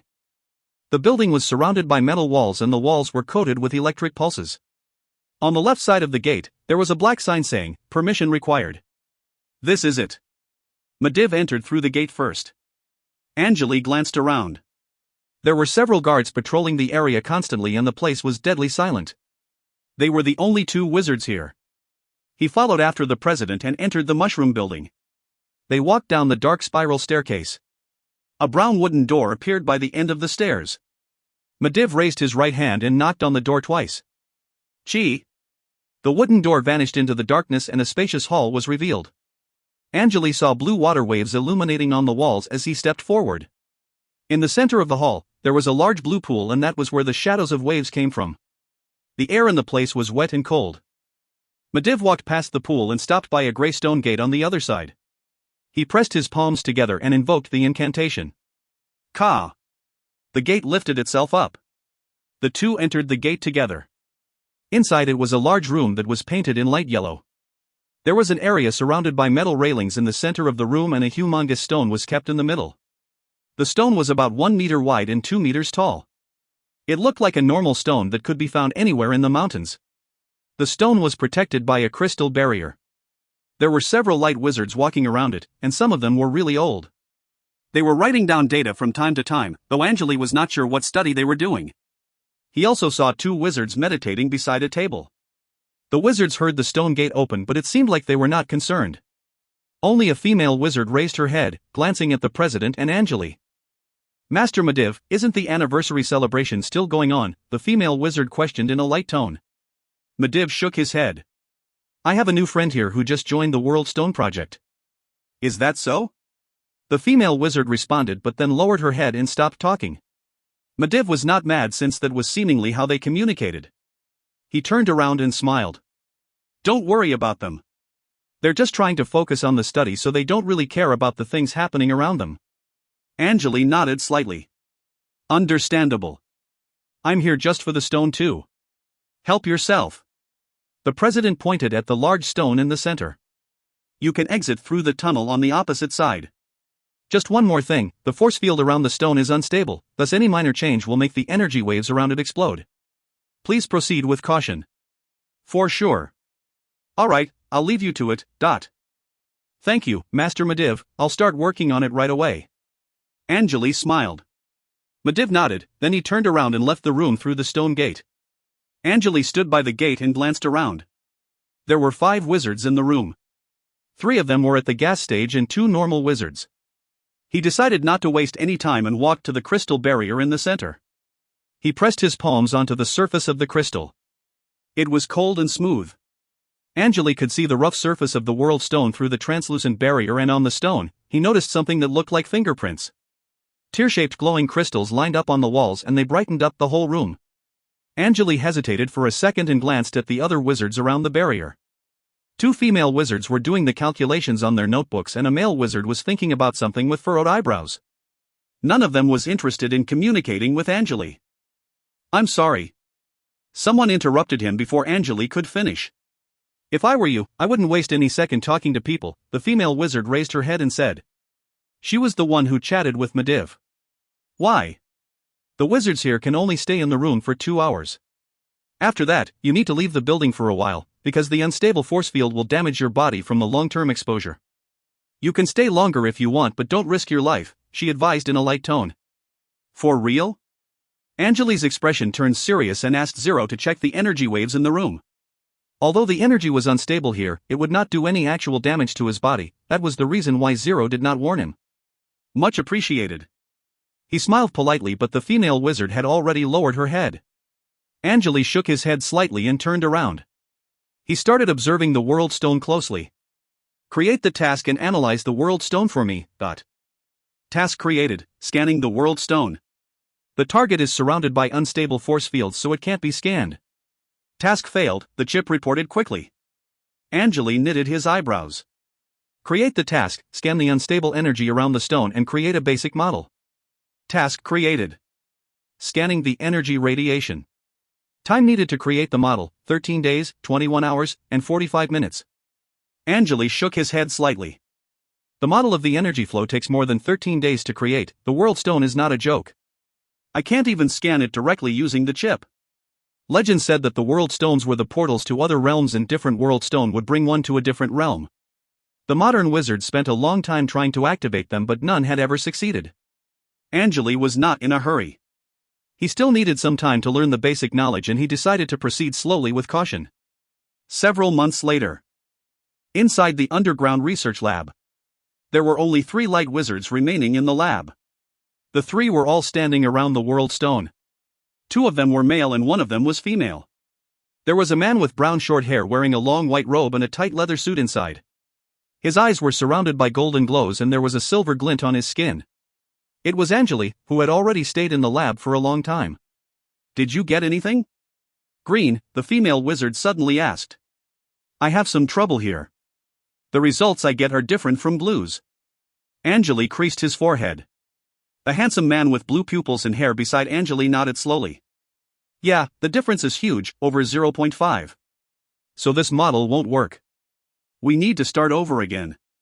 The female wizard looked depressed. She put down the pen and paper as she took a deep breath. "All right, let's stop for the day. Let's head back together?" "Sure." Angele and the man called Glue nodded together. Angele spent months trying to study the World Stone, but he only made friends with two wizards. The two joined the school because they wanted to study the World Stone. Angele pointed out a critical error for them when they were arguing and they started communicating after that. The three formed a small group and they would trade opinions regarding the World Stone research. Angele followed Glue and left the room. The chip only helped him create the correct model of the energy flow around the stone, but he had no idea how to make the basic model for the whole stone and he did not understand why the force field was unstable. Angele was progressing much faster than the other wizards here. Blue and the female wizard had already spent years in the lab, but their progression was the same as Angele's. They left the room and the stone gate closed itself. The three stood in front of the pool. "Sherry, you go first," Glue said in a light tone. "All right then." The female wizard named Sherry untied her hair and jumped into the pool. Her white robe was then soaked by the water, unraveling her attractive body. Angele and Glue stood beside the pool, staring at the lady moving around in the pool and was almost naked. Sherry did not seem concerned about the watching her and she would not mind having some fun with them to relax. Most female wizards knew the techniques to stop the shape of their bodies from changing because of age. She rubbed her chest slowly, trying to seduce Angele and Blue. Angele and Blue were not interested at all. They would rather spend the time studying the World Stone. "Come on, finish your shower. We need to use the pool too. Don't you want to have some fun with me?" There was an attractive smile on her face. If you find any errors, ads pop up, ads redirect, broken links, non-standard content, etc., please let us know. Report chapter so we can fix it as soon as possible. Chapter 237, Pulse 2. Chapter 237, Pulse 2. Translator, Leo. Editor, Frappe. "Come on, I need to meet someone soon." Angele was speechless. He checked the time using the chip. "It's almost 7 o'clock. Your young sister is still waiting for you, right?" Sherry slapped her forehead. "I almost forgot." She quickly finished showering and black liquid spurted out of her body. It dissolved in the blue water within seconds. She quickly left the pool, then she pressed her right hand on her chest and used the fire energy particles to dry her clothes. Angele and Blue jumped into the pool. Black liquid spurted out of their bodies as well. The energy pollution from the World Stone is ridiculous. Without the purifying pool, it'll take us much longer to deal with the pollution. Sherry chuckled. "I agree that building the pool was a brilliant idea." Blue nodded slightly. The three left the hall together after purifying their body. They walked up the spiral staircase and left the black mushroom building. It was dark outside. Angele said goodbye to Glue and Sherry, then headed to the parking lot. He walked to the platform and there was a black eagle waiting for him quietly. A wizard apprentice was feeding the eagle carefully with some fist-sized black beetles. "Ah, you're here." It was the wizard apprentice named Fur. She was assigned to Angele as a personal assistant. Her family was not wealthy, so she was doing many part-time jobs in the school, which included feeding the eagles. "Thank you." Angele smiled politely and jumped on the back of the eagle. Dash. The eagle raised its wings and rushed forward as it jumped off the platform. It slid for a while and drew an arc in the air before increasing the altitude. The eagle flew straight to the east and after about 20 minutes, it started hovering above a public forest. Angele looked down and noticed an empty ground hiding among the countless green trees. There was a black dot in the center of the empty area with nothing around it. "That's the place." Angele pulled the reins and guided the eagle to the landing area. The eagle started lowering the altitude and landed on the empty ground after several minutes. A humongous vulture was parked on the empty ground and beside it, there was a female wizard wearing a white robe with a silver edge. The lady's long black hair draped over her shoulder and she smiled after seeing Angele landing on the ground. Angele jumped off the eagle right after it stopped moving. "Long time no see. How's everything going for you?" Is your grandmother still asking you to get married? Angele smiled. It's not a problem, although I don't know what she is thinking. I asked you to come here because. Isabel bit her lips and hesitated. Talk to me. What happened? Angele noticed that something was different this time. Isabel was a good friend of his and they had communicated many times using the runes. However, it seemed like Isabel was struggling. Isabel finally raised her head and looked at Angele. Well, actually, my grandmother is pressuring me a lot recently. I'm just imagining what it'll be like if you're my partner. That's not going to happen, I think. Alright, how's your progress? Do you have enough rhino blood? Angele shook his head slightly. I'm fully prepared thanks to you. I want to invite you to the ritual. It'll be held on February 15th next year. Isabel nodded. So you have all the necessary resources, right? Do you need my help? No, it's fine. My grandmother said that my success rate should be high. I prepared so many years for it and my family has collected countless rare resources to aid me. I think I'll be fine, Isabel responded in a serious tone. Sounds good. Angele nodded. He assumed that Isabel had more than 50% of chance to successfully advance to the next stage. The crystal stage was the highest stage in rank 1 and the required mentality level was much higher than the liquid stage. Isabel had a strong family to back him up, so he was not too worried about it. Angele had the help from the chip so he could find the best way to increase his success rate. Ordinary wizards had to rely on rare materials and test their effects one by one. But there's still a chance that I'll fail. If I fail to advance to the next stage, my life energy and potential will be drained. That's the reason why my grandmother is trying to find me a partner. Isabel did not continue to speak, but Angele knew what she was trying to imply.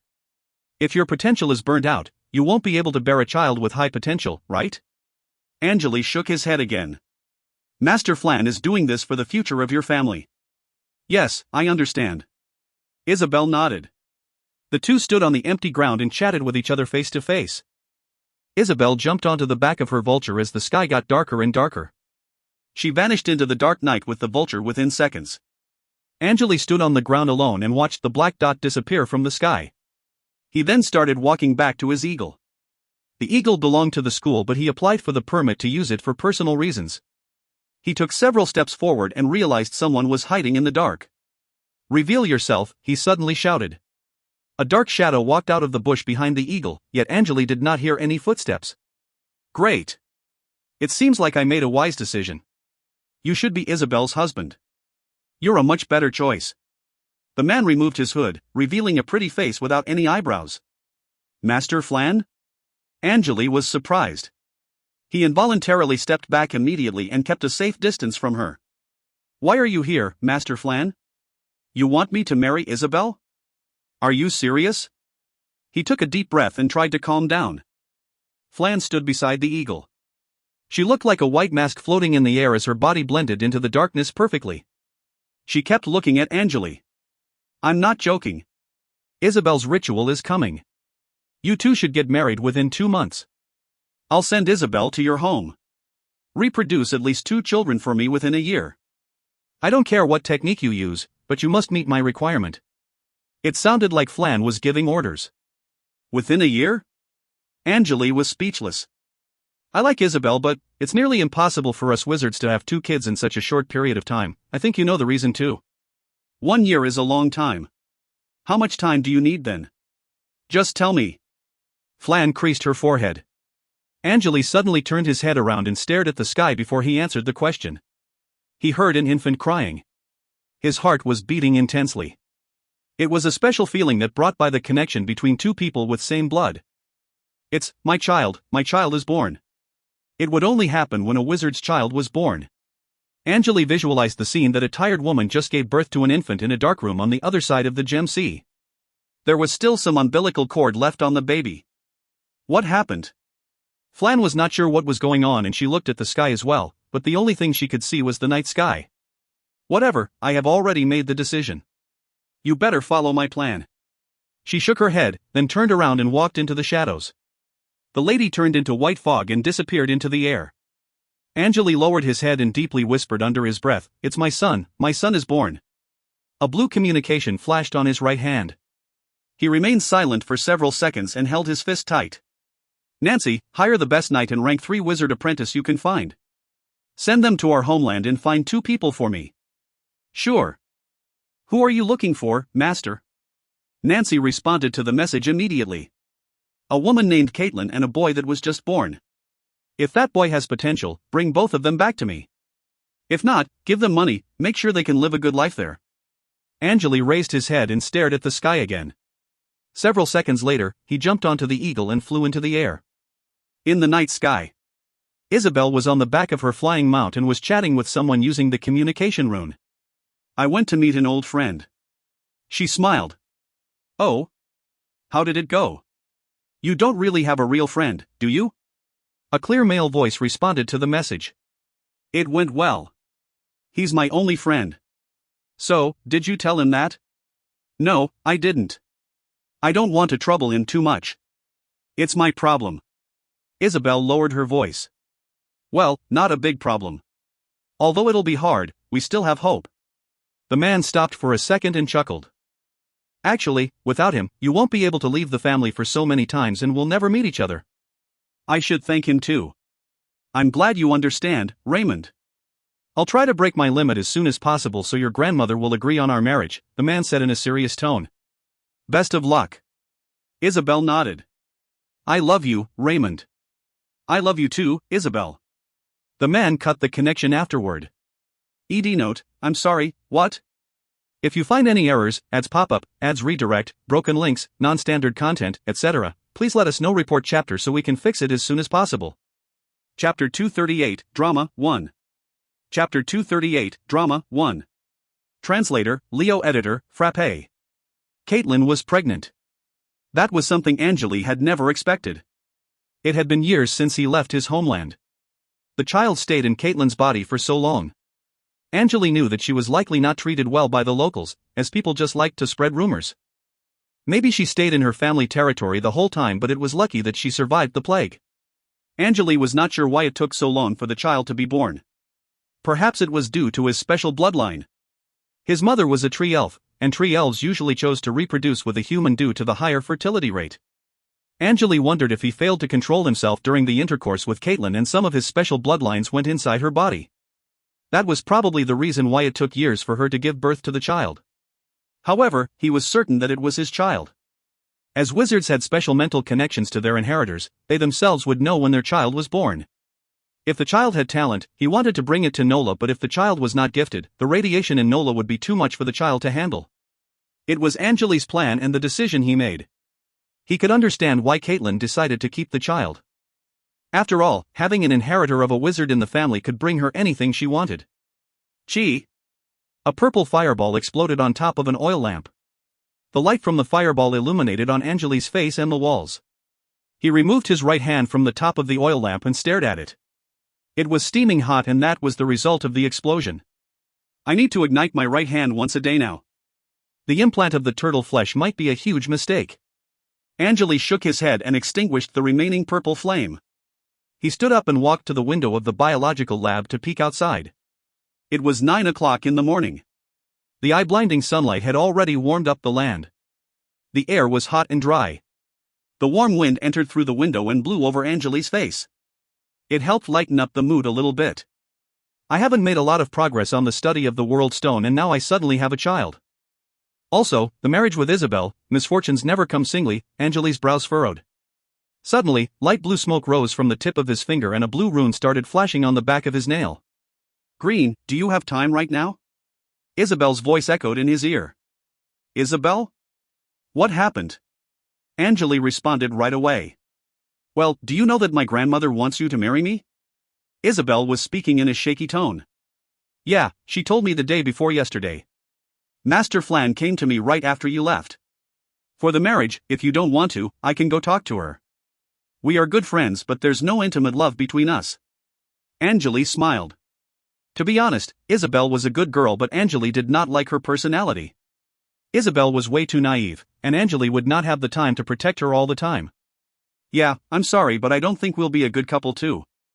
Isabel hesitated for a second and responded, Actually, there's someone that I fall in love with right now. My grandmother probably noticed it, but she did not like my choice. Huh? That's the first time I heard you talk about it.